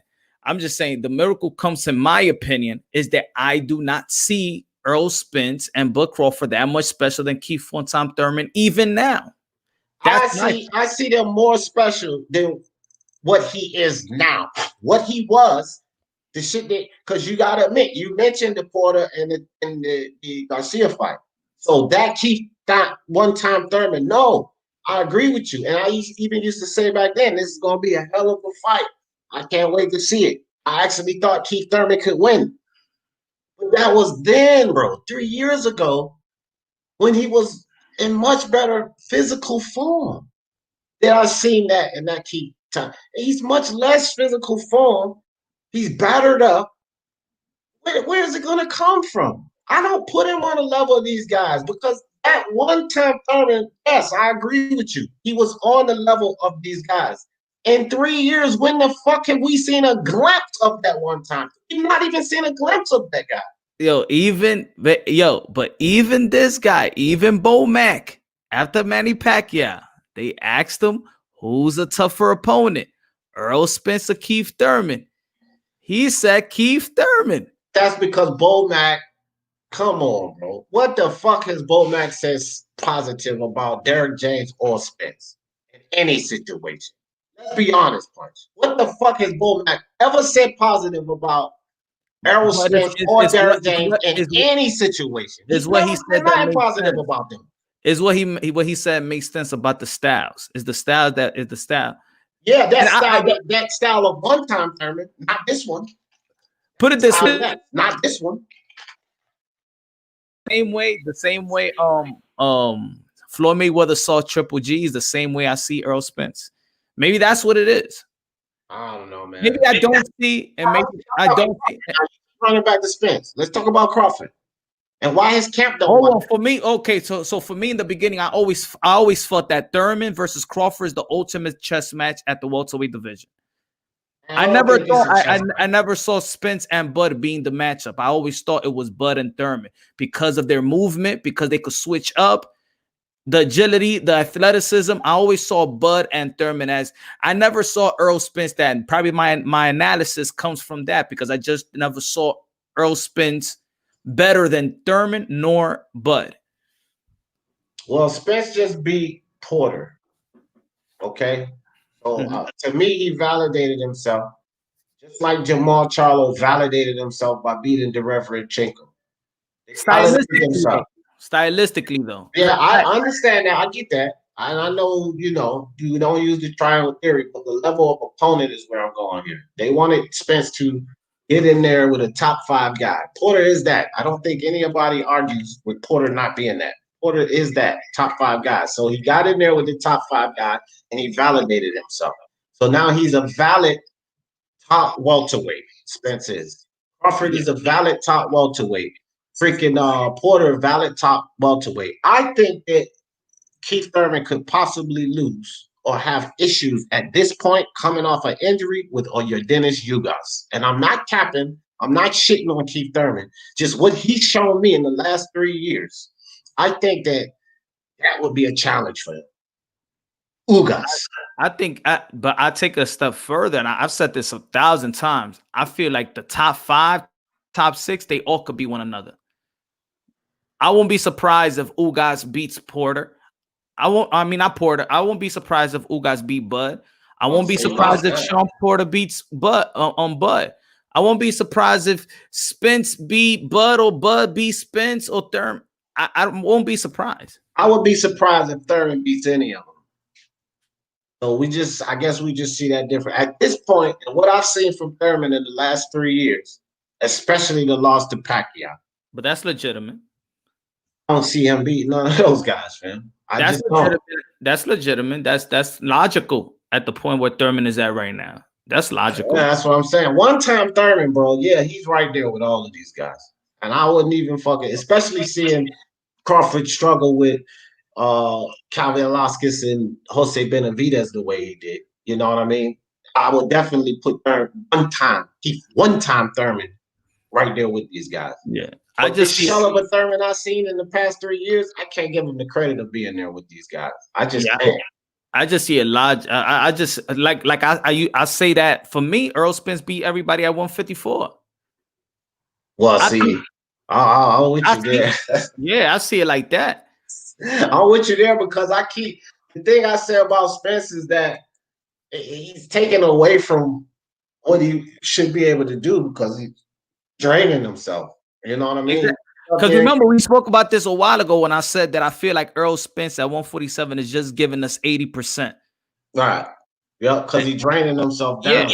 Yeah. No, I agree with you there. Now, I wouldn't just say beating everybody, but I think he could compete with all of those guys. Who were we talking? I was on Mark's Live yesterday, and I didn't know this. I didn't know that Tony Harrison and fucking Jamal and those guys, Jamel and them, were 6 foot. I didn't know that they were that tall, fam. For some reason, I thought they was like 5'10". You know what I mean? Like, just these guys are 6 foot tall, and so that kind of changed my perspective a bit about Spence at 154 because I didn't know that they had those type of dimensions over Spence. Really but didn't. Jamal is bigger. Jamal is a bit taller than Jamel. Yeah, they're not like identical. They're identical how they look like, but he is a little bigger and taller. Yeah, his frame's bigger and he's taller. And then again, too, Punch, you got to realize it's like that because they're fighting at 2 different weight classes, and those guys have not been accustomed to blowing up in between fights. I've always said this about the Charlos. They keep themselves chiseled and in shape. One of them keeping himself chiseled in shape for 154, and the other guy's keeping himself chiseled and in shape for 160. So he's going to be the bigger guy. You know what I mean? If Danny beats Errol Spence, would it be because of the car crash or because it was his skills that beat Errol Spence? I'm gonna say it's the crash. Period. I'm sorry, fam, because look. You know, say D making excuses, and I'll eat that right now. I'm making excuses. I'll eat it right now. But I'm gonna say right off the bat, it's because of the fucking crash. I'm dead ass because look, man, Danny Garcia, no. We've been talking about Thurman, Porter, Ugas, Crawford, Spence. Ain't nobody said shit about no Danny Garcia. Nobody. I like Danny. I don't think nobody putting him up there in the top guys. Like, fuck that, bro. If he beats Errol Spence, it's going to be because of the chin. And if he beats Errol Spence, he's going to stop him. Danny Garcia is not going to outbox Spence. No. He ain't going to outbox him to no fucking scorecard. Well, I know they'll rob the shit out of Danny anyway, but he ain't going to outbox Spence anyway. It's just like I was saying about Charlo and Dereverenchenko. I think if Dereverenchenko put up a good fight, good enough to win by our cards, they wouldn't give it to him. They would snatch it away from him and give it to Jamal Charlo. They would rob him. I see the same thing with Danny Garcia. I see Danny Garcia has to get a knockout in this Spence fight. But with that being said, I don't think it's going to be to the point where he would be winning on the cards. Danny Garcia he's not this great boxer, man. He's not. I think Danny Garcia he's more comfortable with his style than I feel he's as comfortable with his style than any other fighter. You know you played ball before, right? And you see that they could be this chubby dude, but he knows how to use his body. And you'd be like, damn, if I was like that, man, I'll be off my game. But you see this chubby dude, he just know how to use his body. He's timely. He's slow, but he could still do moves that could get you, you know? Big baby, Blake Davis. Yeah, like Danny Garcia, like he's faithful to his style. He's not trying to be somebody he not trying to show you a new wrinkle. He's faithful to his style. He's very comfortable. He's a counter puncher. He got good upper body movement, not good leg movement. Agreed. But he commits to his punches like no other. I agree with you. And guess what? That style that he's comfortable with ain't gonna fucking work. As that's how I look at it. It ain't gonna work. If Spence can weather his punches, he's gonna beat Danny Garcia. That's how I look at it. Yeah. If he could weather his punches. Which is why I say if Danny Garcia wins, it's because of the chin. Because he couldn't weather his punches. I like the thing about Errol Spence is grit. Where Errol Spence is, you're gonna have to beat him up. Like he's not gonna like lay down for nobody. That's one thing I love about Errol Spence. He got grit. And that's a good point there. Spence had over a year to recover from the accident. That's a good point there. But that's kind of like a gift and a curse, JJ Romano. Like, think about this. You don't want to be laid off from the sport too long. But he did need that much time to fully recover, right? So it's kind of like a gift and a curse there in that situation. It can go either way. Right? I mean, it's good that they pushed it back to another week. Yeah, that's what I said. It's good. It's good. Well, only like 3 weeks. Yeah, 3 weeks. Because he started sparring last Monday? Yeah. I don't know, man. I don't know, man. This is gonna be interesting. I've even said an 80% Spence. I feel like he gets past Danny Garcia. So if that chin is 80% of what it used to be, he still gets past Danny Garcia. Because Keith Thurman weathered some punches from that dude. Danny fucking rocked Keith a couple of times in their fight. Keith weathered, he got away and weathered the storm and shit. And, it just depends on Spence's durability, man. If that accident didn't take too much of his durability, then Danny Garcia ain't gonna win this fight. Not the accident. He's good. He's healthy. He's healthy. He's gonna win. If his camp is saying he's healthy, his dad is saying he's healthy. You know what I mean? Derek James lying about not sparring, but I think he's healthy. This is a good welterweight, man. I think if most people just respect the top guys at welterweight, we seen a good thing about they all fighting each other. Let me ask y'all this, BDA, and if Danny Garcia stops Spence, do you guys think it's about the chin? Man, That's a hard question, man. Because I suppose it depends. You know what it is? It depends on how he does it. Because it could also, no matter what Danny Garcia does or how his victory comes, there's going to be questions, right? There's going to be, well, did Spence have enough time to prepare? Did it do something to him mentally to affect his preparation? And thus, that's what's caused, maybe leaky defense or something, which resulted in a knockout. Maybe it was the chin, the teeth, whatever. I don't know. It depends on how he knocks him out. If he knocks him out with one shot, it's kind of hard to say it was because of the accident. Because, I mean, I don't know exactly how. I mean, it's a difficult question because, I mean, somebody could make the argument, hey, look, the impact on with the car rolling, maybe that fucked up his head or something and it reduced his punch resistance. It could happen. I don't know. It's a hard question to answer, man. I don't even, what do you think, Punch? If Danny stops Spence, what do you think? You think it's the chin or no? I think it was just a legitimate win. Like I said, I just see it before. I don't know. I don't hold Errol Spence the way people hold Errol Spence. I don't think he's above and beyond anybody at welterweight in the top. So if even without the accident, if Danny Silva Garcia beats Errol Spence, he beat Errol Spence. I wouldn't be surprised. I wouldn't be surprised if any of the top guys beat each other. I wouldn't be surprised. No, I don't consider Danny one of the top guys. I just said that. Well, I consider him as I don't. He hasn't won. He won the chip, but he hasn't beaten the Errol Spence and Sean Porters of the world. I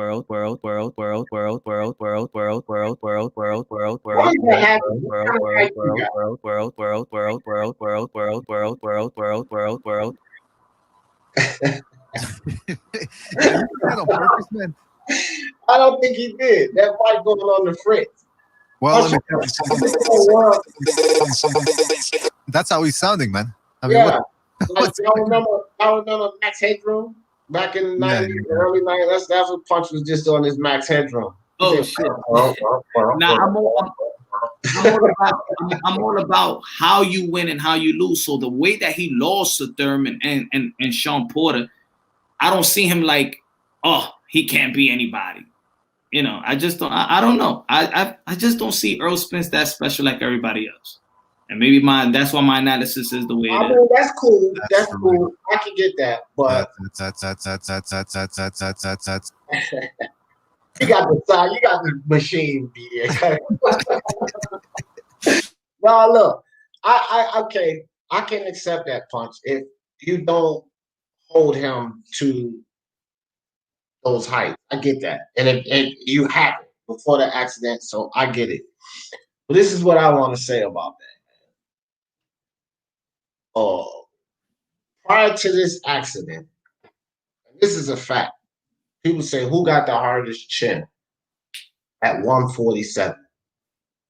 And I think most people were talking Danny Garcia, Errol Spence, and possibly Manny Pacquiao. I think that's what most people were talking about, that dude's beard. Because Spence was defensively irresponsible. That dude, Emmanuel Larte, earlier in Spence's career, Emmanuel Larte. He stunned him.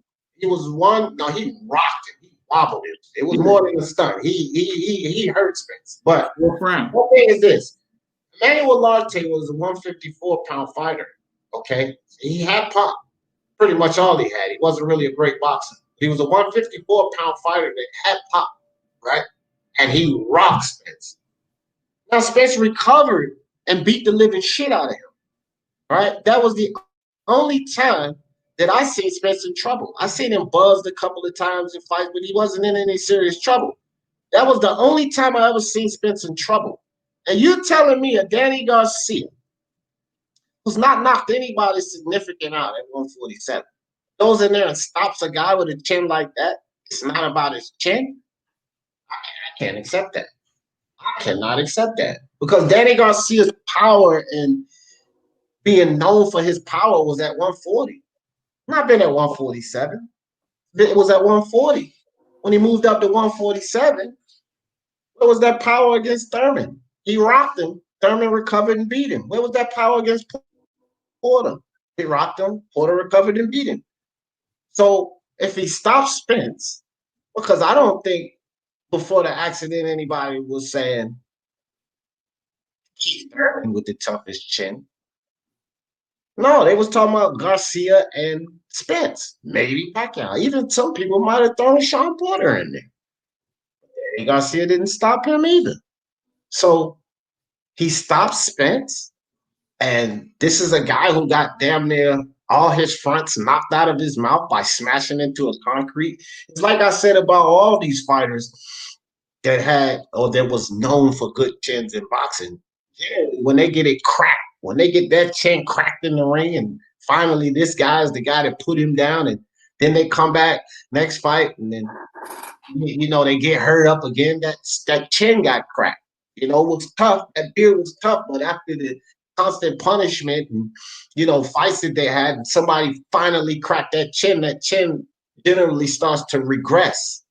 It happens with many fighters. Once that tough beard gets cracked, it starts to regress. That's just the state of boxing. I think the concrete cracked Spence's chin, or possibly cracked Spence's chin, because these fighters that we see in the ring, they get their chins cracked. All their goddamn fronts ain't coming out their mouth. All right? This dude went mashed into the concrete. That could have ruined his fucking chin, man. It could have ruined for almost every fight, if he does get put down, is it always going to trace back to the accident? After this point in his career, if he starts getting dropped, damn fucking right. What did they say about Verdejo after the motorcycle accident? He was never the same because of the motorcycle accident. Now Spence gets ejected from a car, and we're not going to keep that same logic? And he was never the same after the car accident? Because that's what it was said about Verdejo, right or wrong. After the motorcycle accident, he was never the same. Never the same, which means that after that accident, he was never the same. But now we can't have the same logic? I mean, we can have the same logic. I just feel like then Earl Spence will forever get his just due. He will never lose. They're always going to trace it back to his accident. And that's not fair for his opponents either. Do they do it with Verdejo? Do they do it with Verdejo? Don't they trace it back to his accident? I'm not. To be honest, I wasn't too much on Verdejo. I wasn't following too much Verdejo. But you're a man on an island on a whole lot of things. I'm not too much on Verdejo. I feel you. But I'm saying you weren't really up on Spence. You weren't really up on Verdejo. But I've had a lot of these conversations with other boxing minds like ourselves. But maybe I wouldn't come with that. It is tracked back to the accident with him. So I just wouldn't take nobody's credit away from it. Just like I wouldn't take Danny Silva Garcia's credit if he knocks out Earl Spence. I wouldn't take the credit. For Keith Thurman, especially as high as you are on him, and I think you're high on him because I feel like you give him too much credit. But with Keith Thurman, I think you get enough credit. That's why. If he got into an accident and knocked all his fronts out, and then start getting knocked out, you wouldn't attach it to the accident? Nah. See, I don't think that that's fair. I don't think that that's fair. I got to be honest with you. Because when you know why? Because then accident like that, it has to be accounted for. I don't think you can just dismiss that, bro. You know why? You know why? Because Thurman got dropped early in his career. He got stunned by Carras, right? He got little hurt by Diego Chavez. Yeah, okay, I get it. Bad analogy. Canelo Alvarez gets into an accident. He comes back and starts getting knocked out. You're not going to assess it to the accident?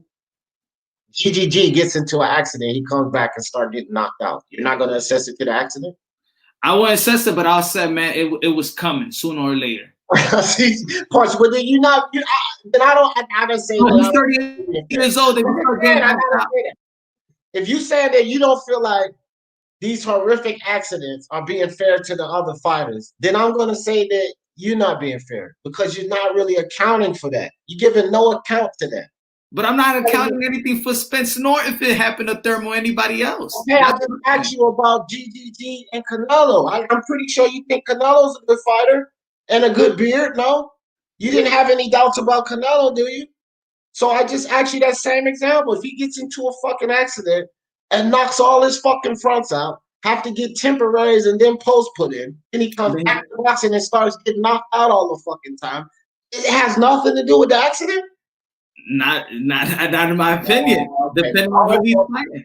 I can't argue with your opinion, but Dog, you a man on the island. If Adrian Granados comes out and knock out Earl Spence, I'd be like, all right, something happened with the accident. All right, well, punch. But this is what I mean. This is what it is. Situation. You're just too tough on that. Look at this. I blame Verde on her bike accident. Again, punch, you're a man on an island with that shit, man. Like, you could go to many different panels and you're going to be arguing. You're going to be the only man arguing. Nah, Verde. I know. When it comes to Thurman, I am the only one that's arguing. When it comes to Thurman, I am the only one that's arguing. So many people hate Thurman, just like I'm the only one that will argue for Demetrius Andrade. I don't think it's hate with Thurman. He has not shown us nothing, but he's a shell of himself, man. I don't think people are hating on Thurman. I can't assess that to being the dude has not shown us nothing but regression. That's what I'm saying. You feel like it's hate, but I feel like it's what he's shown us. And I gave you so many reasons why. I feel like I don't think it's hate. I agree. I understand your assessment. I'm not knocking your assessment. I know that. I don't think that people are hating on him that feel this way, that he's been showing us that he's regressed, he's injury prone, and he's not one-time Thurman anymore. No, he's injury prone. I know that. He's injury prone. I just don't see that the other guys are that much special when I be like, you know what? They'll beat the shit out of Thurman. Thurman has no chance versus these guys. I don't see Thurman no bud like that. I don't see it at 147. In the past 3 years, this dude would have been out of boxing for 2 of them. Keith Thurman. For the past 3 years, he would have been out of boxing for 2 fucking years. Now, I don't care what sport we talking about here. Muscle memory, reflexes, whatever. Right? Even if it's football and basketball, reflexes on the passes and all of that, muscle memory, all of that, timing, all of that. You lay off 2 out of 3 years, fam, you're going to have issues. And that's what I see Keith Thurman at right now. Plus, he's coming back with injuries. I can't see nothing close to the same Keith Thurman. And you ain't been fighting 2 out of the last 3 goddamn years. This is why we give Russell so much heat. Dude, you only fight once a year. Well, Keith Thurman is less than that because the motherfucker's been out 2 years out of 3. This is all I'm saying. I don't think that there's no hate. This is reality. This is a fighter. I think a lot of people was hating him even before he was injured. I was at the Barclays Center with the lube in it. They was booing the shit out of him. Yeah, that's true. Like, yo, why? Okay, well, then let me rephrase. People coming with my perspective ain't fucking hating this dude. Because I gave you, and you even agreed with some of my assessments. So if they come with my perspective, then I don't look at it as hate. But yes, there are a lot of Thurman haters. I was even dumping on him for a while because I was like, man, take the goddamn Spence fight. And then I started dumping on him even more when he finally did come off of this long fucking hiatus and gonna say that dumb shit about Crawford. Who is he? What has he done yet? What you got to say about that? Because I know you seen that goddamn interview when he was sitting up there on the panel next to Mikey Garcia and the man asked him about Crawford and he acted like Crawford was a pittance. No, I know there's a lot of things he brought it up to himself. He was not the same. He was not talking the same after he came after the Daniel Garcia. He changed. Exactly. He changed. So what make you think he gonna go back? You just said it all right there. He changed. So what the fuck make you think he gonna go back? People change back. I love you, dog. People change back. I've never back on something in life and then you regain that love for it. Come on, man. We're humans out here. Hey, man. You know what? Have you ever, you know what I'm saying, back in the days, man, you doing good and you fucking a girl real good and then you slack off and then after that you regain your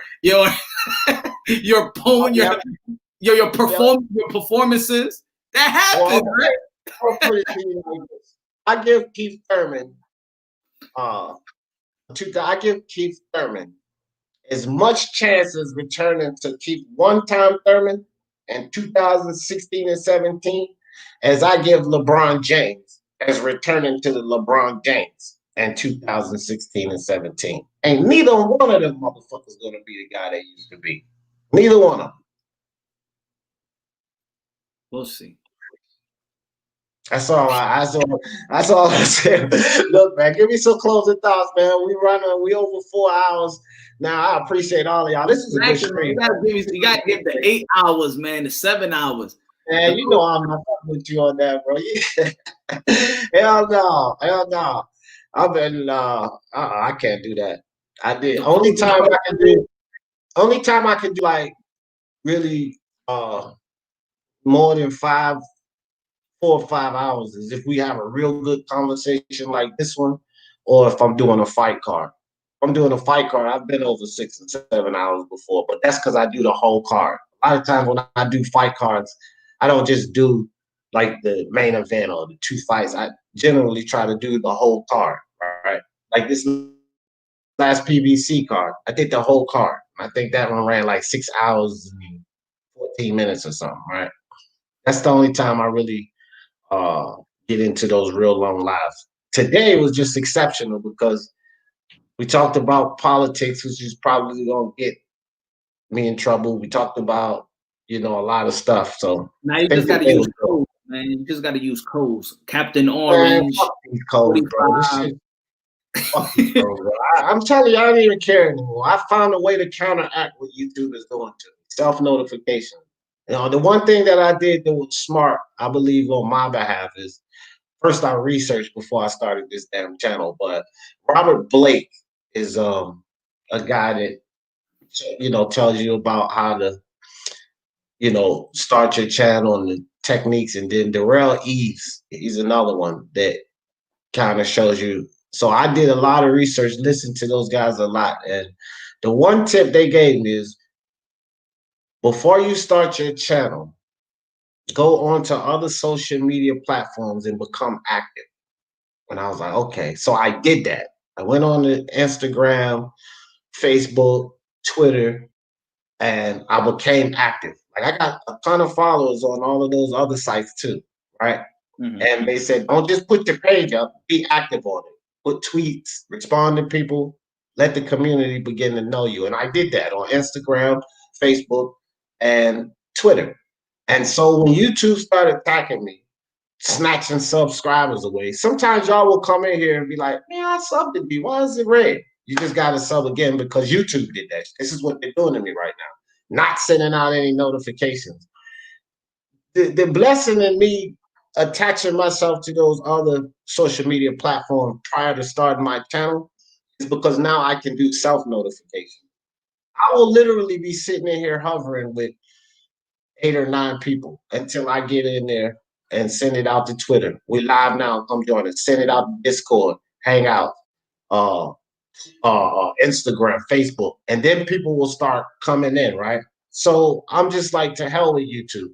If they don't want to do it, I'll just keep doing notifications myself, and I'm doing pretty well because I see channels with 10, 11,000 freaking people, and they got anywhere from 35 to 60 people in their shit, and I only got 1,400 subscribers. So my lives are looking like theirs with 10, 15,000 subscribers, and I got 35 to 60 people in there like mine. So fuck YouTube and that bullshit they doing. I'm just gonna keep notifications and put them out myself until they leave me the hell alone. I deleted the damn live. I know which one it was. I deleted the whole fucking live, but they still just hounding me, bro. I have fucking I'm telling you, they killing me, bro. Like I will wake up one day and I think I did a good live. And a lot of people was like, hey man, just boom, bam. All right, thanks. I appreciate it. And I end the night off, sweet. 1,462 subs. Nice. I wake up in the morning, 1,450 subs. They don't unsubscribe people. It's not the people, because then they'll come back like, damn, I didn't get a notification. I seen you was live. I came back. I seen you was live on Twitter. I came back and man, they unsubscribed me from you. This is YouTube doing that. What video they did that to me? I did that. I remember the Anthony Joshua, and my title and the thumbnail was the Alphabet People, right? And it was 1 hour and it hit 380 something views, like in 1 hour. And then it just stood there. Like it stopped. It didn't grow no more. Wow. It's like, wow. Yeah, well, that's because me and you talk about a lot of touchy subjects. We do. We talk about a lot of touchy subjects that they just literally don't want us talking about, fam. So we're being censored. That's what happens. You know, Mark, if you go on the Unrivaled channel, you're like, no, I'm not talking about that. You stop that shit quick because he already knows there's going to be a lot of feedback. But I'm not going to fight, bro, because God tells us when you push against and you basically manifesting the thing that you don't want. So it's not really good to fight. So I'm not going to fight. I'm just going to keep moving. Yeah. No need to push against YouTube. I just keep moving and keep doing my thing. Max, man, what's up, bro? Yeah, especially if you got to understand what platform we use, and we're using liberal platforms, so of course. Manny Pacquiao, the accolades. Okay, so Max Man says, so D, what accolades did Manny Pacquiao, I think, record or accord to Keith Thurman after their fight? I believe they back punch views. Thank you, man. 2009, way to go. Yeah, look, here's the thing with Manny Pacquiao. I'm not giving Pacquiao the heat. I think that it's phenomenal, everything at this point that Pacquiao accomplishes. Even a guy that has accomplished the things that Keith Thurman accomplished, even coming off of a sour fight versus Josesito Lopez, the fact that Manny Pacquiao at 41 years old can come in this game and still beat a guy like that, to me, is outstanding. So I take nothing away from Manny Pacquiao because, you know, honestly, after the Josesito Lopez fight, if Thurman wasn't showing regression, Max, which I'm saying he's been showing me regression, right? If Thurman wasn't showing regression, he would have never gotten dropped and beat Manny Pacquiao. But to me, that was showing further regression, right? Because when you come back off a hiatus and you have a fight, even if it's a tough fight, it's supposed to, that's the type of thing that gets you back in the groove and make you better, get you back to your closer form. But he lost, right? But concerning Manny Pacquiao, yeah, congratulations, bro. And it's a big thing because you beat a modern day champion after all the wars and things you've been into. So I take absolutely nothing from Manny Pacquiao, but it's not going to change my views that Keith Thurman is showing me regression. Because let's be honest, if he was one-time Thurman, because I ain't thought he has been, or I didn't think he was, or had been in a while. But if he was one-time Thurman, and I seen him, he was showing me that he was one-time Thurman. He had an impressive showing against Josesito Lopez. No fucking way I would have picked Manny Pacquiao to win in that fight. No way. But he was showing me regression. That's why I quickly picked. I said, Manny gonna beat him.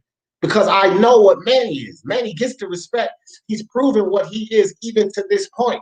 I know what Manny Pacquiao is. But even what Manny Pacquiao is at that point, at this point, Keith one-time Thurman beat him. And when Keith Thurman couldn't get in there and beat him, I knew he was the Keith once upon a time Thurman that I called him after that Josesito Lopez fight. But this is when I came up with that name for him. Keith once upon a time Thurman was after that Josesito Lopez fight. I saw nothing but regression. And so when Manny beat him, okay, he beat a Keith Thurman that was less of himself, but he's still a Keith Thurman of this era that was toting the strap.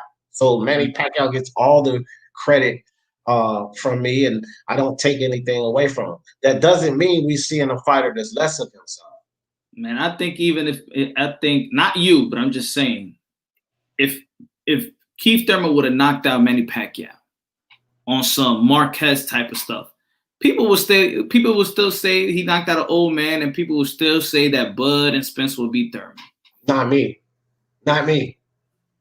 I'm gonna tell you that shit right now. If he would have went in there and had, because Punch, you know how I just call it how I see it, fam. And this is how I see it.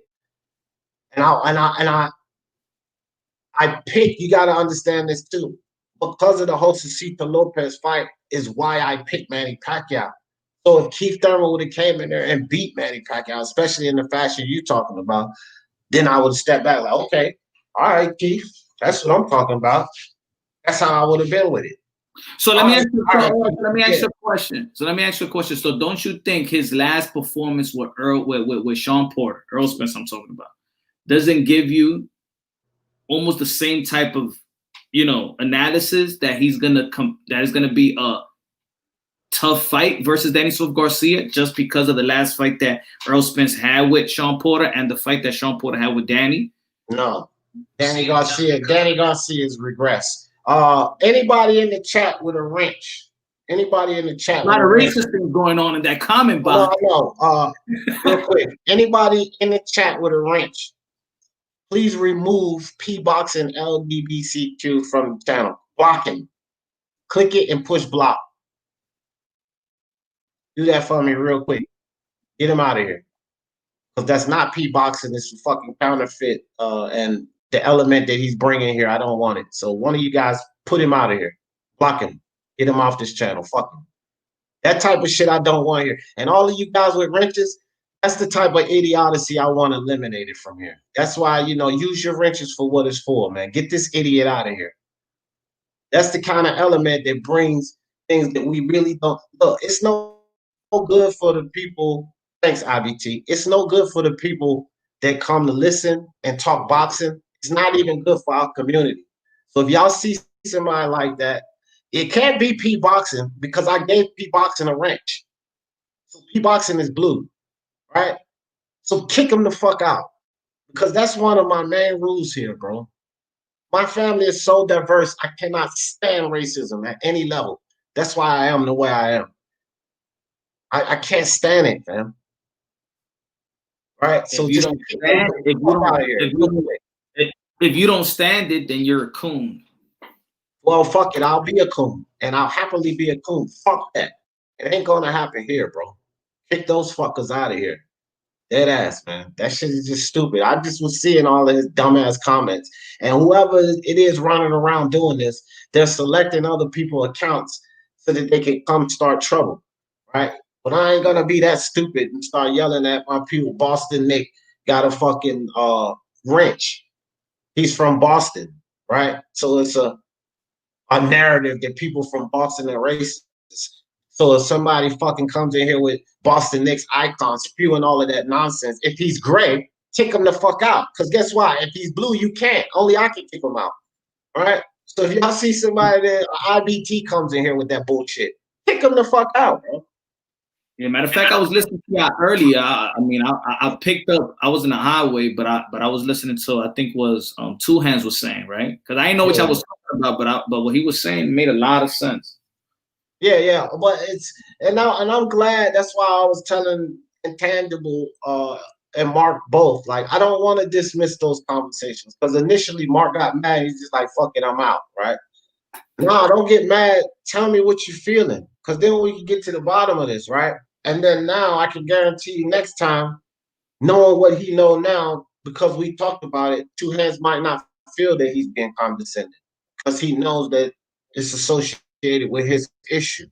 And I won't go off on IBT anymore because now I know that it's associated with an issue that I didn't even know he had. So sometimes we need to talk about these things. And I agree with everything Mr. Two Hands said, but at the same token, if the guy's not intentionally doing it, it's because of a disability he has, then how can you get mad? You know he's not doing it on purpose. It just comes off. You know what it is? Like I say, I also say in my channel, I'm like, you know when me and Smoke be going at it, and I'm like, yo, not everything is a debate. Like there's certain things that like I don't got an ego. I will learn while I'm discussing boxing. I could learn something from Dave. He's talking about something. I could learn something from IQ. I could learn something from Mark. I'm not here for debating shit every single day, and I think that there's some people that when they talk boxing, everything has to be a debate, and it's not a debate. You feel me? Not everything is a debate, and I think that's what it is also. I don't know which I just picked up on what Two Hands was saying, and then Mark after that, but then it was breaking up. I didn't know it had to do anything really with Mark. But whatever. Yeah. Well, he was just making like an overall point because it happens. IBT, I appreciate you, dog. But you hit his comments. "Oh, you deleted the comments." No, I wanted them off the fucking channel. So I just took care of that. Thank you. I don't want the fucker coming back. Let him create another account, come back and try again, and I'll fucking remove that one too. Like, bro, I don't really want that element, bro, because a few weeks back, you know, almost a month now back, the damn chat was pandemonium, bro. And all of that dumb shit going on. And I was just ignoring it, but I can't ignore that because it's no good for our environment. Yeah. Yeah.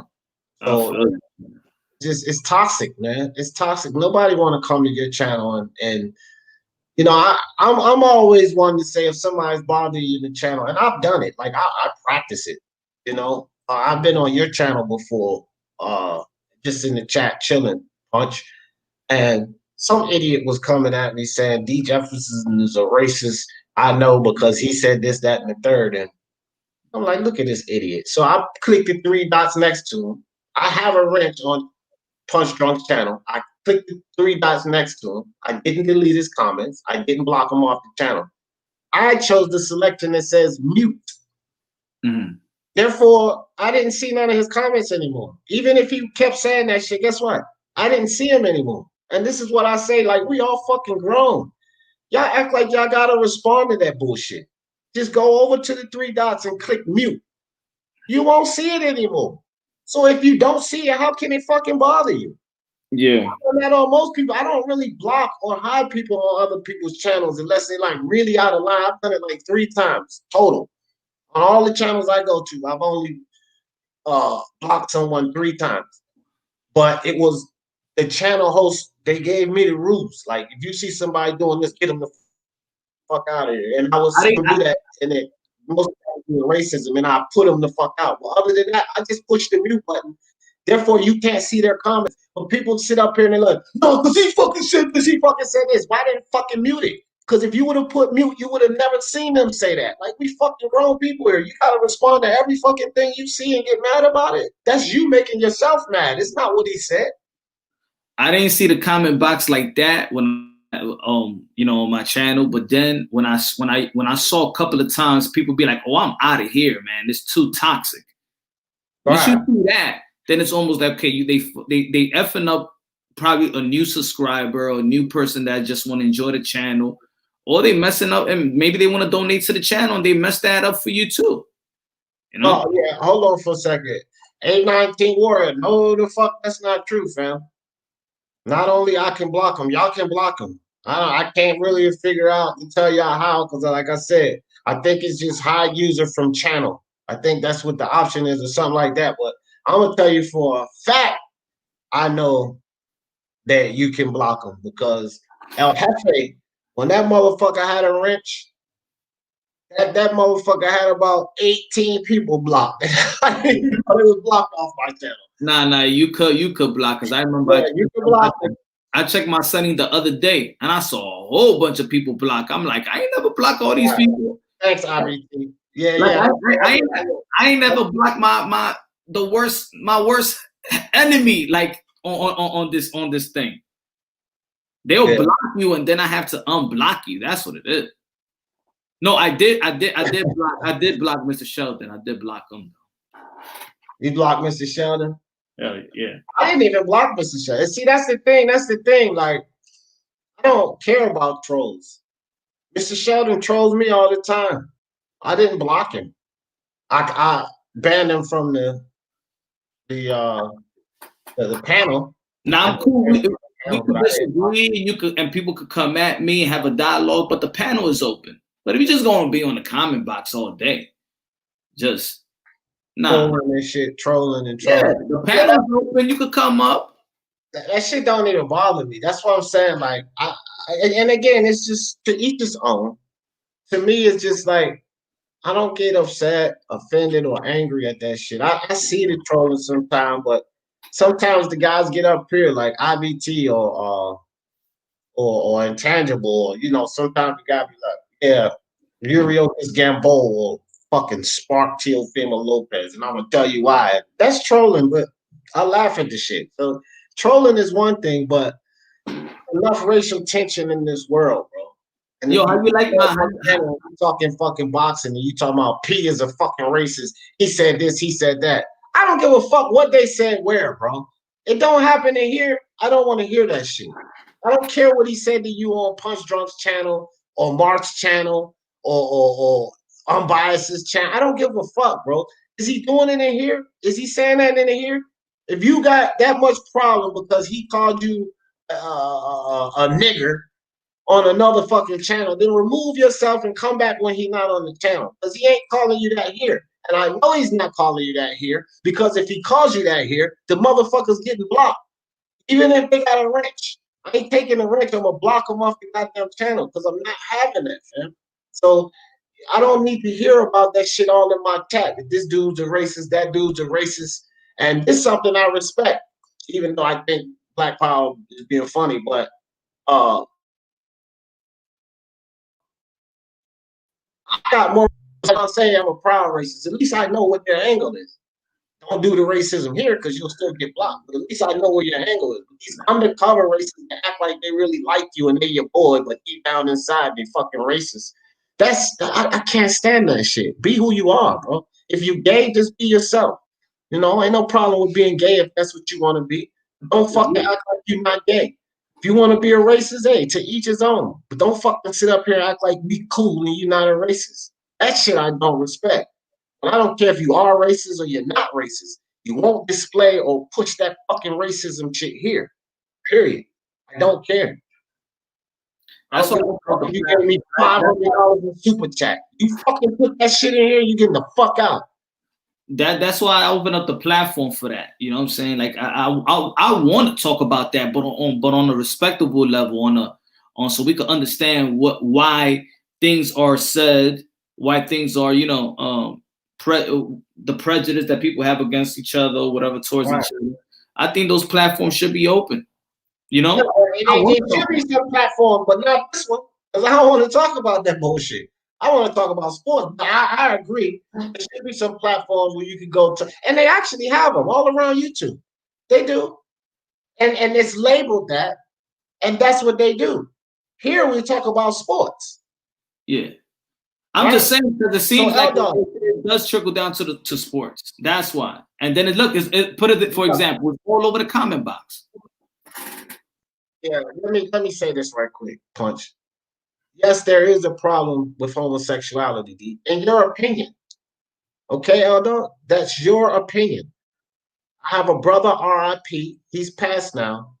He was a homosexual. I have a couple of cousins, immediate cousins, homosexuals. I love them to death. They're my family. I have no problem with the way they choose to live their life. If your opinion is that there's a problem with it, then that's your opinion. But you, nor any other religion, should be forcing your opinion on anyone else. That's what people got to understand. You cannot force your opinion, your ideals, your morals on anyone else. That's your shit, fam. That's your shit. So if you have a problem with homosexuality, fine. I don't have a problem with you because of it, but you can't spew that shit here, because in this community, people can be who the fuck they want to be. That's how it is in this community. And I don't have a problem with it. Now, if you got a problem with me, because I don't have a problem with it, no disrespect, but you can remove yourself from this channel. Because no one's going to push their views on me, their morals and ethics on me, and I'm not going to push mine on anyone else. I think that also in that Bible that you're talking about, L-Dog, the Almighty told you not to judge. When you start pushing your shit on other people, then you're not obeying what the Almighty has told you. So read your fucking Bible, fam, because I've read it. Probably more than you, because I'm twice your fucking age. So how about that one, L-Dog? Because that's something else the Almighty said. It ain't up to you to fucking judge, fam. It's up to him to judge, right? Her to judge, the entity. It's up to the Almighty to judge, not you, not D, not Punch, or anybody else on this earth. And that's a fact. Let people be who they want to be. Period. Appreciate it. Yeah. Well, anyway, man. See, look at that. That's right. That's why certain conversations, dog, I don't even want to start because we all got opinions about this shit, man. We'll be on here another 3 hours talking about this, man. I love you all. Punch Drunk. Give me some closing thoughts, man. Let me get out of here. Yo, man, this is the boxing is at the highest point right now. Not the highest point, but I mean in momentum wise. We have fights every weekend. We have fights that we're looking forward to. October, November, December. Boxing could be in a good place, you know, heading to 2021. So I hope it keeps it going. I hope it keeps this consistency, the momentum, because this is what boxing needs. It needs momentum. And once boxing has this momentum, then boxing is going to be where it's supposed to be at. I'm out of here, y'all. Appreciate you, Punch. Appreciate you, fam. So, yeah, guys, I'll say this in MMA champ, the GOAT. I'll answer your question before I go. Say, what the fuck did you just say? Her? What the fuck is going on, D? Here's the thing. Religion is different. The Almighty is an entity. Men, asexual, if you want to call it. There's no sexual orientation. It's an entity. Creator, it's a power. Humans, humanity, we're separated. Beast, dogs, cats, bears, we're separated by female or male, him or her. But some certain religions, God is a woman. Some God is a man. So when I say him or her, it's whatever you believe in. I don't believe that sexuality, because of pictures that we're shown by religion, Jesus being a man, you know, God a man, that's what religion tells us. It's an entity. It's a creator of all. It created the different sexes. And it says that it created man, meaning human, in its own image, right?